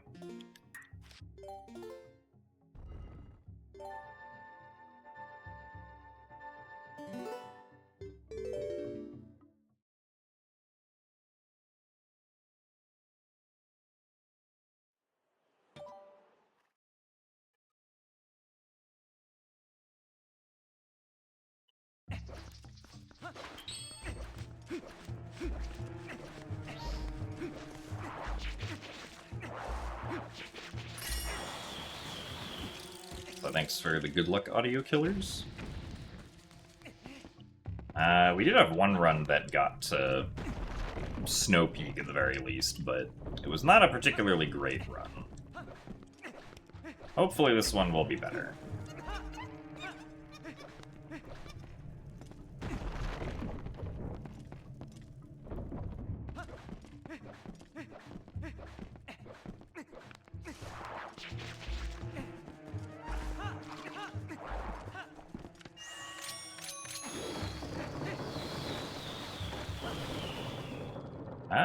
I don't know if this is close enough.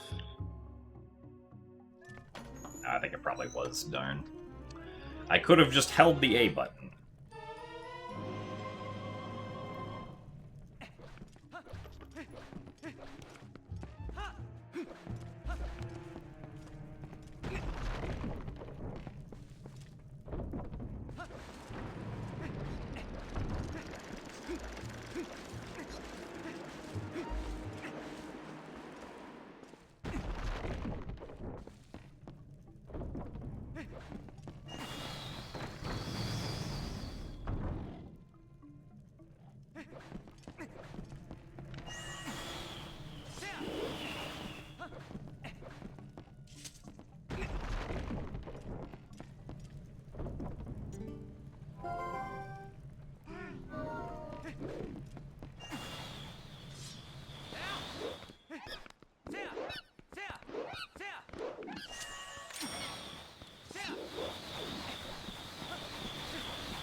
Is this a glitchless any percent or a glitched any percent speedrun?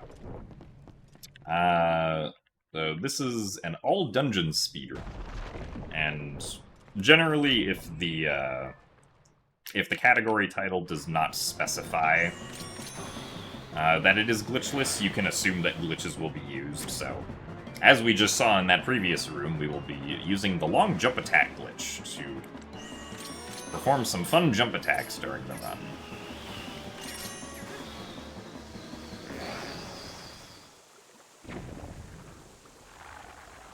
And also because it's all dungeons, we have to go and beat all of the dungeons, which any percent does not have to do.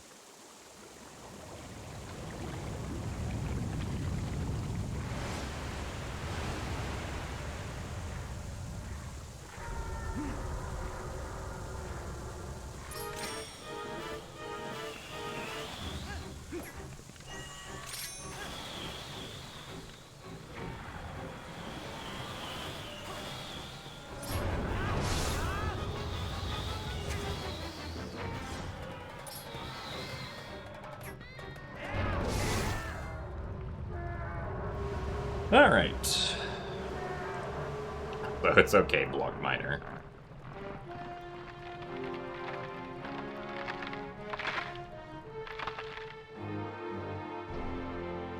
How, like,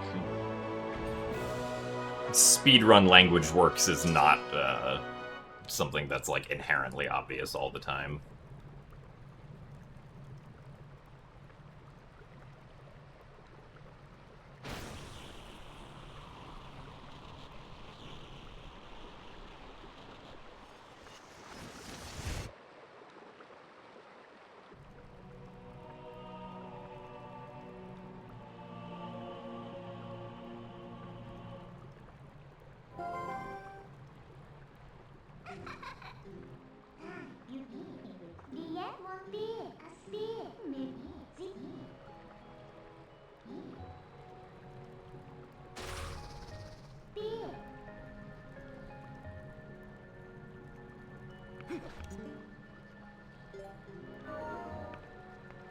Alright, still ahead after Forest Temple.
Ugh.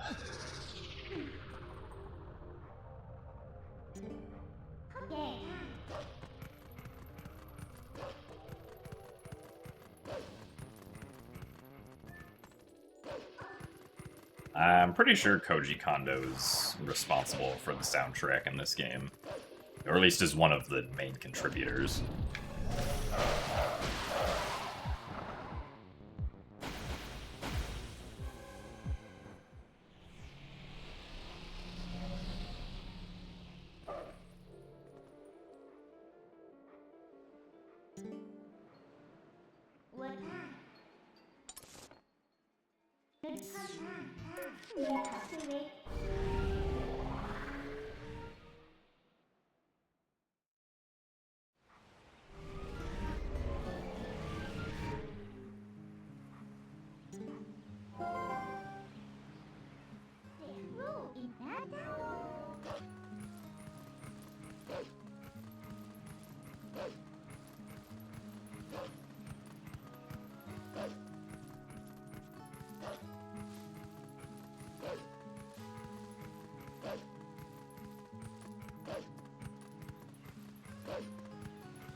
Second try.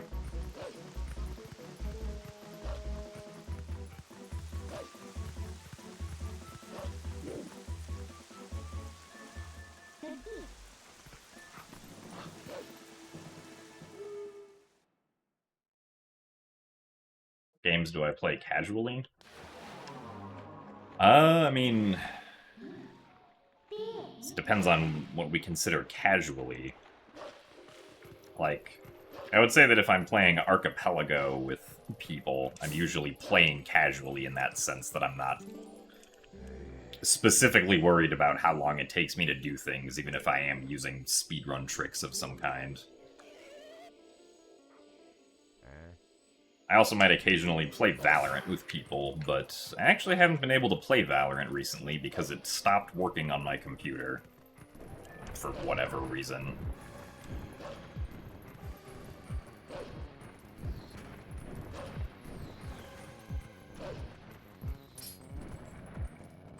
I probably could have gotten down to the other slope there.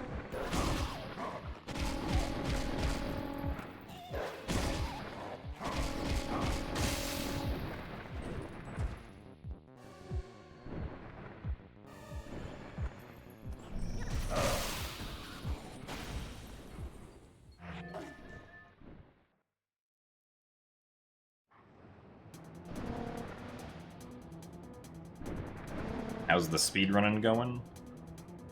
This run's not too bad so far, all things considered. We're probably not going to be ahead when we get to the Elden Vessel, but shouldn't be too far behind, assuming everything else on this segment is fine.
Do I have a favorite Mario Party?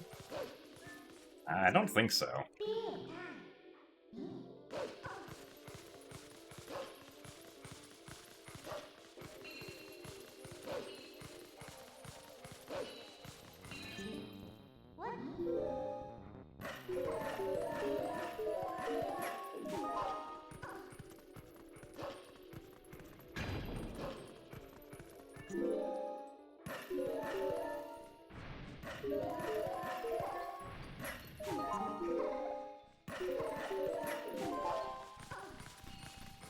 How does it feel to achieve knowing that I got or bet someone world record speedruns?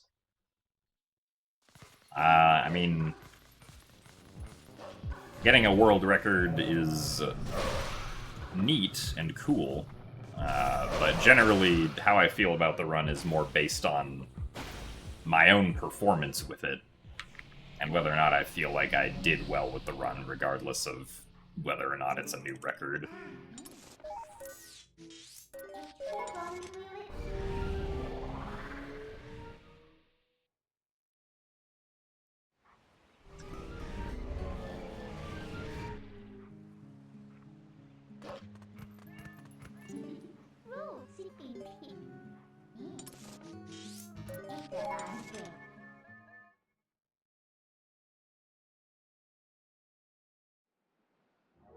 So, hello, Tommy Earl. Am I showing the game who's boss?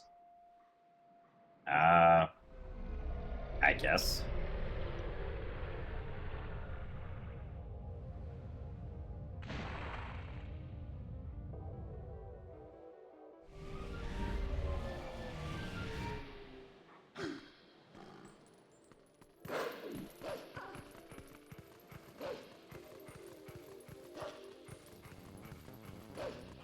I'd say that so far this run, we are generally playing well. Even if we're gonna be, like, a few seconds behind on Elden Vessel.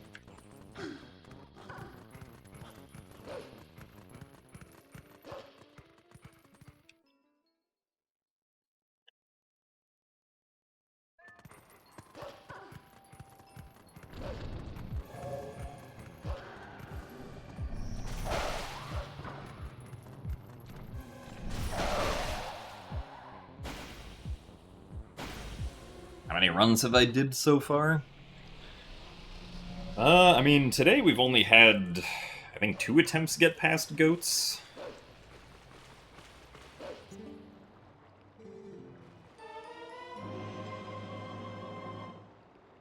far as the actual number counter, I'm not sure, because we reset a lot of runs within the first, like, 7 minutes.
As far as future speedrunning plans go, it's just going to be 3D Zelda as far as I'm aware.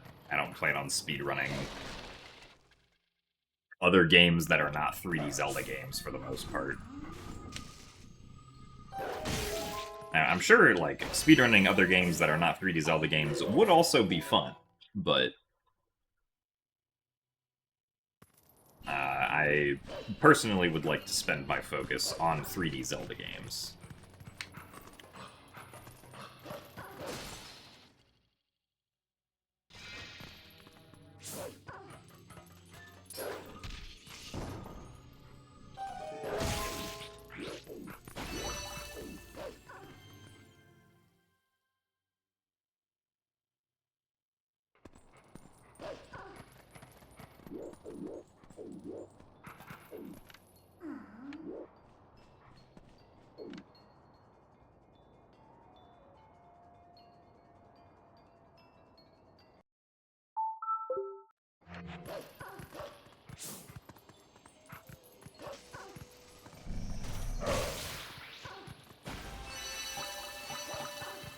Okay. Not too bad.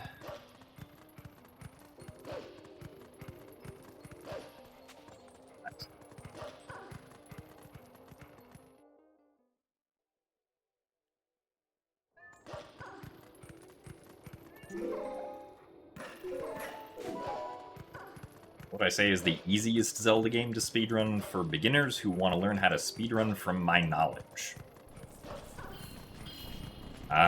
I mean, I wouldn't say that any of them are, like, objectively easy. Like if you want to speedrun a Zelda game, regardless of which one it is, you're going to have to put in some effort to learn things, right? So, like, I wouldn't... If you want to speedrun a game, I wouldn't just speedrun one that is easy to speedrun. Like, you should pick whatever game looks most interesting to you, or whichever one you think you would just have the most fun playing. Because that is probably what will bring more enjoyment to you. Instead of just whichever one is easiest. Also, that guy was not in a great spot. Those three were, though. Also, thanks for the good luck wafer link.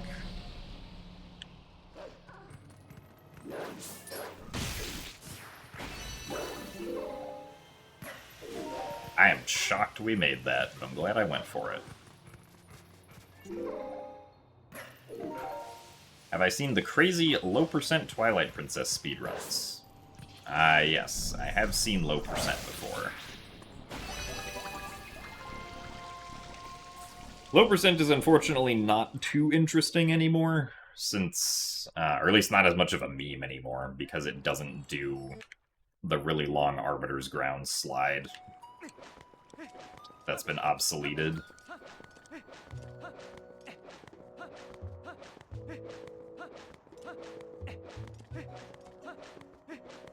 So thank you very much, Faye Scarlet, for the 34 months to Tier 1.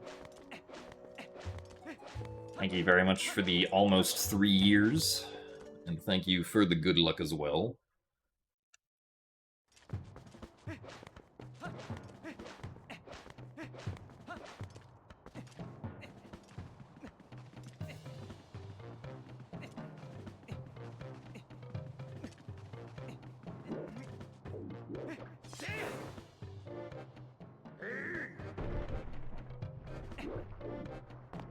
Also, thanks for the raid as well, Faye Scarlet.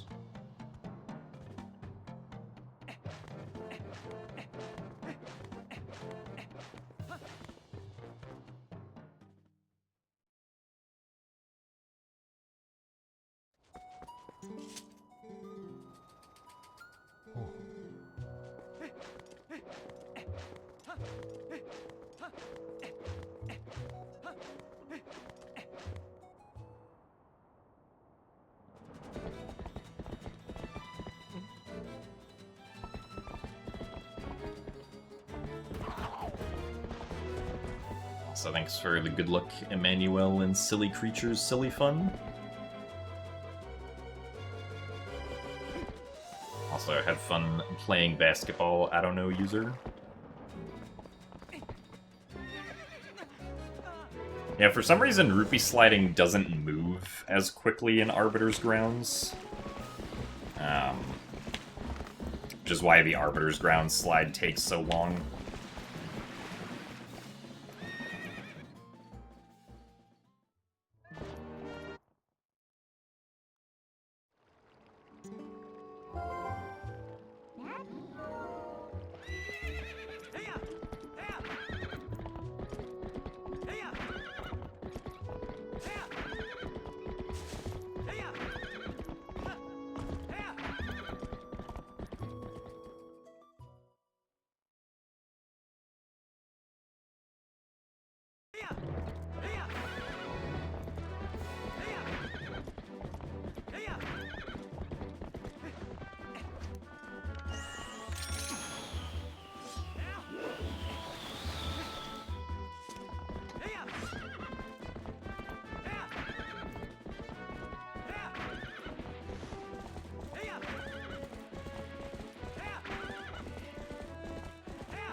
Did we have any after us? Guess we might not have. Thanks, Epona. Love when the Elden Bridge does that.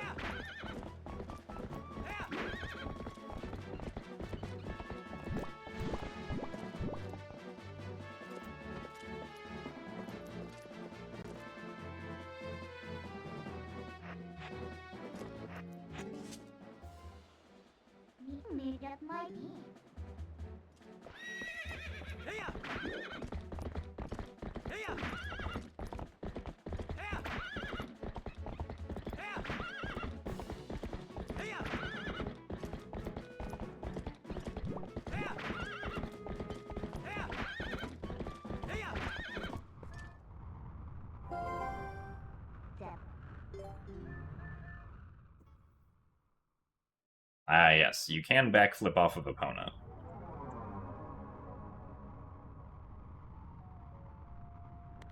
You hold ZR and then press A. That'll make Link backflip off Epona.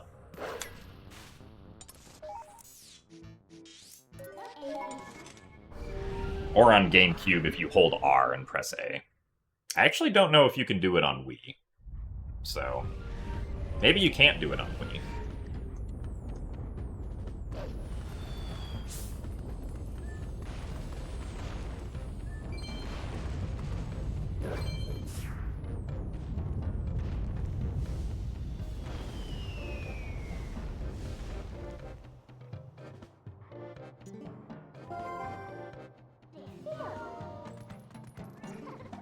You believe in me.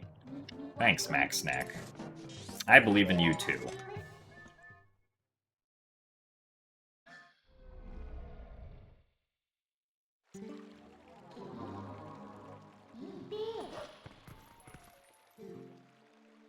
PP, the game I'm strongest at? No, I would say the game that I'm strongest at is probably Skyward Sword.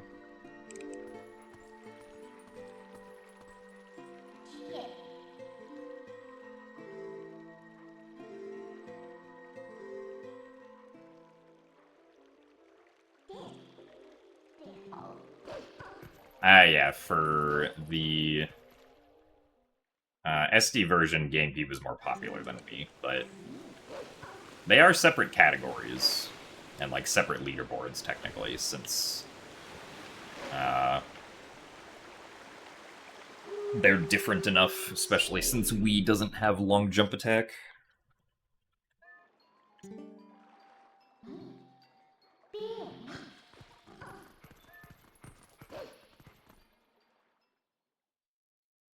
So thanks for the good luck, Conquer. SD in this context refers to standard definition, which is the standard definition version of the game. which for Twilight Princess's sake can refer to like either the GameCube or Wii versions, because they're both in standard definition.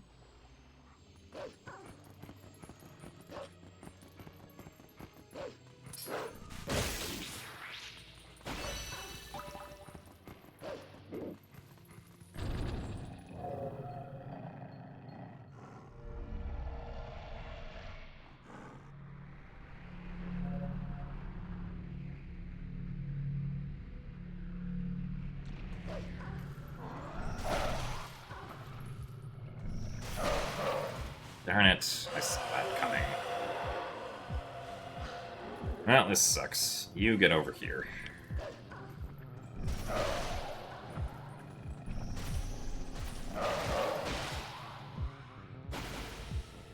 Thanks, Shadow Beasts.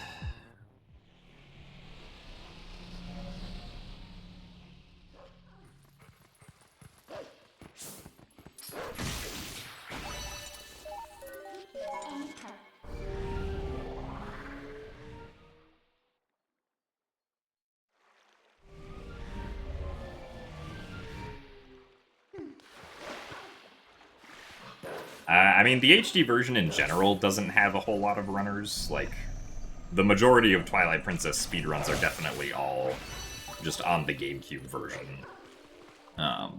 With not as many people playing Wii or HD.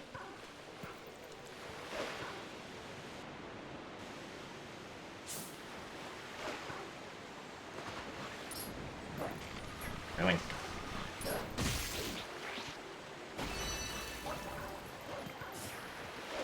That was also kind of slow.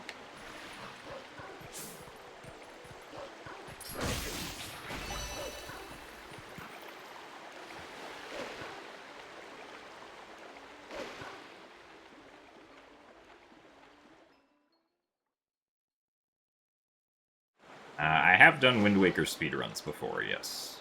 Though I haven't done a Wind Waker speedrun in a pretty long time at this point.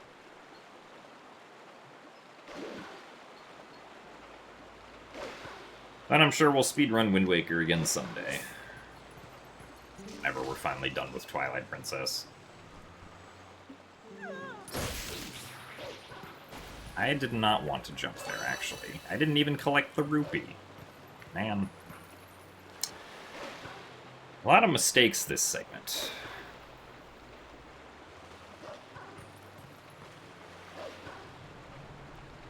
So I am sorry to hear that you are having trouble with Krita, Jarwin.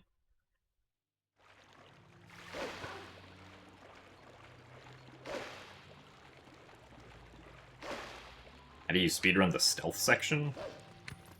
If you're talking about Forsaken Fortress in Wind Waker, like, you just speedrun it. Like, you go through Forsaken Fortress from the bottom to the top as fast as possible. Usually while also collecting the red rupees in the courtyard.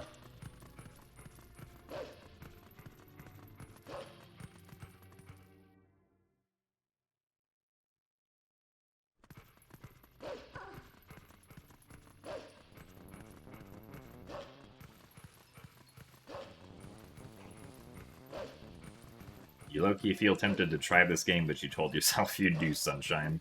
I mean, this game is pretty long. Like, the any% speedrun is still well over 3 hours, right?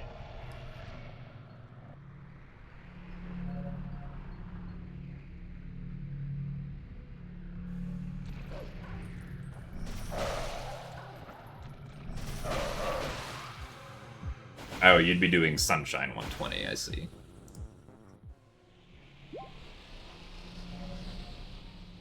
Is it faster to kill the plant boss with the pure forest water, or are the regular tools fast enough?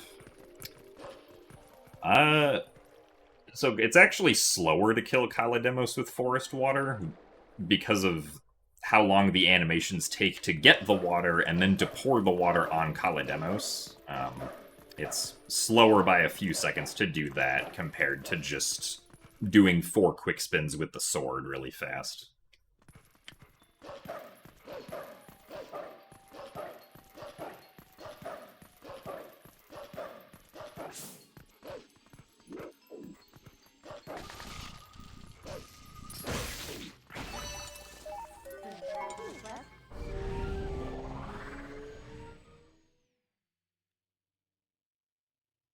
So thanks for the good luck, Jirla.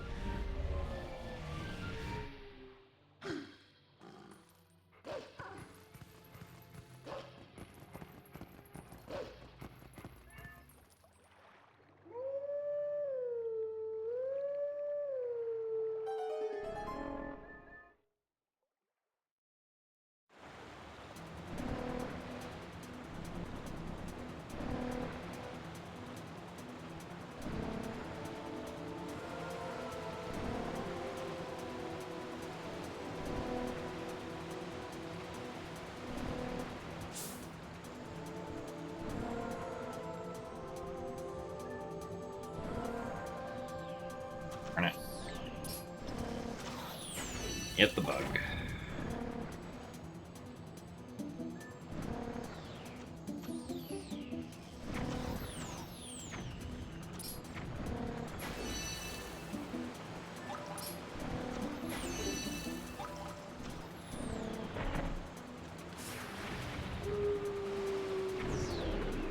Yes, I did know that you cannot do boomerang LJAs on the Wii version of Twilight Princess. Because unfortunately, on the Wii version, you try to take out your sword after throwing the boomerang, it breaks the target lock that Link has on the boomerang, so... no long jump attack for you. Unless you have some other way of targeting something to get a long jump attack.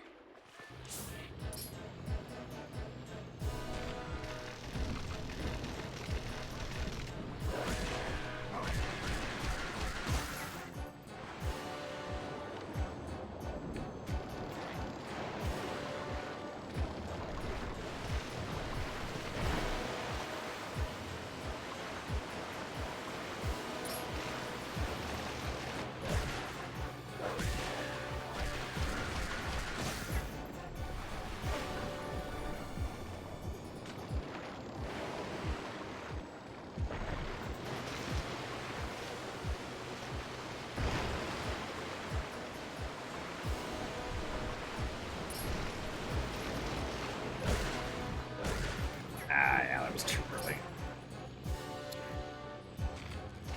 Come down here. Well, unfortunately, this segment was not very good. A bunch of different reasons.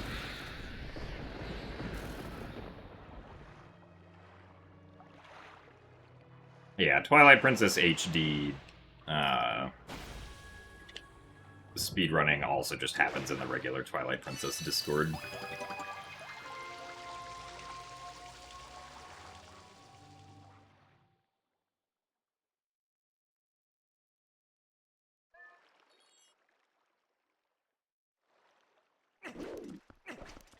Basically, all versions of Twilight Princess are in the same speedrunning Discord.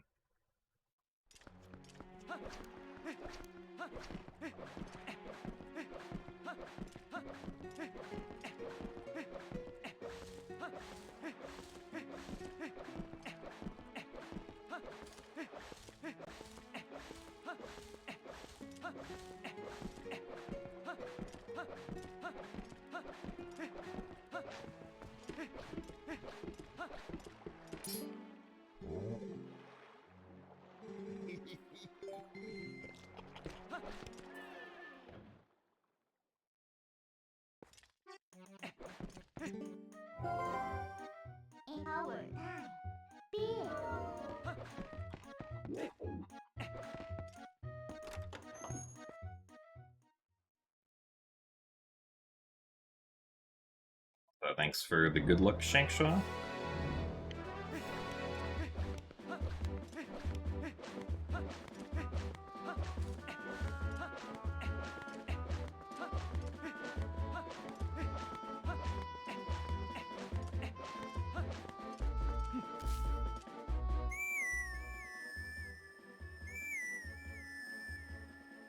Yeah, one of Binda's voice lines does kind of sound like beer.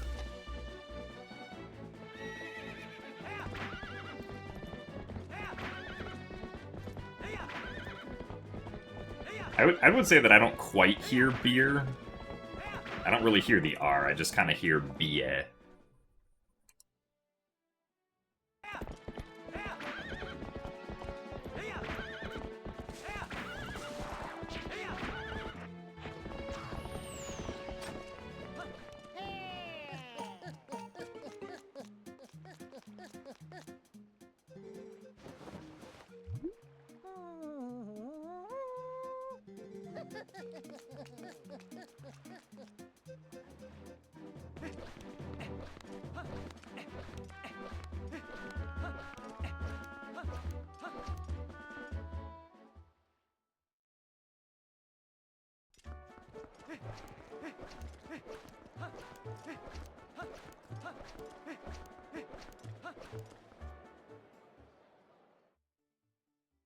I relate to the mailman character? I don't think so. Why would I relate to the mailman character?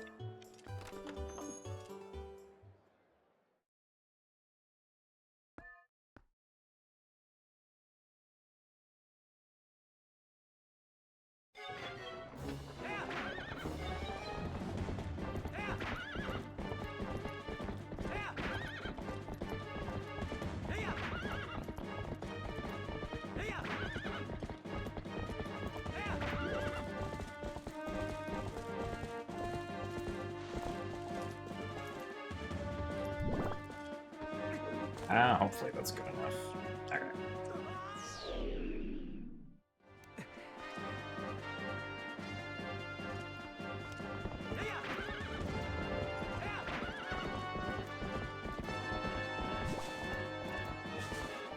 Now rupees.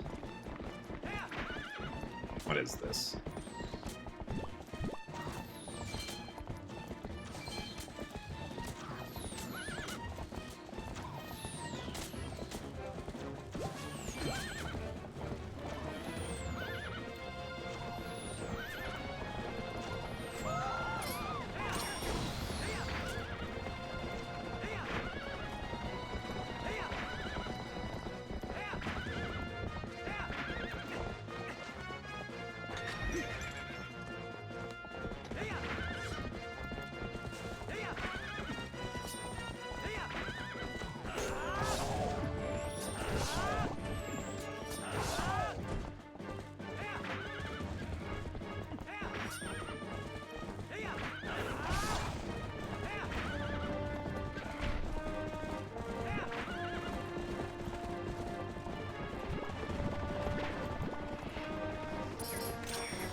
Is this gonna work? No. Darn it. That sucks. Yeah.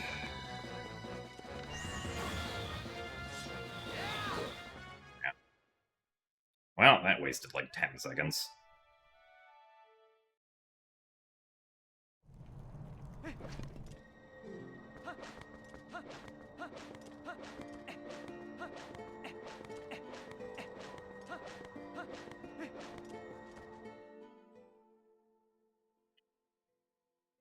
Why wouldn't I relate to the mailman? I mean, I don't have any experience delivering mail.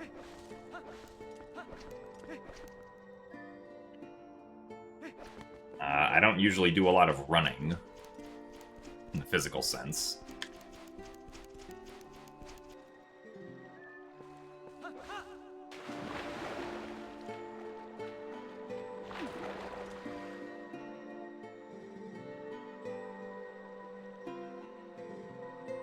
So thanks for the good luck, Joel Goldson.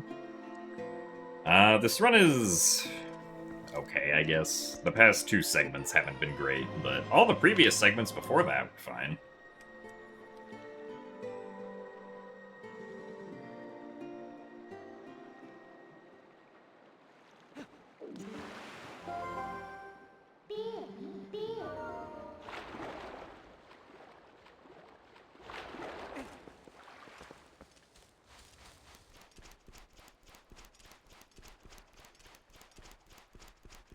Yeah, I think casually a lot of people get pretty stuck on the wagon escort because they don't, like, realize how you're supposed to be able to not get the wagon to run in circles, because you have to get rid of the Kargarok that's carrying the bomb.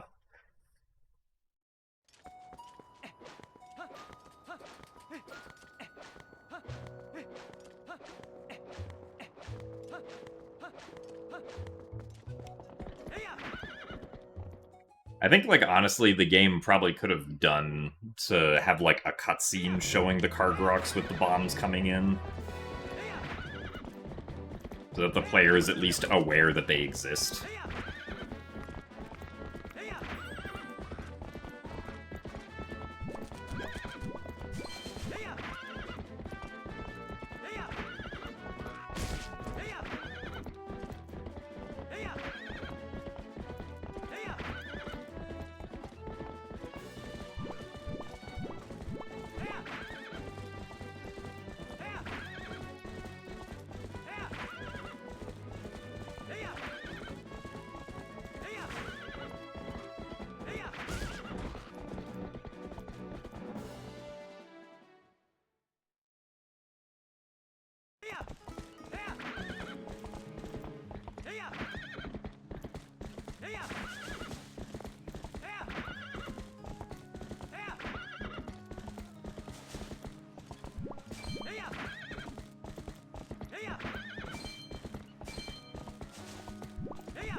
By what point do I decide it's worth committing to a run?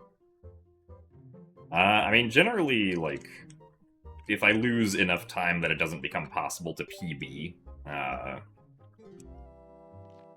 unless I'm, like, near the end of the run, I probably won't complete it. Like, if I lose a run in Arbiter's Grounds, then I'll probably just reset there and not finish the run at all. Oh my god, we actually got good RNG for the first phase of Bow. Hopefully that extends to the second phase.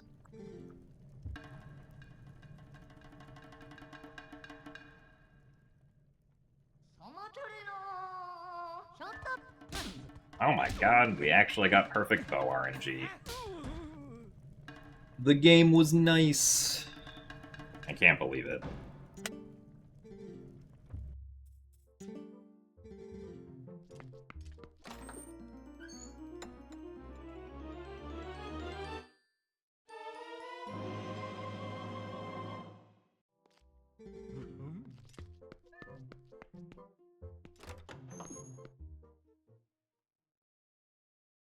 If I ever have interest in making tutorials for a category, not individual trick, or not really.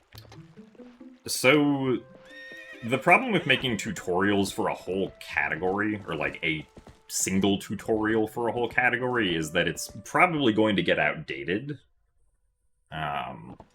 Like, if it was just like a single video, right? I did make some tutorials for the beginning of, like, a Skyward Sword HD any percent speedrun. And I essentially made them in the format of, like, a YouTube playlist, so in case any individual, like, you know, couple-minute long video got outdated, it could just be replaced with a different video, right, in the playlist. Or, like, a different video could replace it in the playlist, and then you could still just reference the playlist as the main source of information. I didn't end up completing it. I only got to, like, the beginning of Skyview Temple for Skyward Sword HD before realizing, like, I want to be able to have, like, a good camera setup that shows how I use motion controls, and then I never got around to doing that. So there's a tutorial for the first 30 minutes of Skyward Sword HD any percent that's mostly up to date. There's, like, some very minor things that are technically not up to date, but that's a good way to get started for Skyward Sword HD specifically.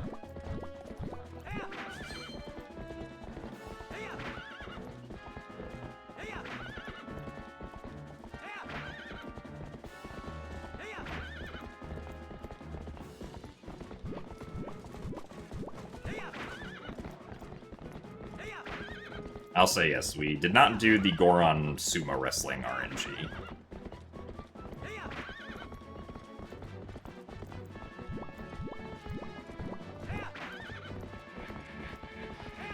So hello, tacky cosplay.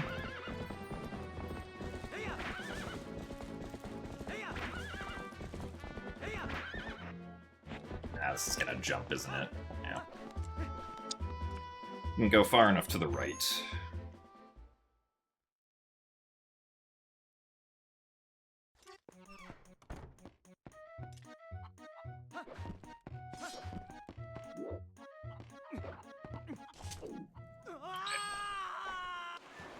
Supposed to equip the iron boots, but forgot to do that.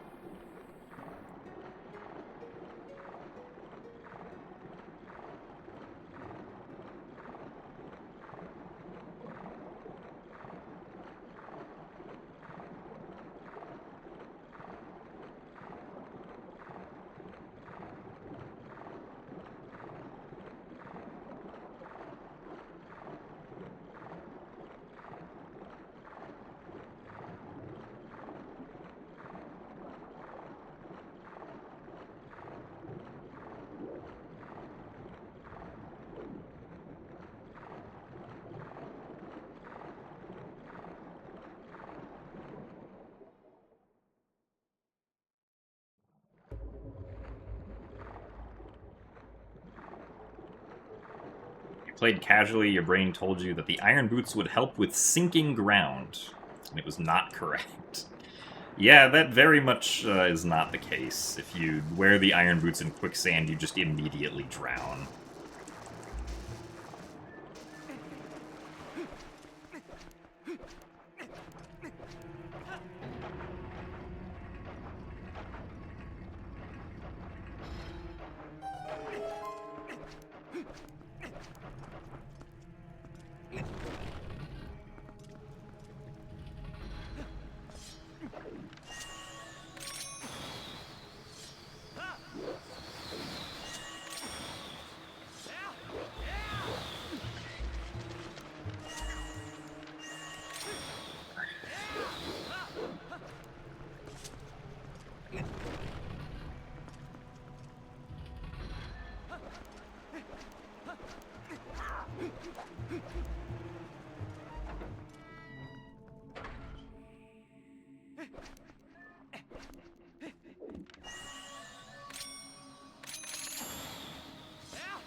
Nice. Come on.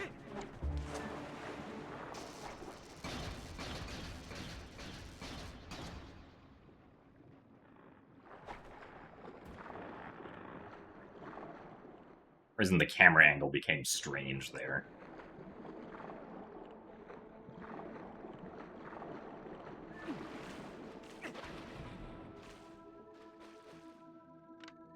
Fortunately, we will not be saving time here.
I mean, I think Wii isn't as slow in Lakebed Temple anymore, thanks to displacement clipping.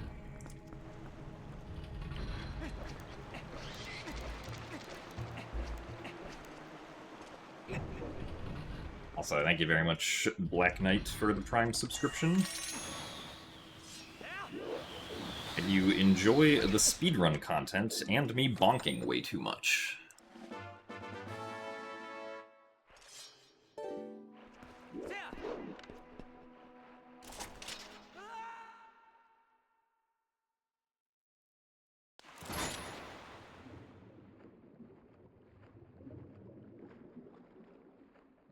Yeah, watching Link Wind Bomb in Breath of the Wild is probably pretty weird as an NPC.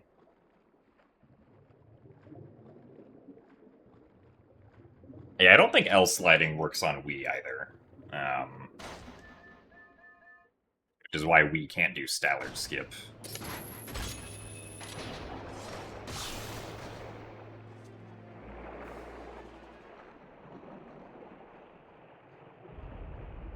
So the Epona slide works by holding ZR and then letting go of ZR and pressing A on the same frame. So to do that, at least to do it in TPHD, we hold ZR, pause, let go of ZR, hold A, and then unpause, which will buffer in the A press for us. So Epona slides are pretty easy to do on HD because of that.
Howard.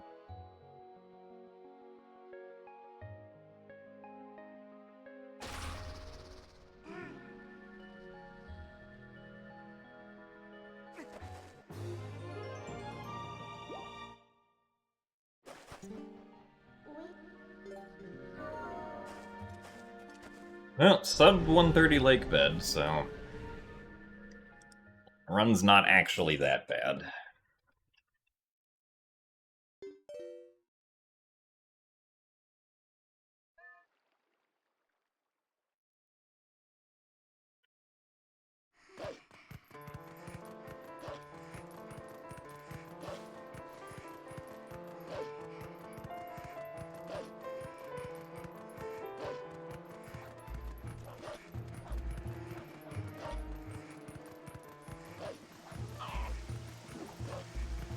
Yeah, how long it takes Morpheal to bonk into the wall during the death cutscene is random to some degree. Since the game has to dynamically move Morpheal there, it doesn't always take the same amount of time.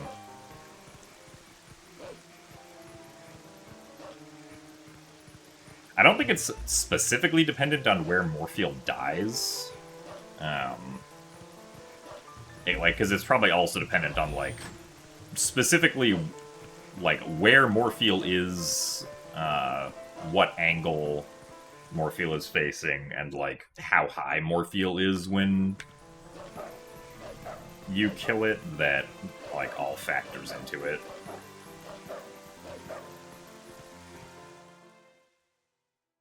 The dungeon that takes the longest is Palace of Twilight, which takes about 22 minutes. Actually, not that long. Part of that split time is spent getting to Palace of Twilight, so like 20 minutes.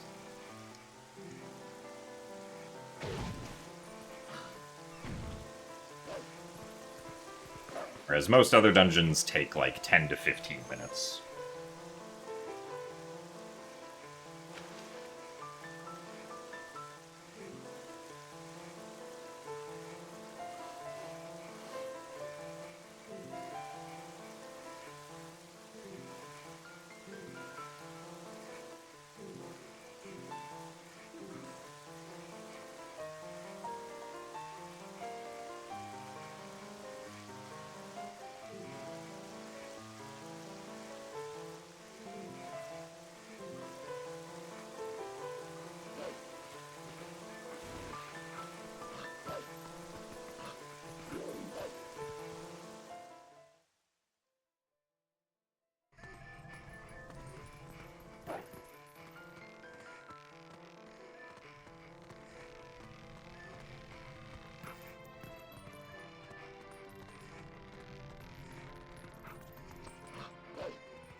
I mean, this game also just has a lot of dungeons, right? Like, you know, if, like, there are 9 dungeons over an average of 15 minutes each, is, like, 2 hours worth of dungeons.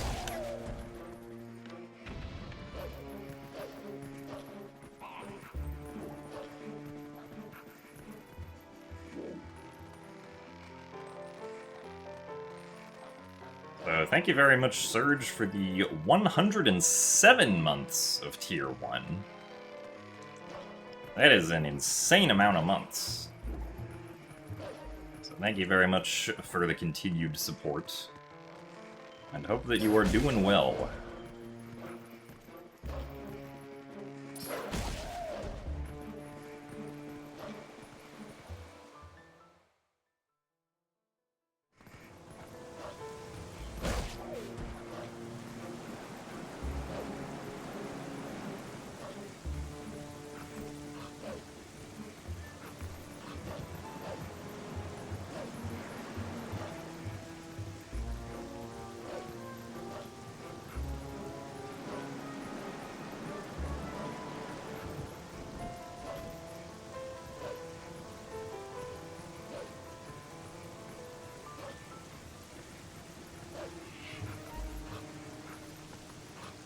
You have a meeting tomorrow at 6 and are low-key panicking, but you're chill.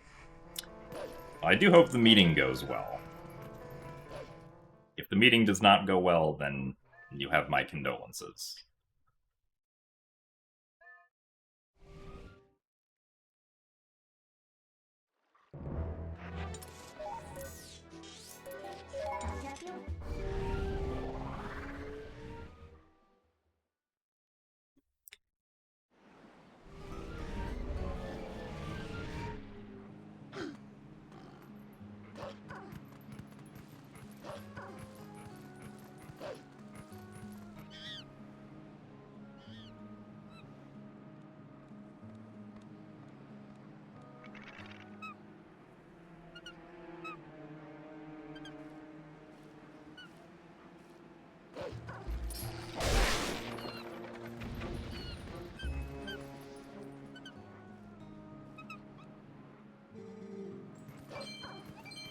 Three rupees.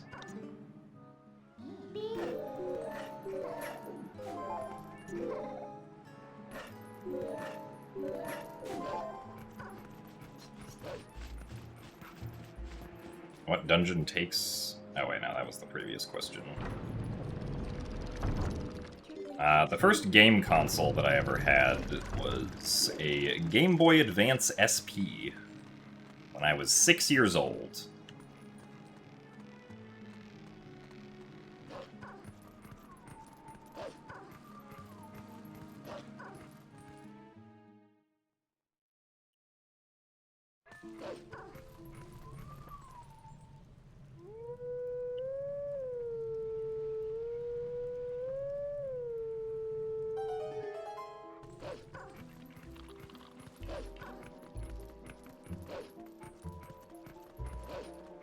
I mean, I didn't start with Google Stadia.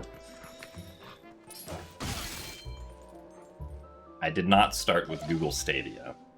I don't think I ever used Google Stadia, because the idea of Google Stadia sounded awful.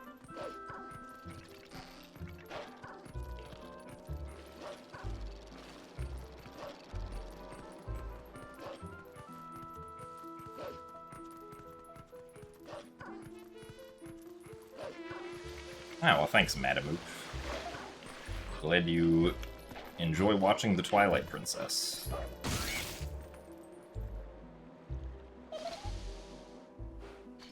My first game console was the 3DS. I mean, the 3DS is like 15 years old at this point, so I'm sure there's probably at least quite a few people who had the 3DS as their first game console.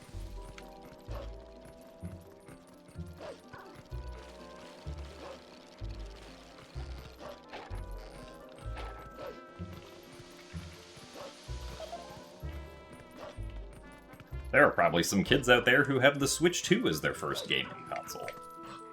Of course, those kids hopefully are not on Twitch. So...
Yeah, the youngest of four, so you got a lot of hand-me-downs. Ah, I see. That makes sense.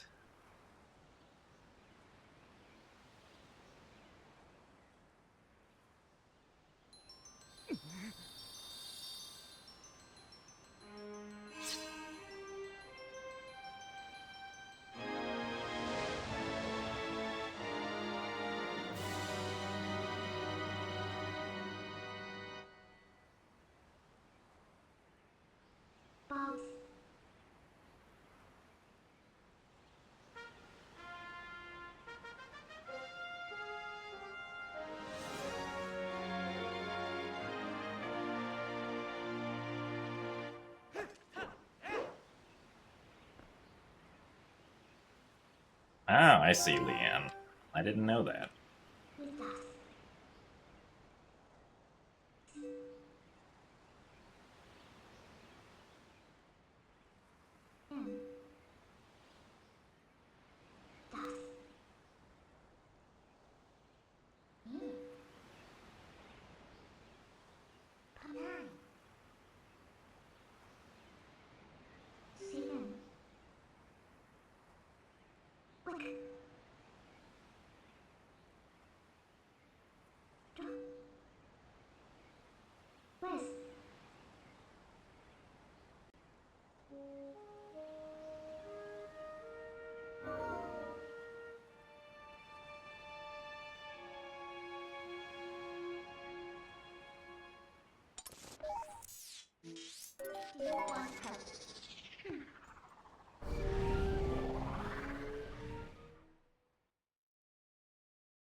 Nice. Oh, come on.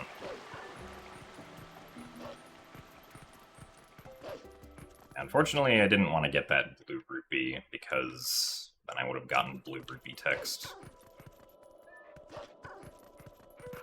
Alright, let's see if this run gets to continue. Hopefully I won't accidentally jump into the loading zone this time, like I did the previous attempt that got here.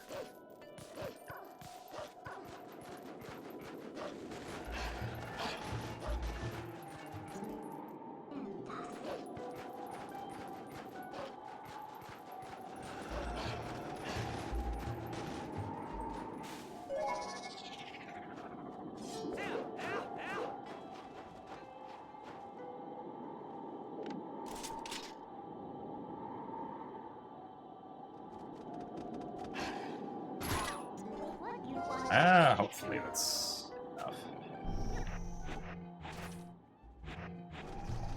Oh, okay. Alright, very nice. I will happily take that. The run gets to continue. Yippee.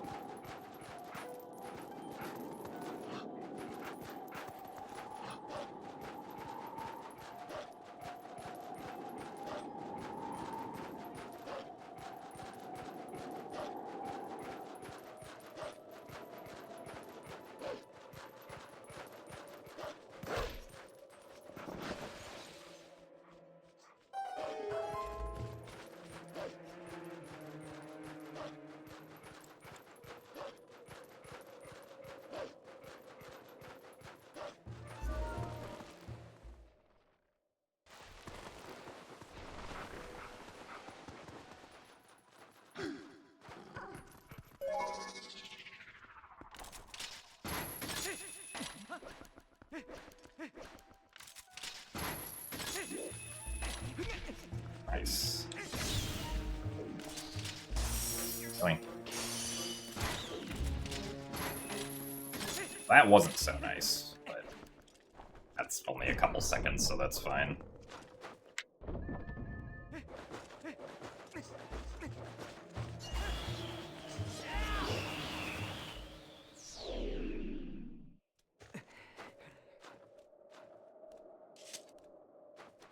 Yeah, I mean, like, generally, you know, we could lose enough time on any segment that a run could need to start over.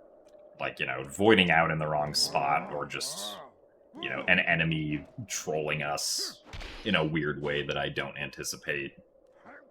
Or, like, accidentally dying, getting a game over, are all things that could potentially lose too much time to continue.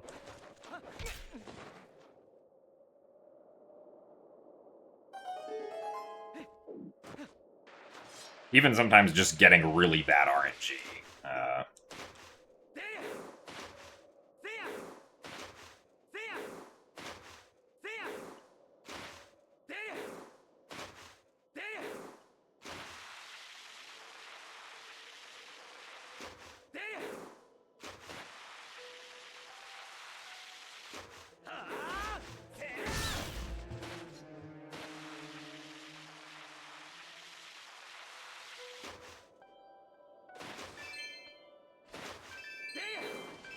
Okay, got all the rupees. Very nice.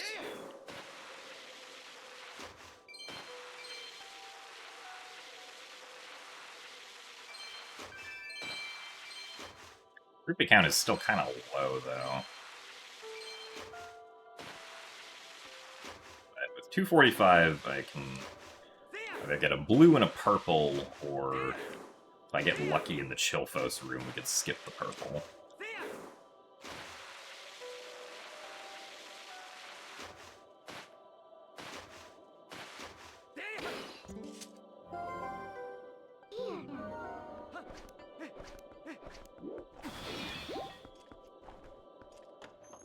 Rupee count affect the run.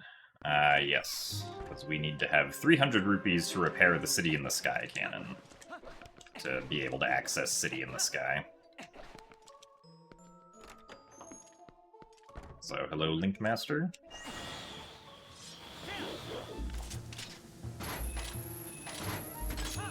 So, thank you very much, Anarakis, for the raid. And thank you very much for the... nice. 53 months of Tier 1 as well. Thank you for the good luck. Hope that the low transforms went well.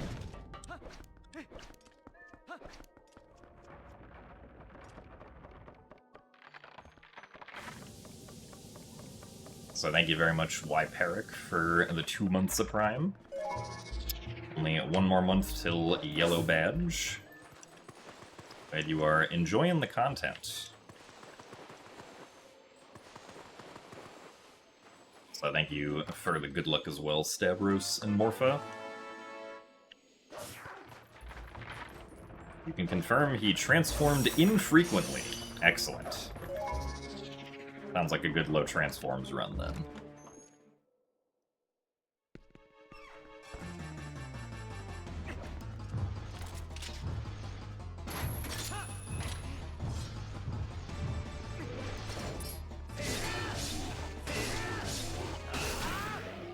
Alright, we didn't fail that fight this time. Yippee.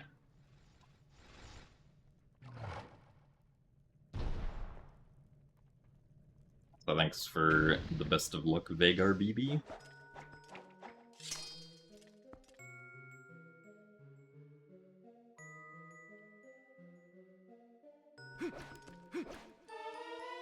Wow, we actually saved time.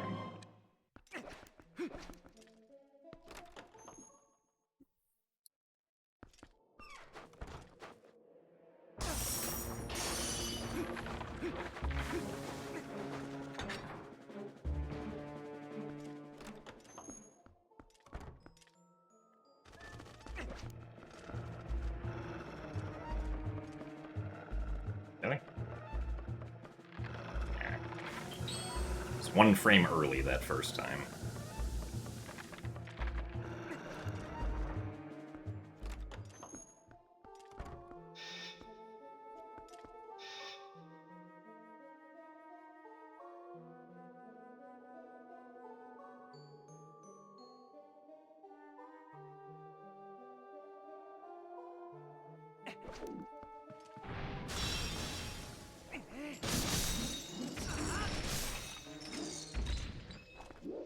Take that. A red.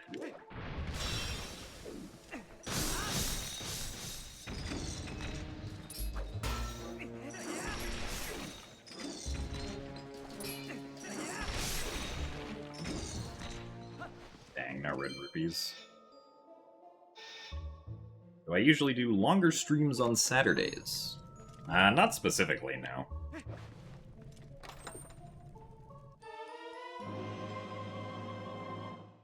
I just kind of go until I feel like not streaming anymore.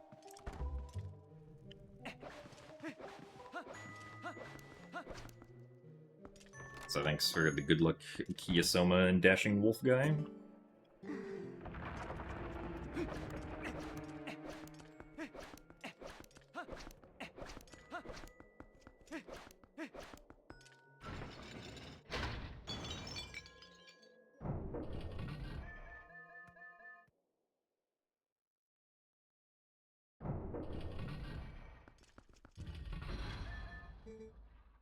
Alright, hopefully we can play some good ping pong here.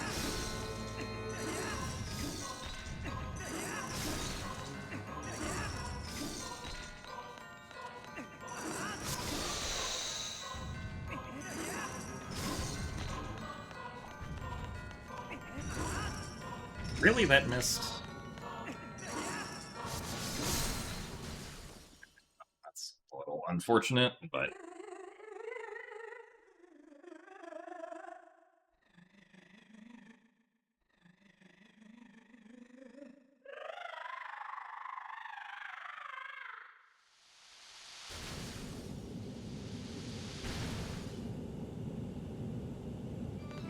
Thanks for the good luck, Lucas Steiner.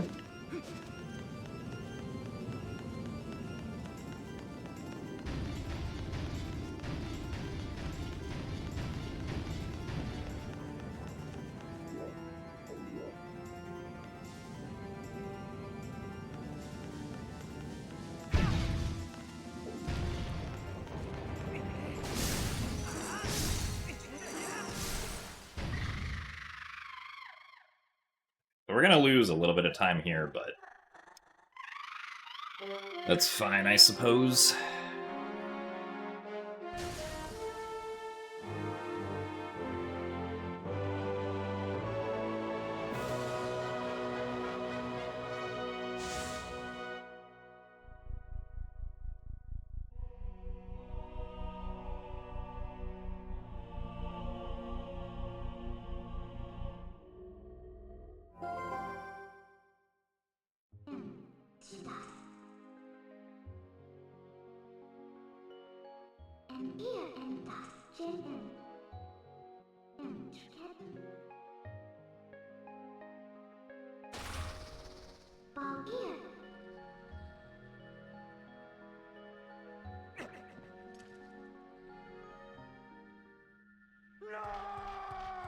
We did just defeat a boss, yes.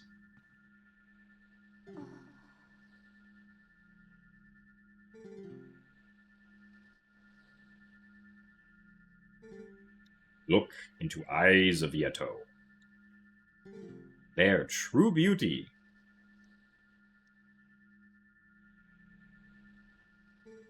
Who need mirror?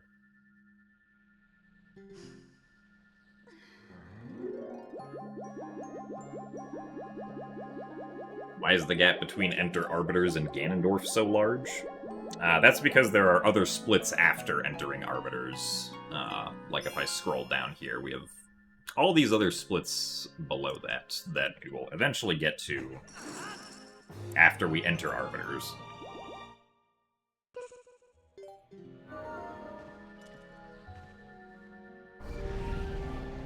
It just doesn't show all of them at once, because we can't fit them all on screen at the same time.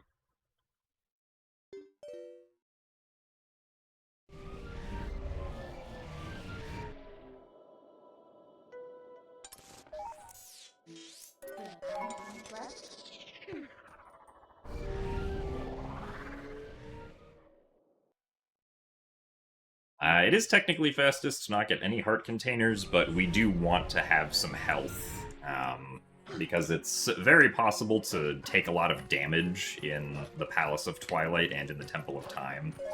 And should we take a lot of damage, I would prefer to not die when we are in those temples, so basically just for safety.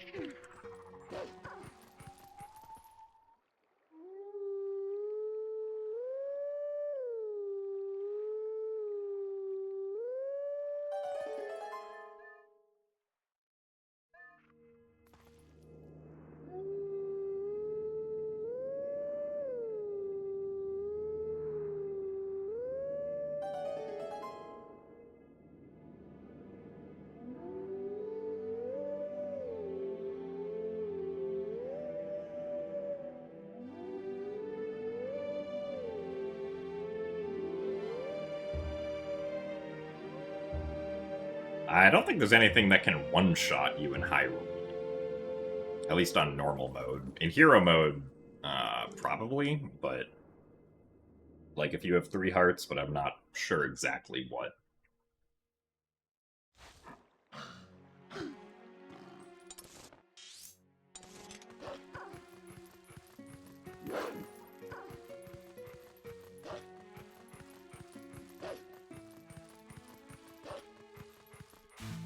Whoa, hello.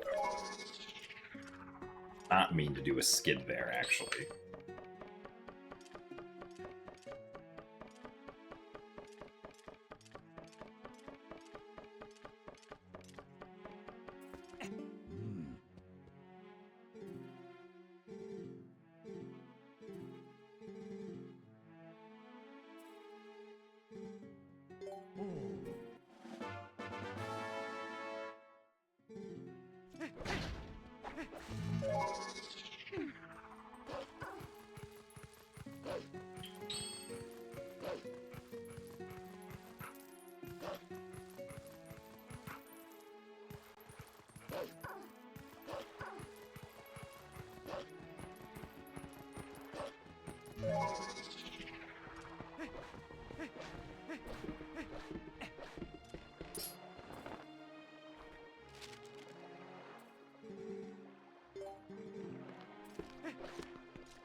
I didn't plan on going to that side of him, but sure.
Camera angle was a bit weird there.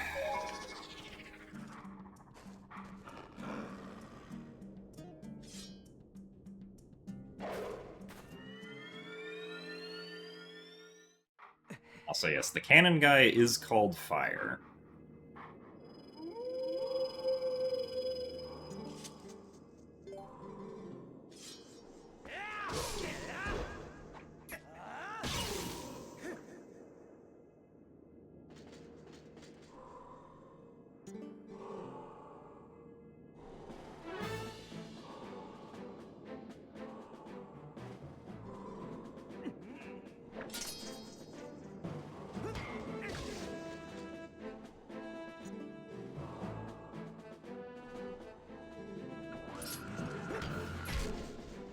Opponent's on 2%, but you don't want to get up. Well, I guess push will come to shove eventually, so...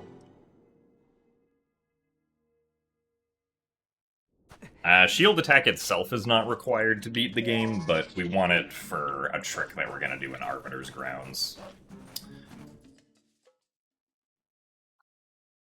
So that we can skip the Pogate.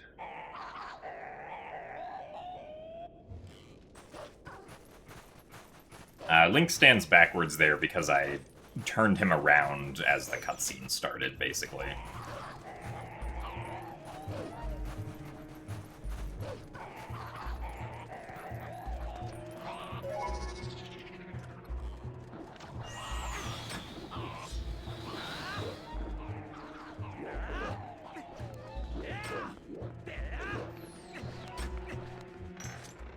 Darn it.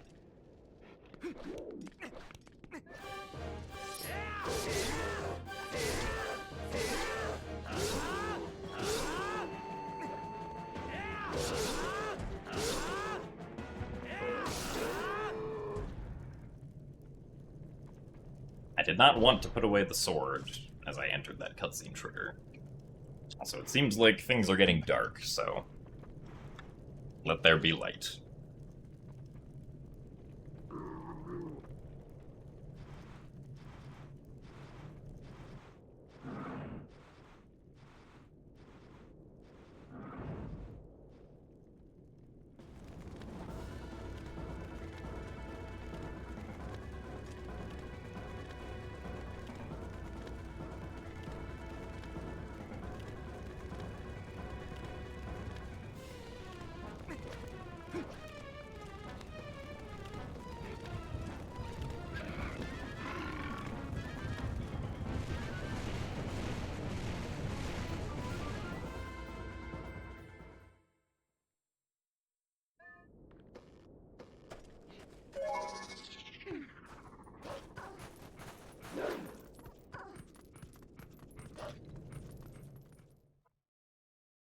Okay.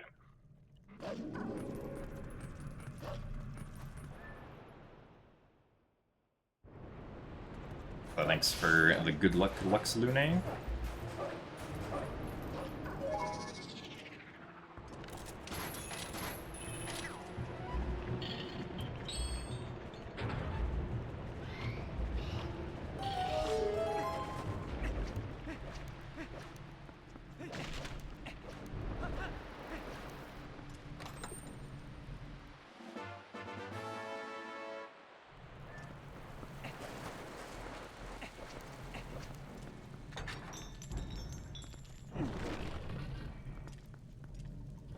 When we're in a movement-based section, is it good to use Wolf Link or no?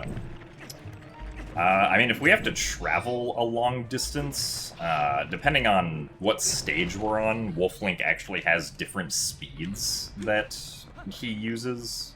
So, like, in Gerudo Desert or on Hyrule Field, for instance, Wolf Link's speed is faster than on, like, other stages in the game. So, generally for those stages, you always want to transform into Wolf Link, like, if Epona's not available somehow, because Epona is faster than Wolf Link. But, like, generally in dungeons, it doesn't really matter. Like, Wolf Link's speed and Human Link's rolling speed are about the same.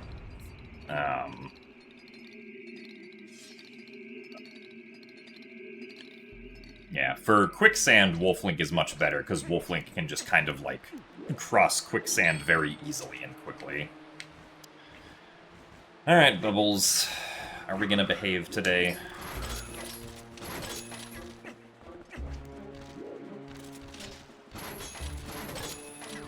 Okay, that's a good start.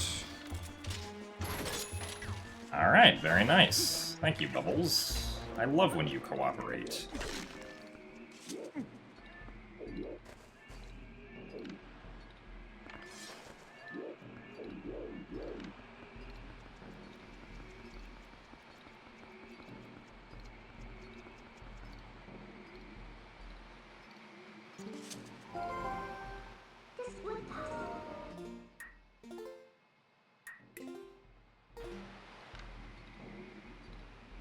Okay.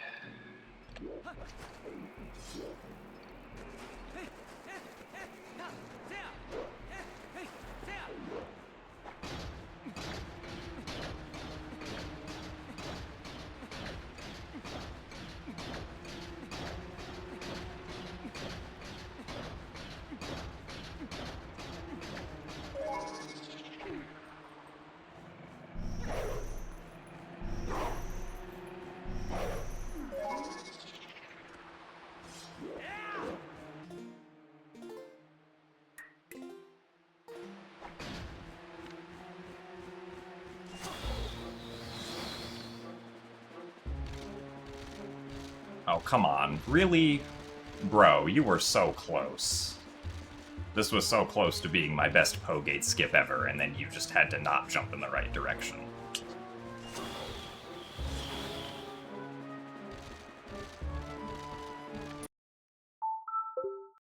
Well, still pretty fast, so I'm happy with that.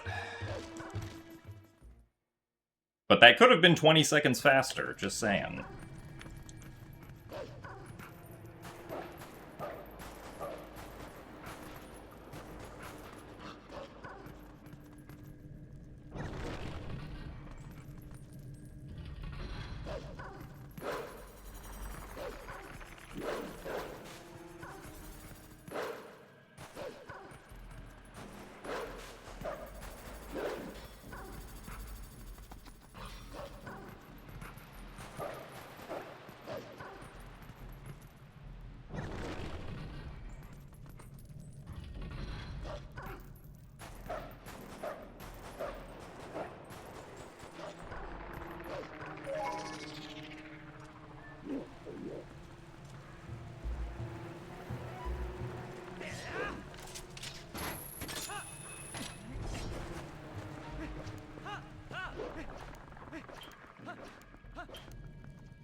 I'm trying and failing to swap my equips here. There we go.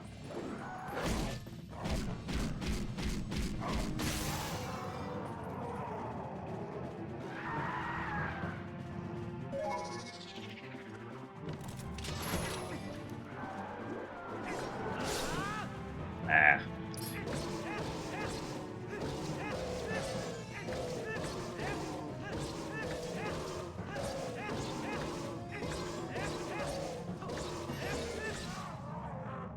I decided to not go for the ball and chain strat there, since the positioning of Death Sword was pretty awkward.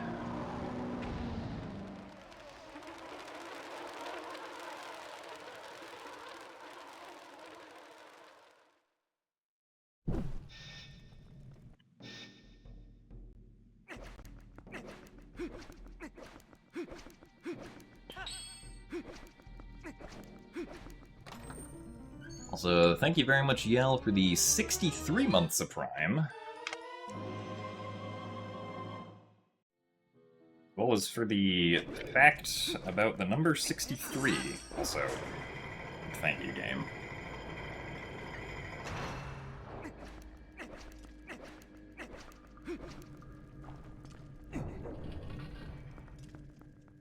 $63 Ito is almost consistent to the 15 odd limit. The only inconsistency is that 10-9 is mapped to 963 1/7, the same as what 11-10 is mapped to consistently, so that it almost is 11 cents out of tune. This corresponds to 63 Ito exaggerating the syntonic comma 81/80, and I have to pay attention to the game now, so I'll read the rest of that afterwards.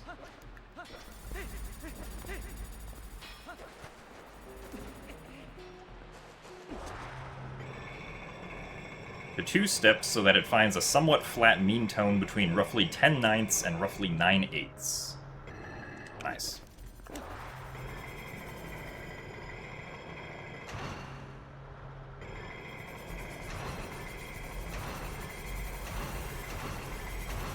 That was almost bad. Thankfully it was not bad, though. It is technically faster to do Death Sword skip, but it doesn't save a lot of time, because after you do Death Sword skip, you then have to go back and die to Death Sword.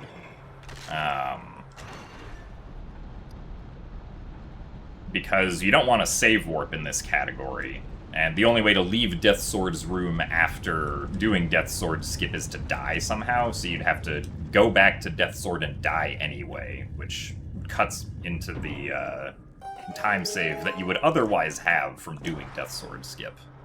And I wasn't really that consistent at Death Sword skip to begin with, so I just elect to not do Death Sword skip in TPHD.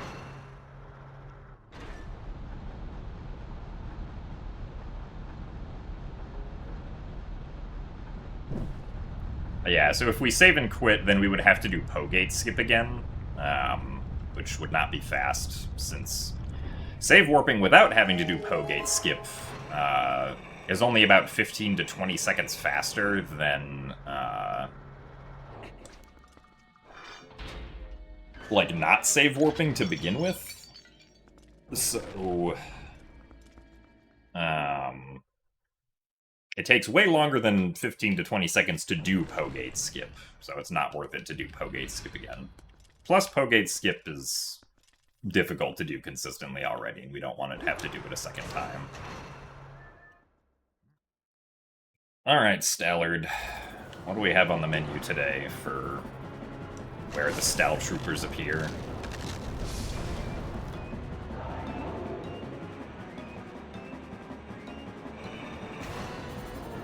Okay, that was a pretty nice opening.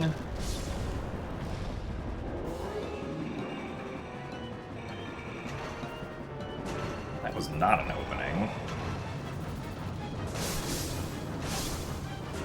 It was also very distinctly not an opening. That works. Alright, well. Lost some time there due to Stallard not giving me an opening.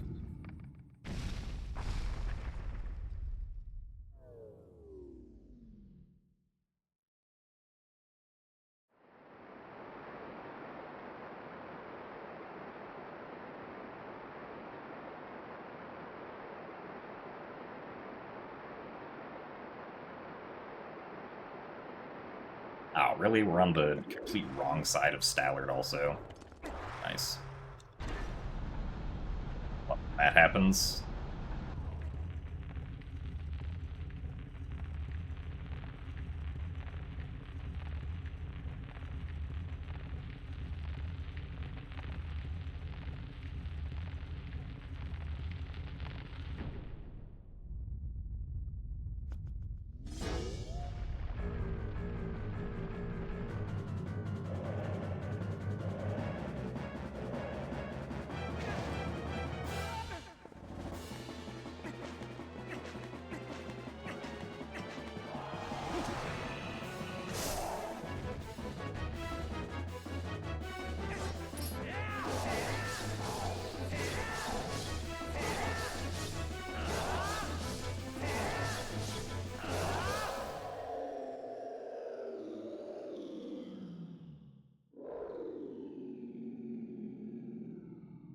Yeah, the Stallard boss fight has a lot of cutscenes.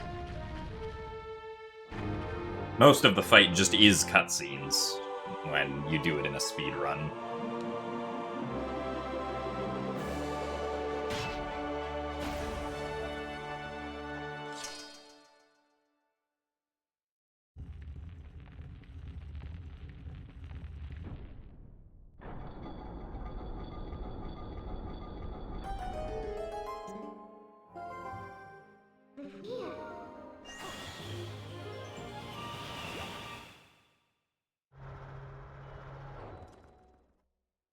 So, not surprising we lost time there, but it is what it is.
Alright, well, we did make it past the 2 hardest tricks, so this run has a chance. Hopefully we can not flub it.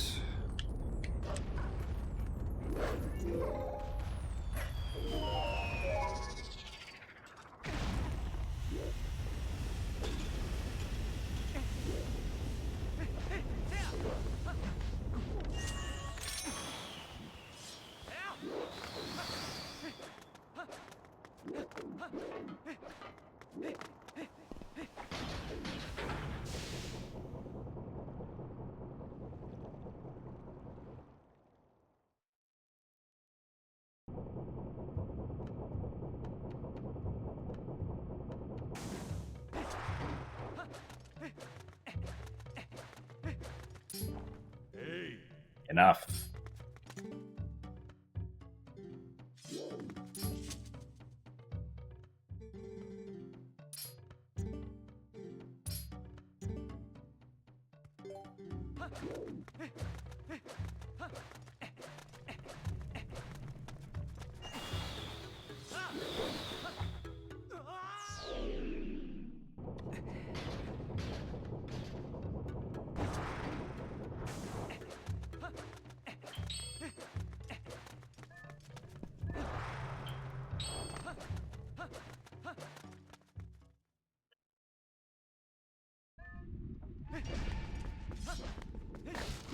Okay.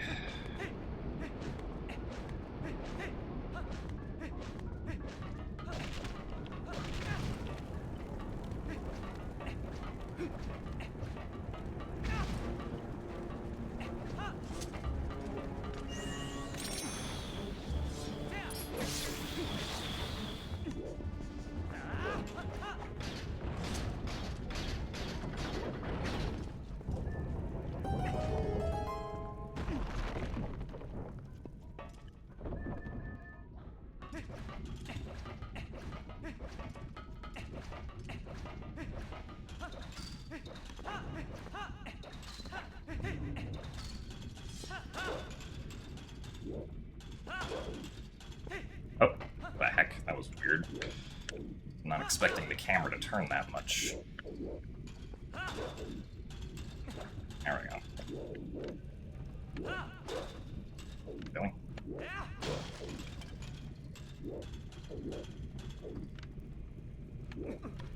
Really? I am shocked that did not work. What is going on?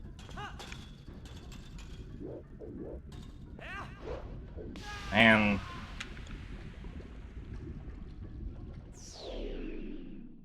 Well.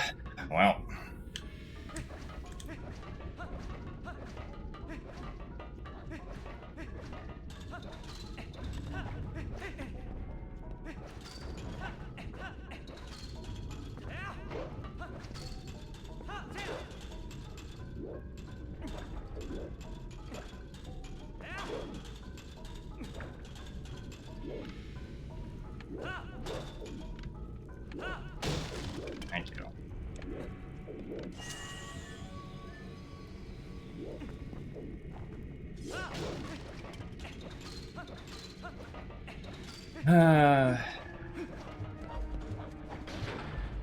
Fortunately, this segment is not good.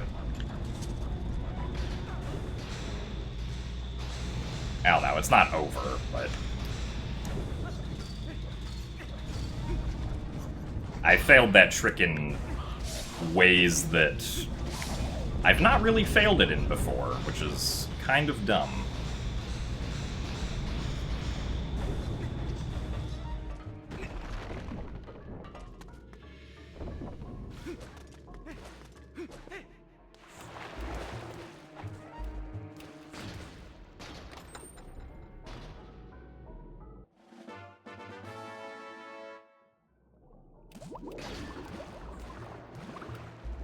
No, the reason that the Bulblins got hit there is because rolling into things with the iron boots deals damage in this game.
The next randomizer race that I'm gonna take part in is gonna be tomorrow.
Nice.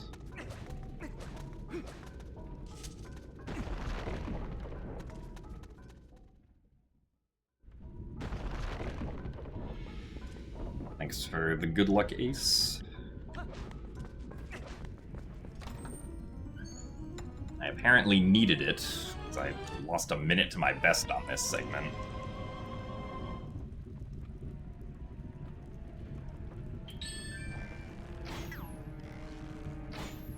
Come on.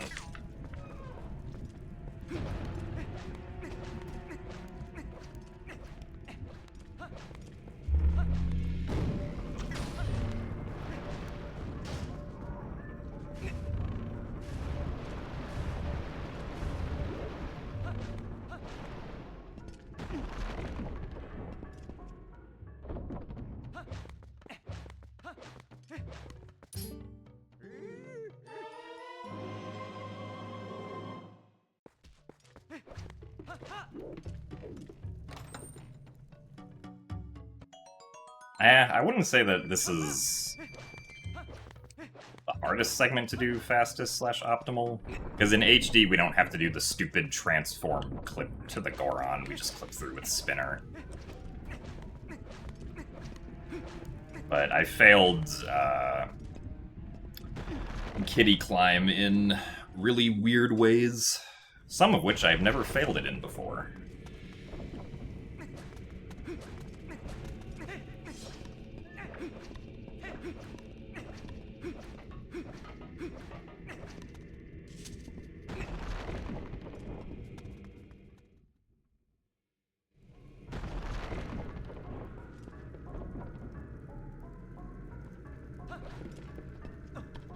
Hello. Well, nice job me failing to go into first person.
Actually, wait, I think I wanted this one.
Yeah, we don't have dot skip.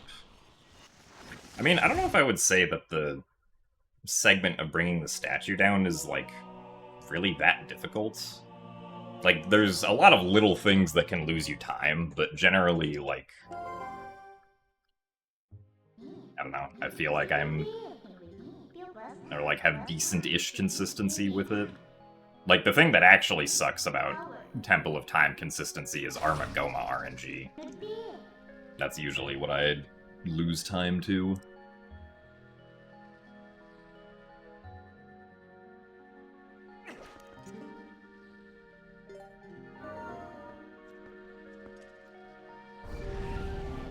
The score on mines has made me very sad. It's pretty much all just kitty climb that I lost time to.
Favorite boss in the series? I guess Demise from Skyward Sword.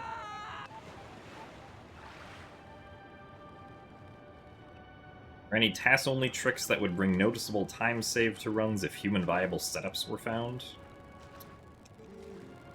I mean... For TPHD specifically, like, a TAS would be able to skip Zora armor, but there's not really a human, like an RTA viable setup you could make for that, because that involves doing super swimming, which is flicking the control stick back and forth every single frame.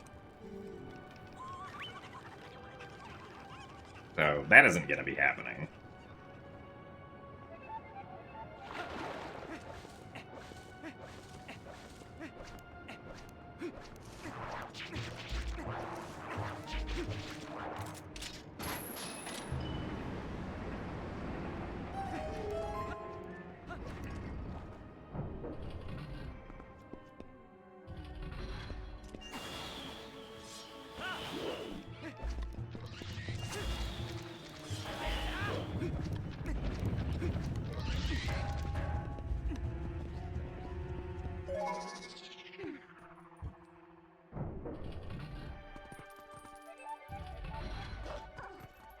No, super swimming can't be pause buffered in this game because you can't pause buffer a single frame like you can in Wind Waker HD.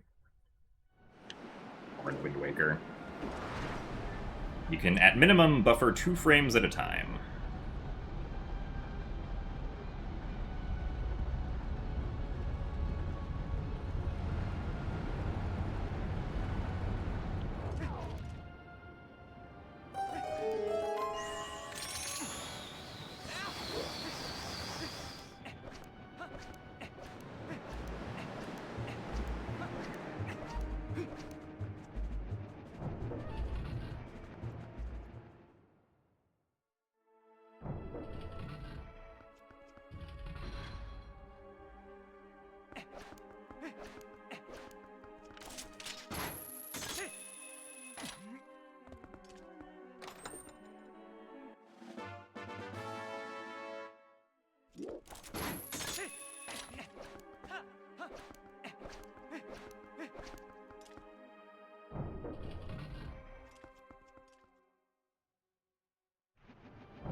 We got a two-hand grab, so who cares?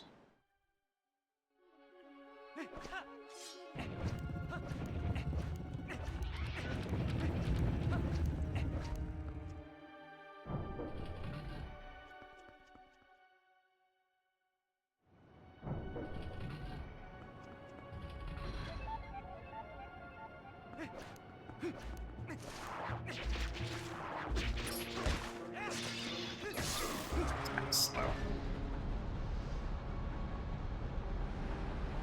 I mean, Leanne did say that she was only at 2% like 15 minutes ago or something, so... maybe she went and charged her phone.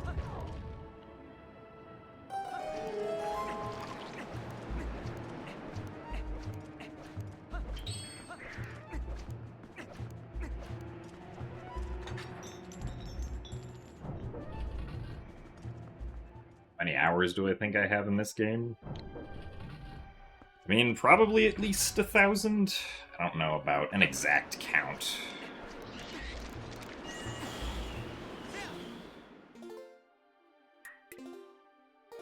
The Wii U does keep, like, track of how long you've had certain, like all of the games open, but that also includes all of the time that, like, I just left the game on overnight. Not completely accurate.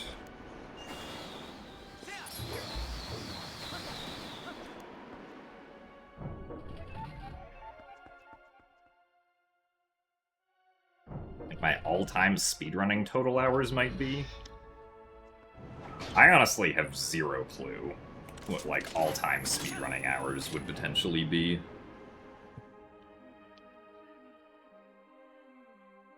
I don't think I have a sense for that at all.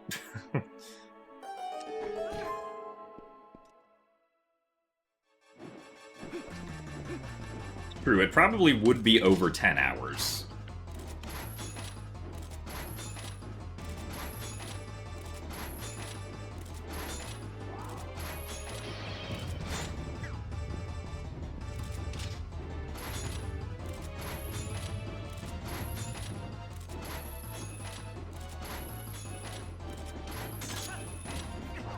Well, that was unfortunate.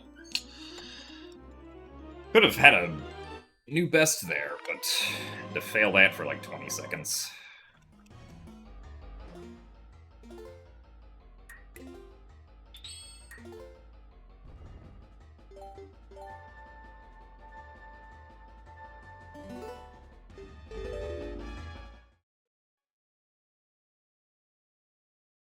Is there a Goron Mines RTA category for Twilight Princess HD? I mean, there's also Goron Mines RTA for the original game as well.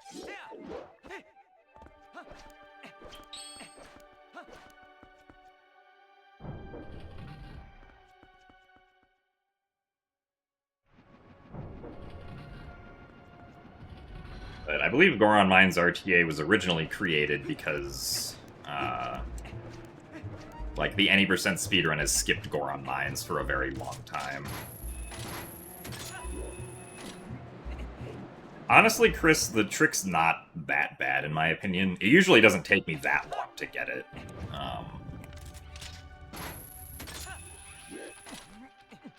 Getting a lot of two-handed grabs, which is nice. Once again. Like, usually I get it in maybe, like, 5 attempts or so. Like, the attempts are pretty quick to retry. Also, nice lying by the reticle there.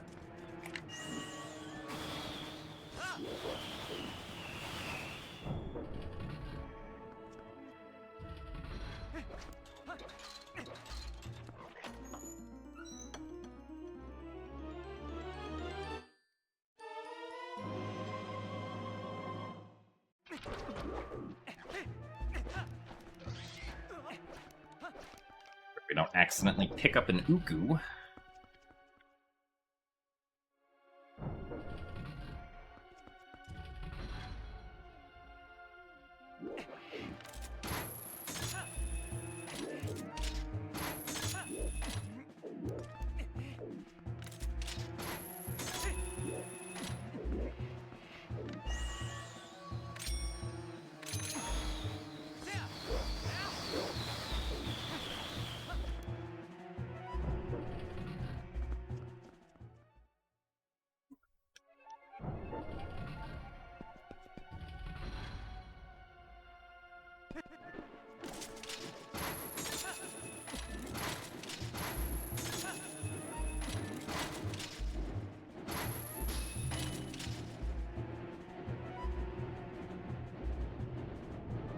Yeah, I mean, the third-person claw-shot clip version of a Ralpho skip is much better than the pixel shot on HD. Because trying to gyro aim pixel shot is just awful.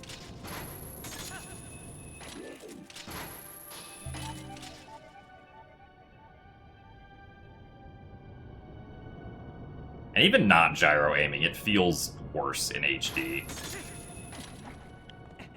Due to the fact that, once again, the reticle can just lie to you, and it'll show you the nice yellow triangles, and the claw shot won't grab it.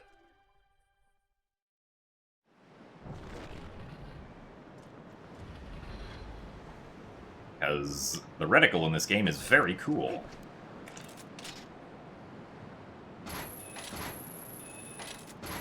For example.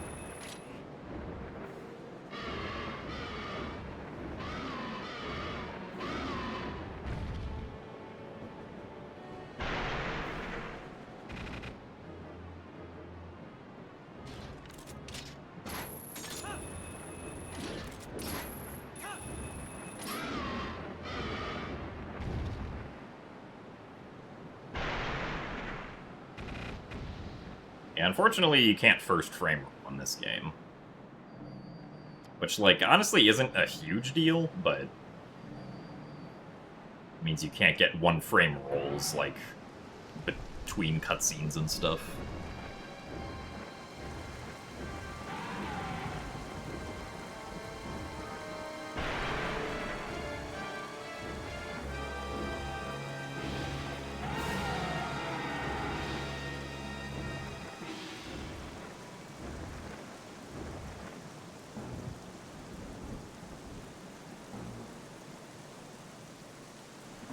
No, the game's resolution doesn't have anything to do with, like, whether or not you see the reticle when you aim the claw shot at something you can claw shot.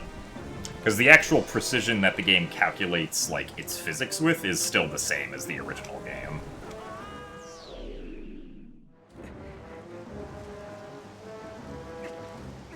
Also, yeah, Ace, the reticle lying happens, like, can pretty much happen anywhere on HD. The reticle lies because, I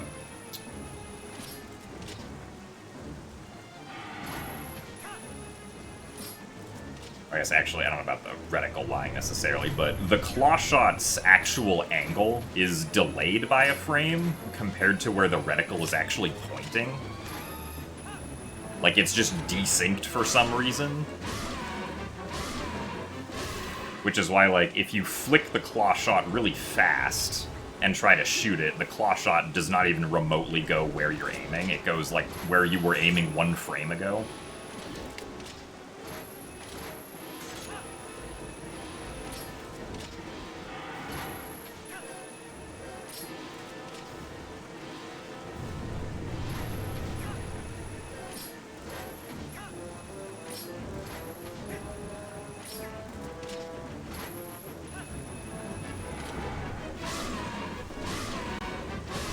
Yeah, HD unit is the exact same as GameCube and Wii.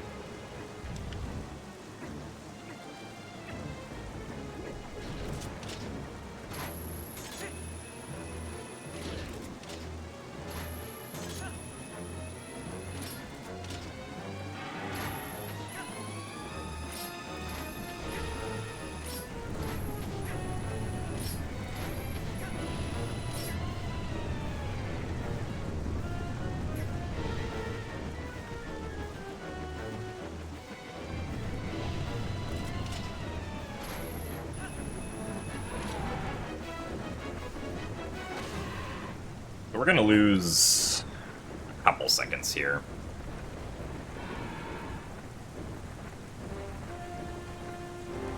thanks to drop shot being slow.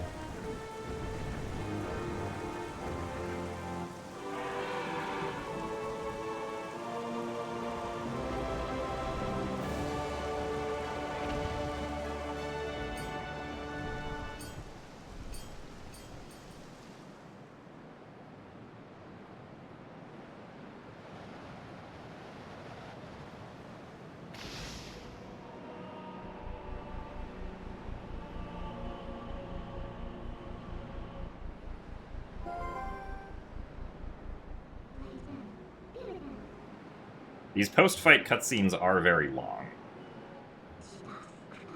They're some of the only unskippable cutscenes, or the only unskippable long cutscenes in the whole game.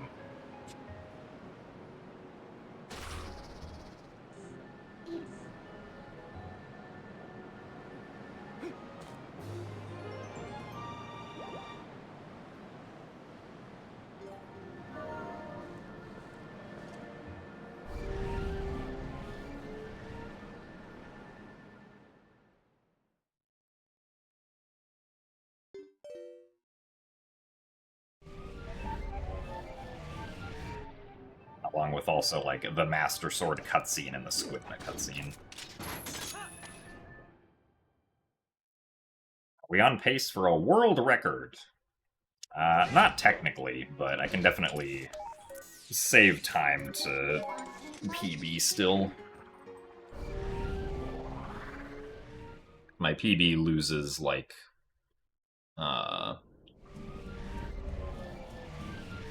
2.5 minutes to my sum of best in the last 50 minutes of the run.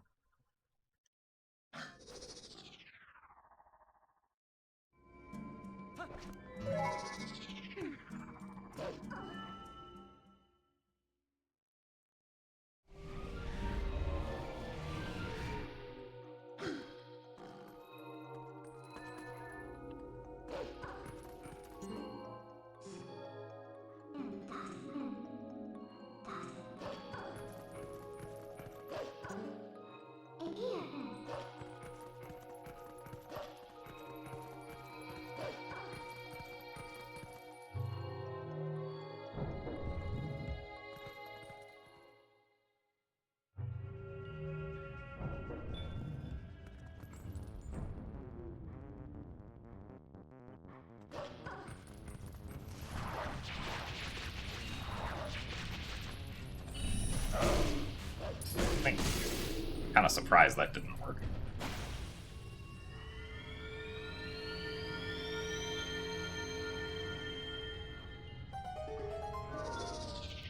Storage is not present in Twilight Princess now.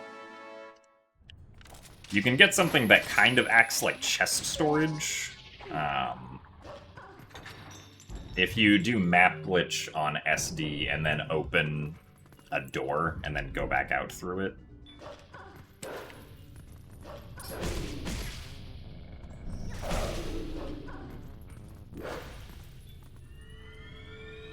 Where then you can suddenly climb really steep surfaces, although Link usually slips off most of them, so it isn't actually that useful.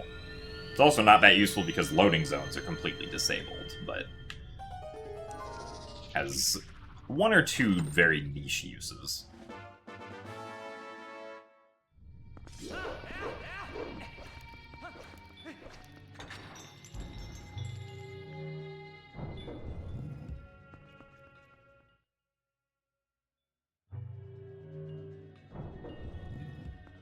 Yep, run's still going.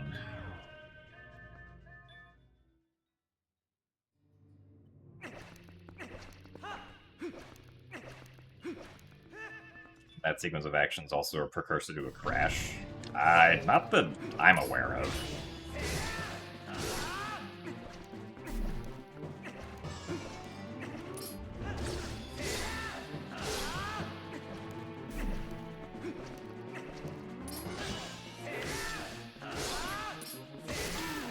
Almost forgot I had to do a third quick spin there.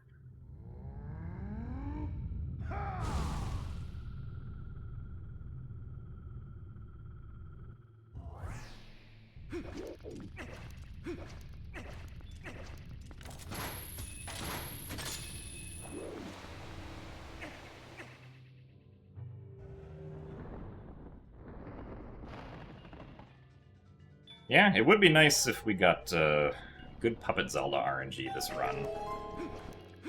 We'll have to make it to Puppet Zelda first, though.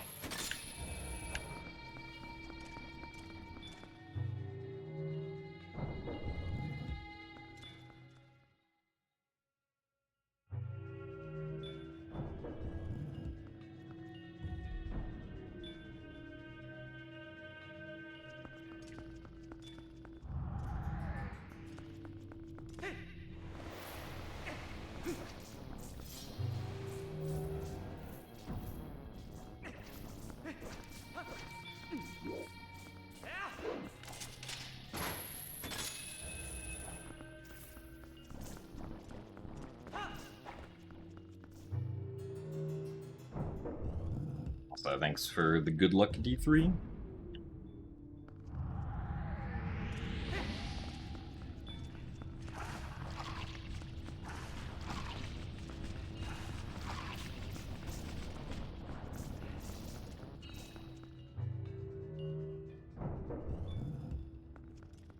Yeah, we're still streaming.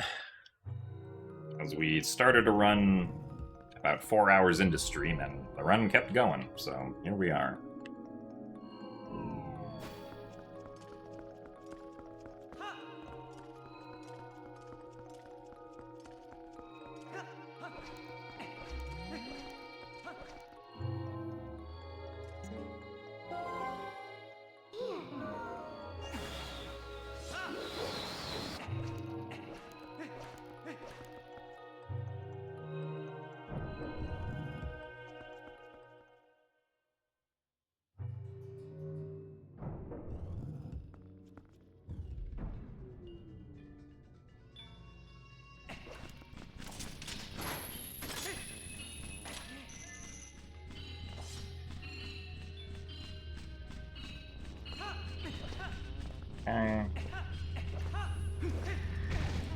Really? I thought I was going to be far enough away from him.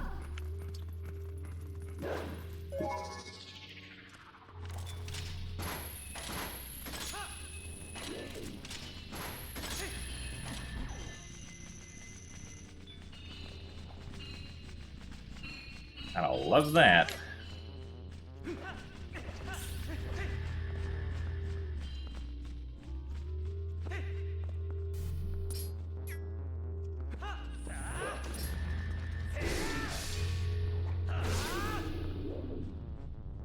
Yes, stupid room 1.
Favorite Zelda game is a tie between Wind Waker and Skyward Sword.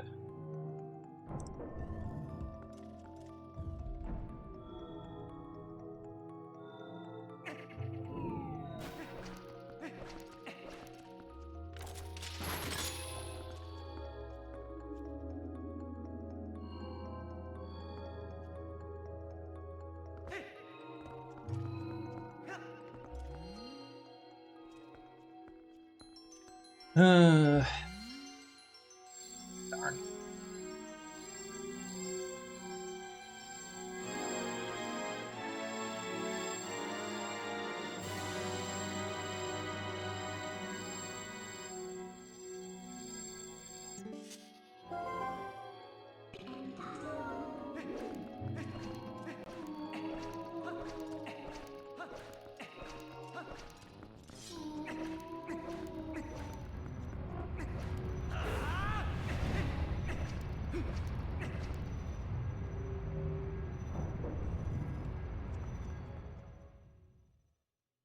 I hate to bring this to me, but Twilight Princess is the only real Zelda. Sad face. Well, good news is I don't believe those lies, so I'm unaffected.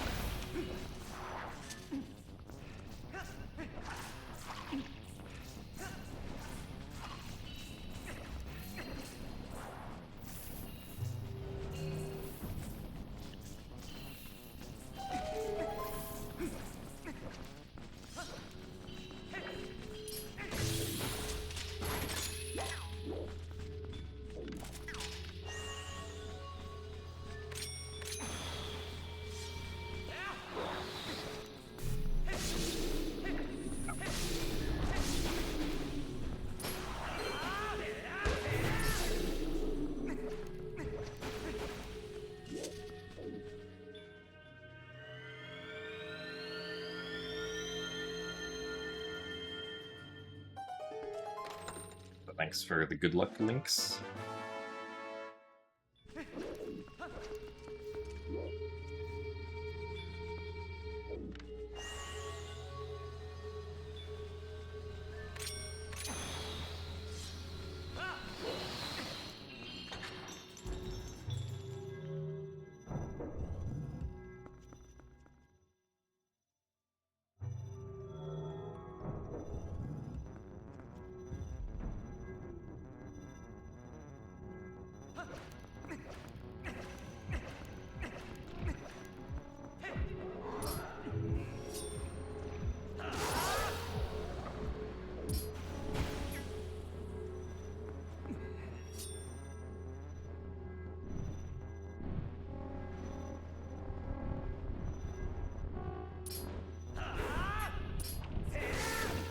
Oh, come on. Well, I guess we're not doing this, LJA.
Wow, Shield Bash has another use.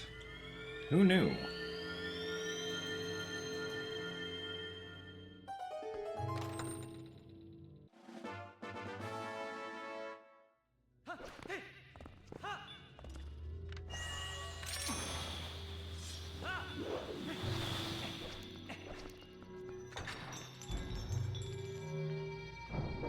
The Zelda game that I will probably run after I'm done with TPHD is going to be Skyward Sword for the Wii.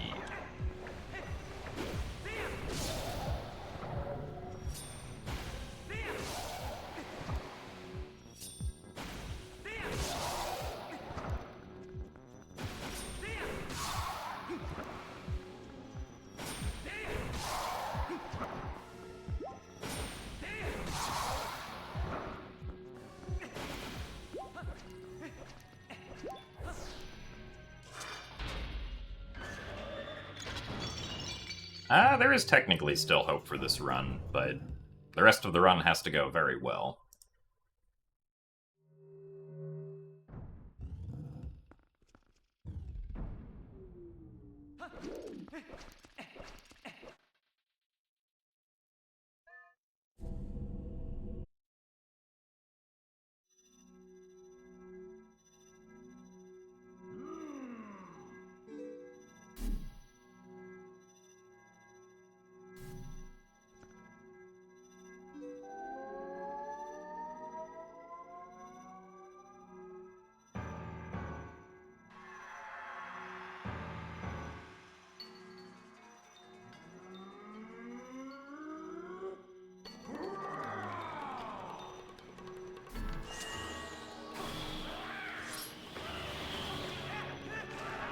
Oh, come on.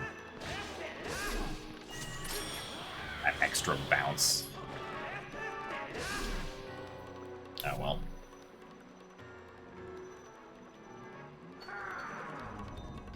Can I get the one cycle here? I keep on failing it lately.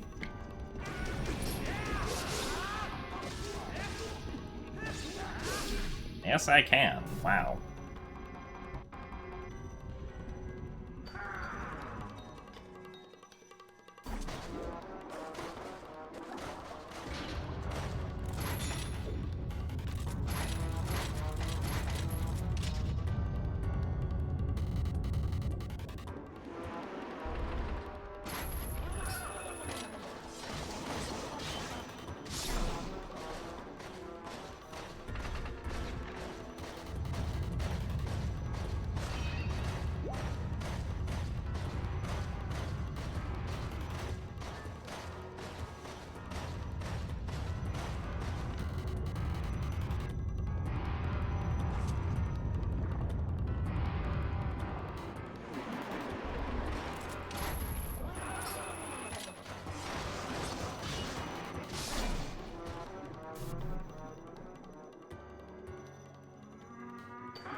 Alright, well, I guess overall not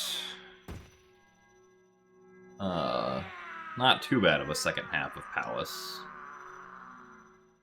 First half, obviously, wasn't great still. Thanks to Stupid Room.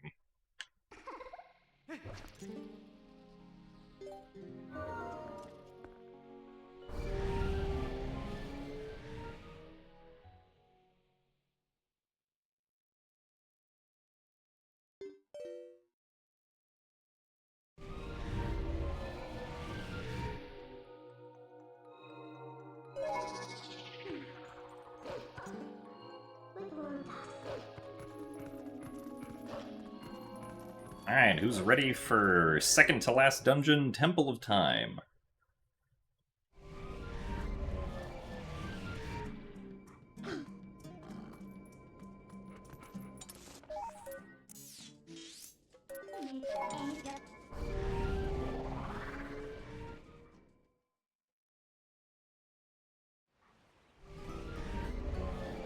HD does not have dot skip now.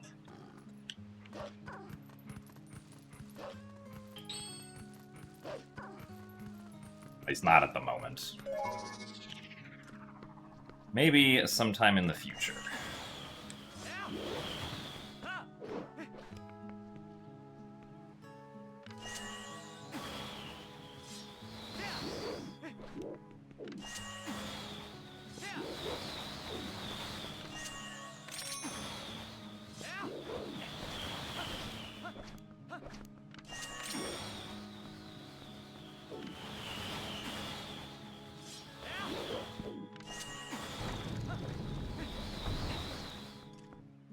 This guy to pass.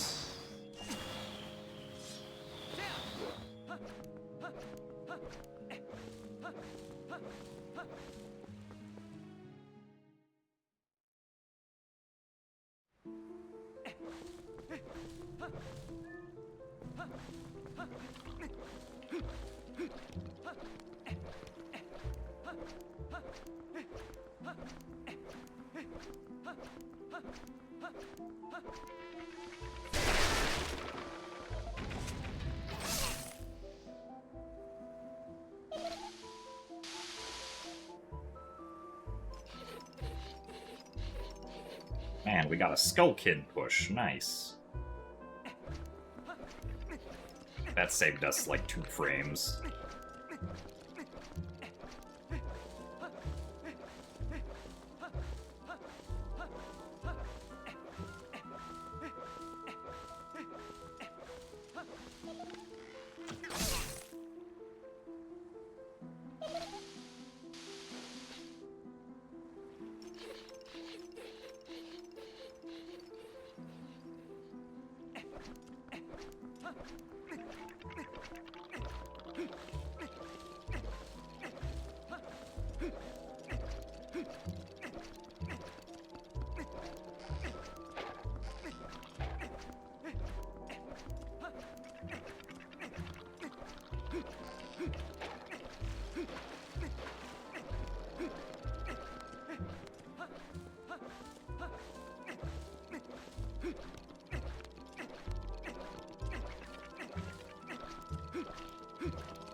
That wasn't quite close enough to that other one to get his attention.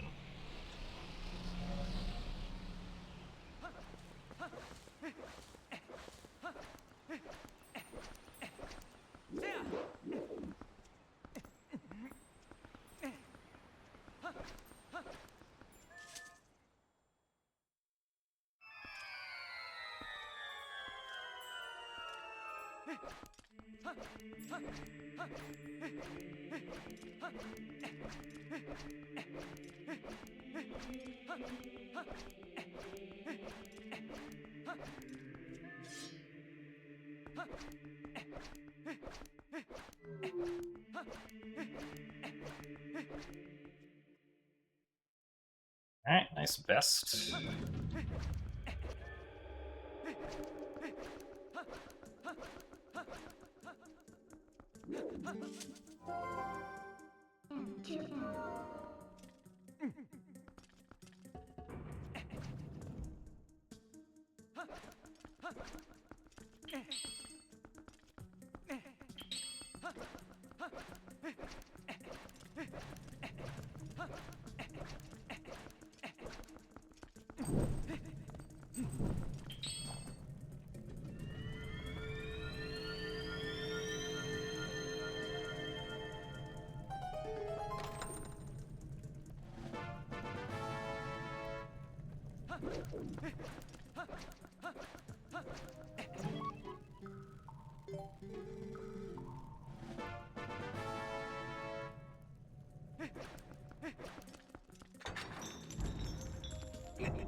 Your lawnmower simulator video was rejected.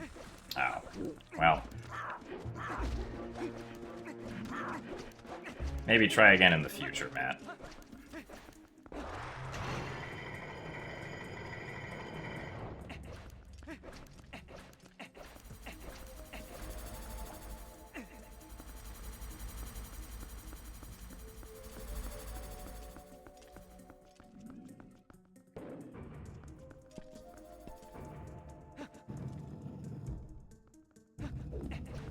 I wonder if I could have rolled there instead of having to side hop.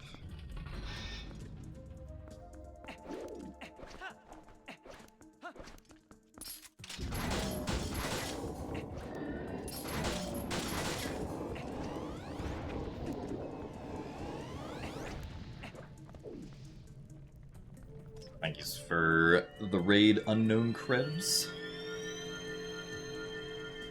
Welcome to a run that does still have PB potential, but the rest of the run has to go pretty well. Nice. Nice. Which means no bonking.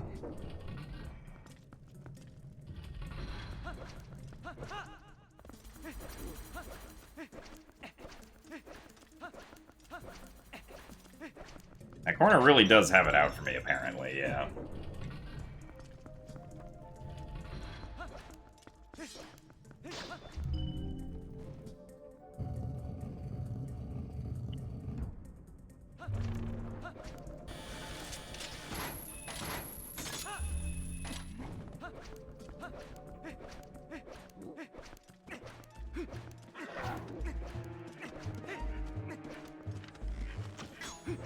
Really? That missed? Oh my goodness. Go away. I'm just trying to shoot a crystal.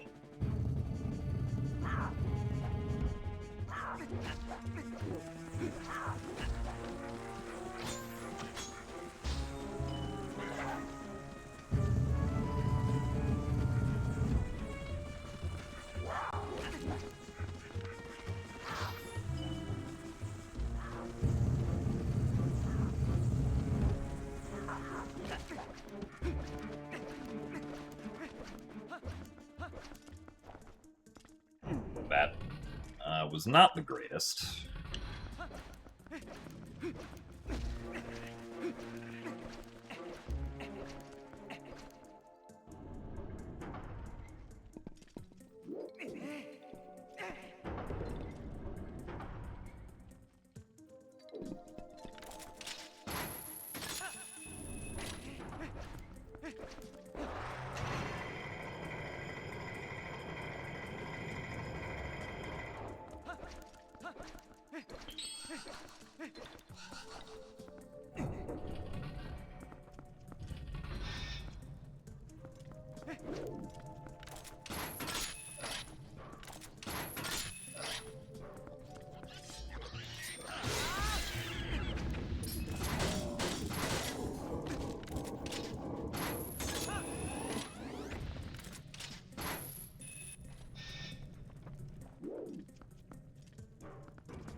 Trying to avoid that.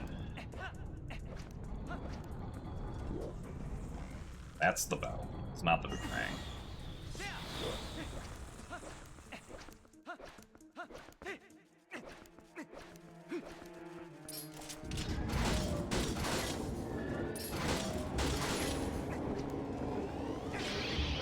Nice shaky cam.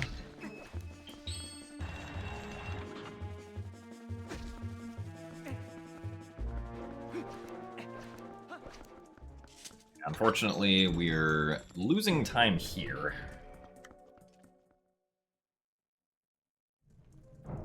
Mostly because of the crystal switch room.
Yeah, the way that Link picks up those statues does make them look like they're pretty heavy.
Still got hit by it. Cool.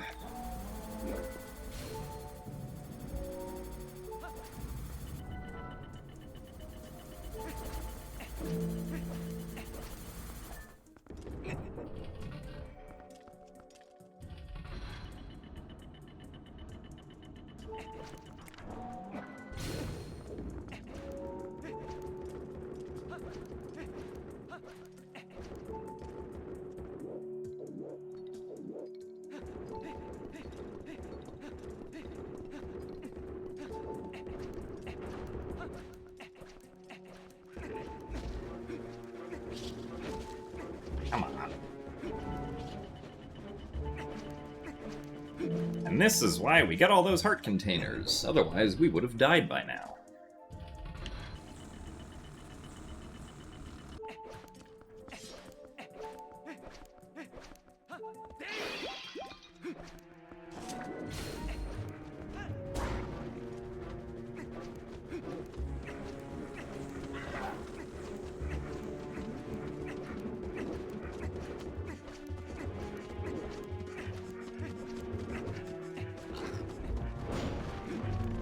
Darn it. Really?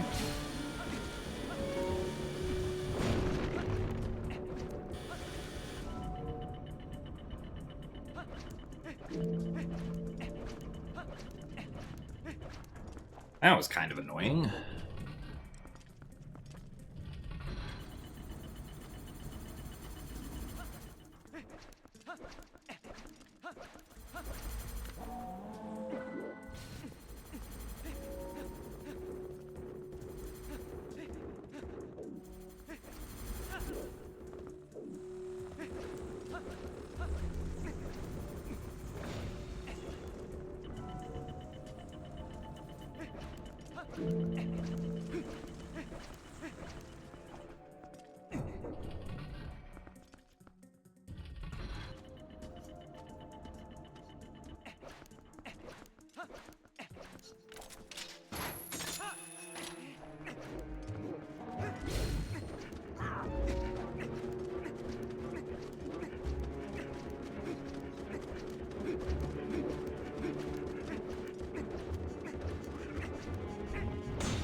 Yeah, kind of a mediocre descent, all things considered.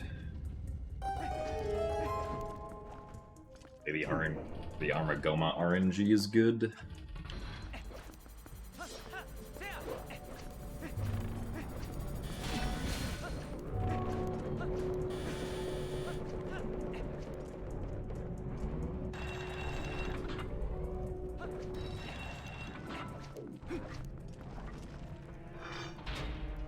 I'm gonna be ahead on Spider Smoosh. Not ahead, no. I think best case scenario will be 30 seconds behind still.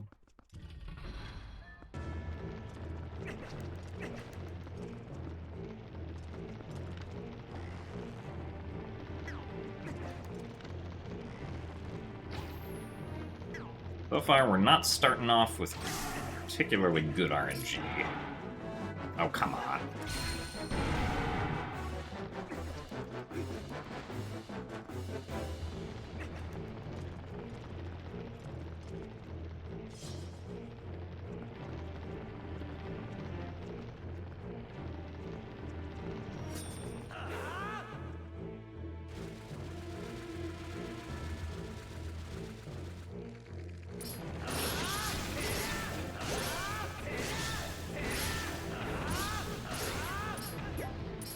What? Why are we targeting that?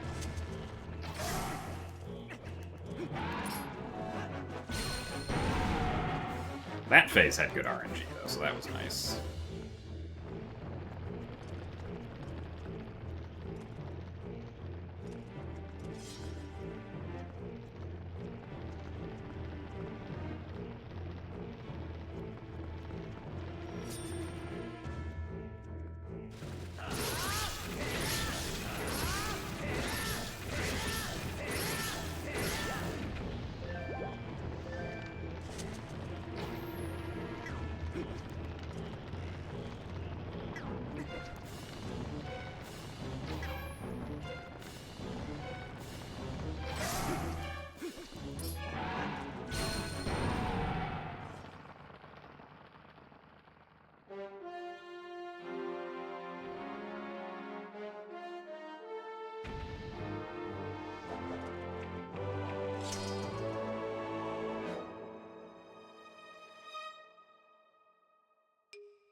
I don't know, this run doesn't get bombs at all.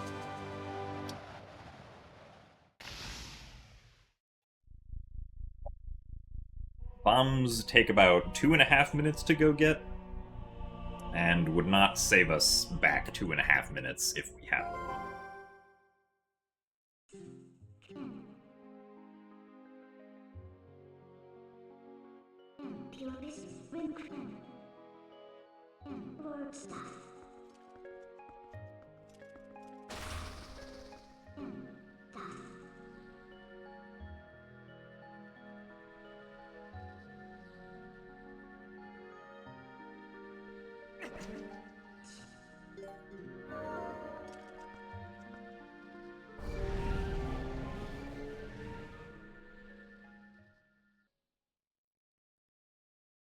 Alright, well, PB is now in the hands of getting good Zelda RNG.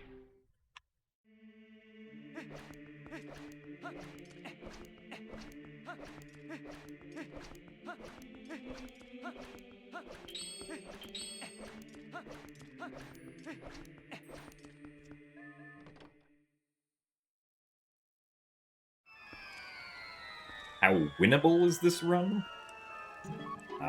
If you mean how likely is it that we can PB, the answer is there's actually a decent chance that we can PB, but there is still some RNG that we have to go through first.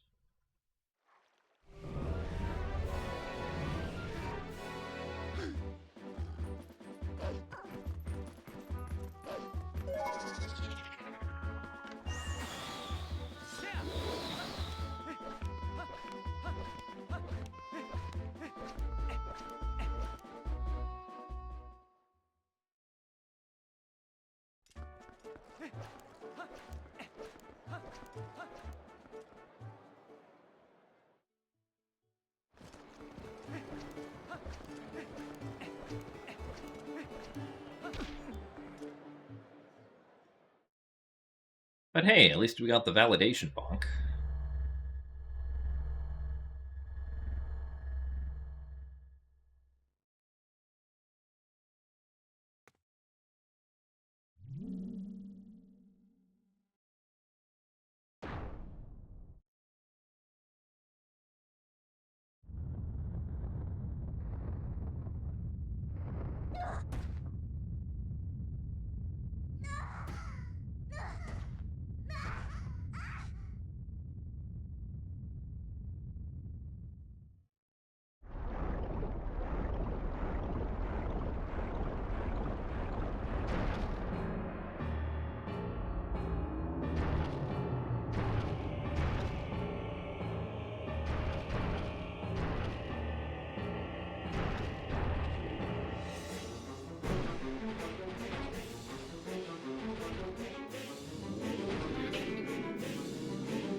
Yeah, that I would be ahead of if I skipped Squidna.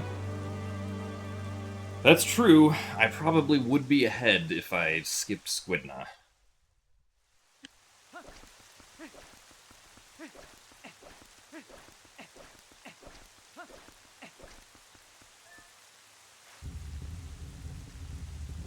So thanks for the good luck, Emmanuel.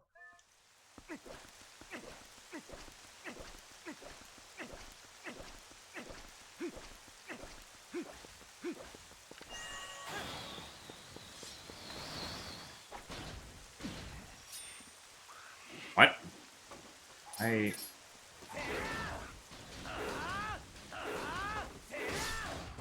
Oh.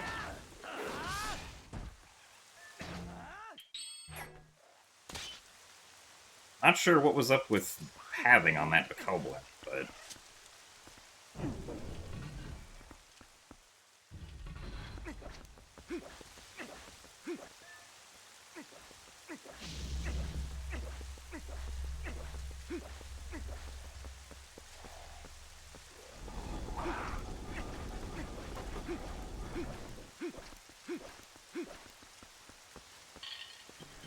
It's not the normal path that the Bokoblin takes, so it's kind of weird.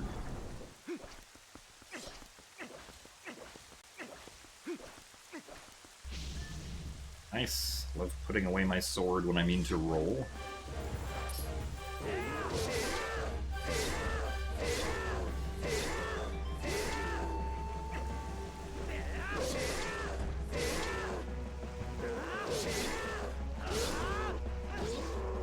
Doing. Darn it.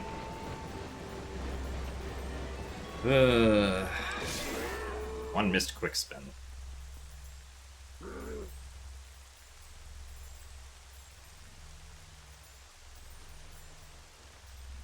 Yeah, this is just the all dungeons category. It's not 100%. 100% is about 7 hours long. All dungeons is 3 hours shorter. Because 100% requires collecting, like, all of the heart pieces, stamps, golden bugs, stuff like that. All dungeons just requires beating the dungeons.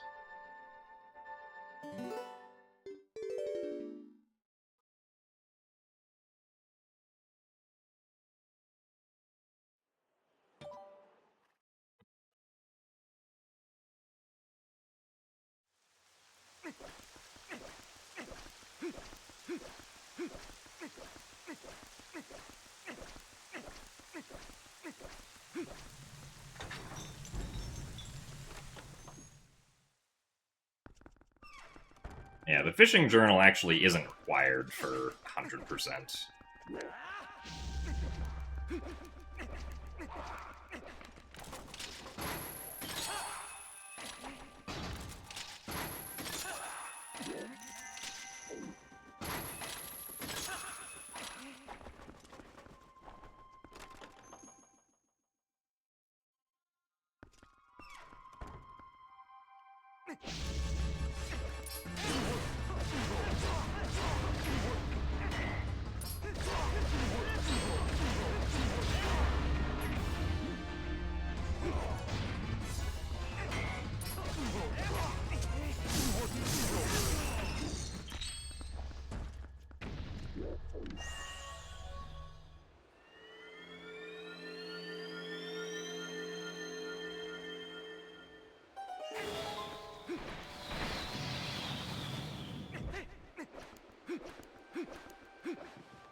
I do also agree that Snow Peak is the best dungeon.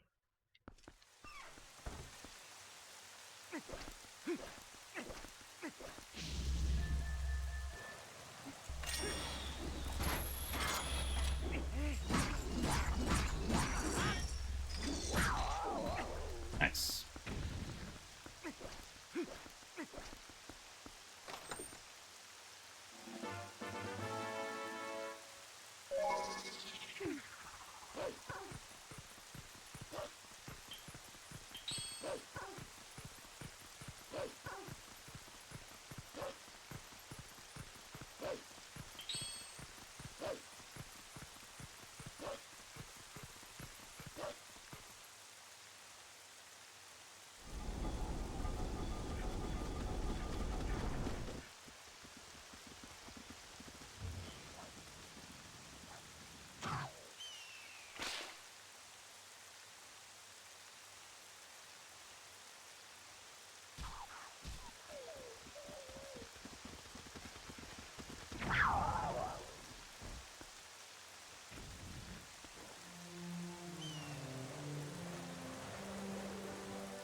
How much time is saved due to quality of life improvements on HD? A decent chunk of time, but it kind of pales in comparison to how much time HD loses due to not having certain sequence breaks that the original game has, like Back in Time or early Master Sword.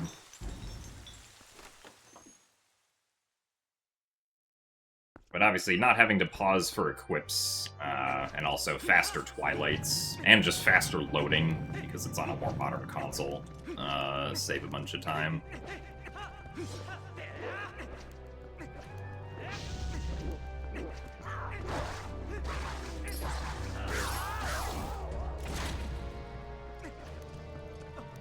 Come on.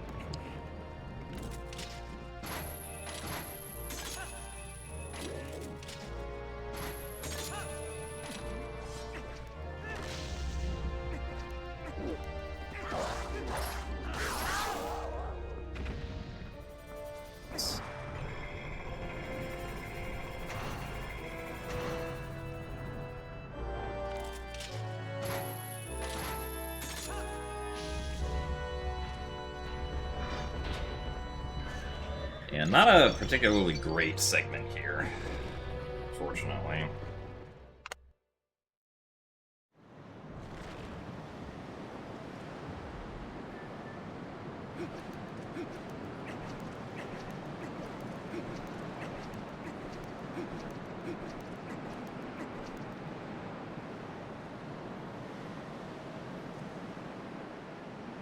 And now, the fate of the run rests in the hands of Puppet Zelda.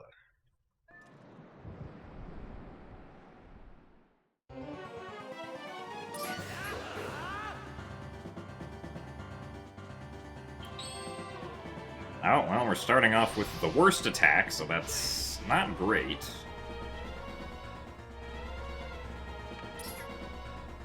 Not an ideal start. Okay. Minimum 8 cycles.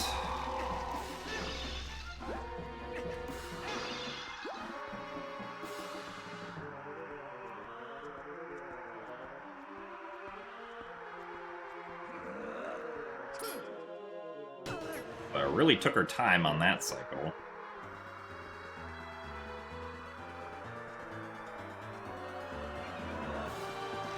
Okay, still minimum 8 cycles.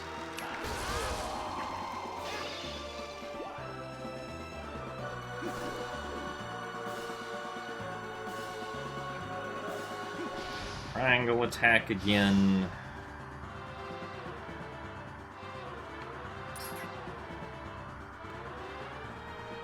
Thanks for the good luck, Azure Pyro. Triangle attack again.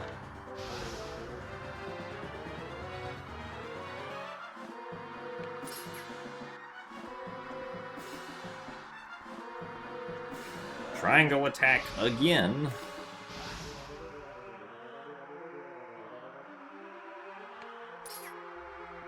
Alright, now we're on cycle 8. And it's not going to be an 8 cycle, it's going to be at minimum 9 cycles. Alright, 9 cycles. Unfortunately, I think that means we are not going to PB. But I can still save like 30 seconds, so we could still get 349.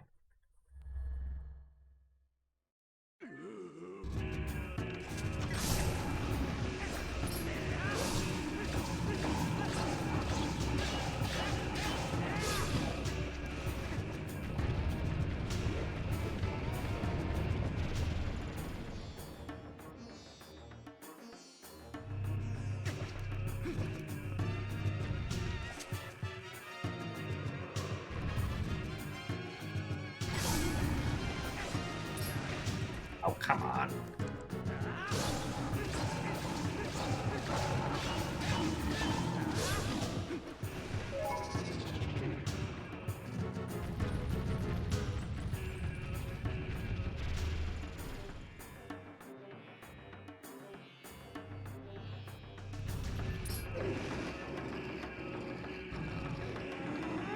How many triangle attacks does it take to change a light bulb? I don't know. That's a deep philosophical question that I don't think I can provide an answer to. Maybe one day we'll know.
Well, gamers,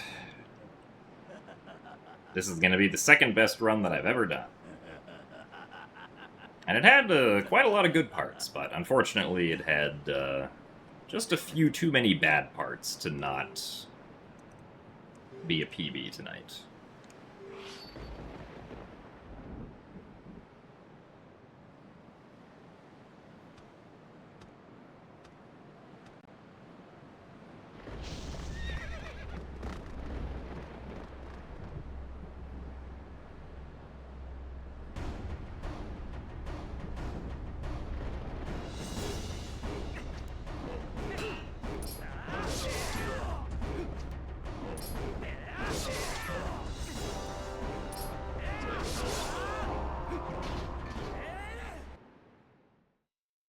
What did I say?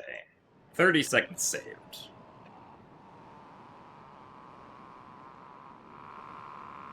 Though pretty close, but no cigar. Thank you very much, Joshy, for the 50 bits, and Faye Scarlet for the 100 bits, though. Thank you, everyone else, for the GGs.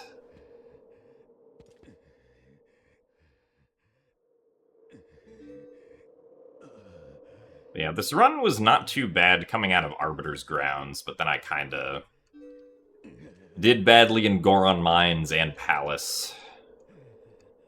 And Temple of Time was alright. We did still lose some time there, but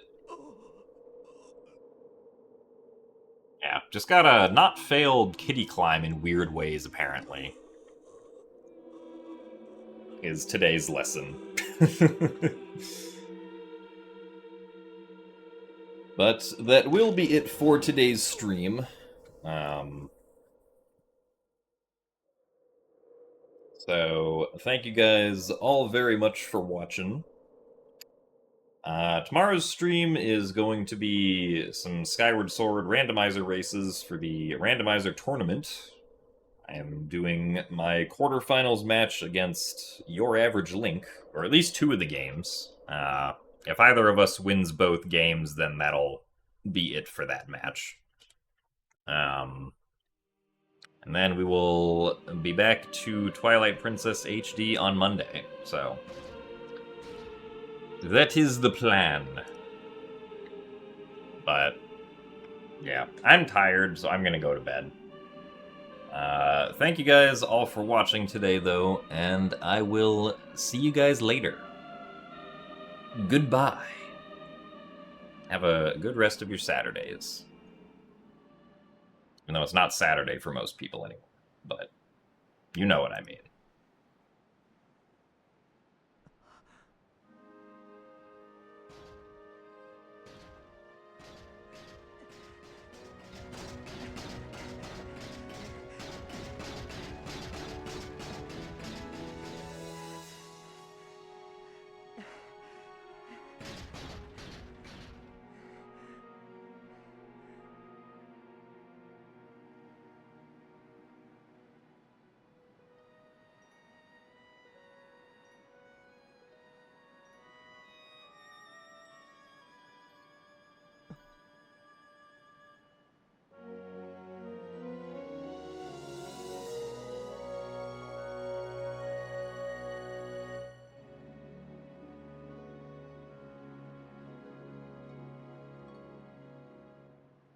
Crystal again. World hacker repair. Beautiful cat with space. Hot for repairs.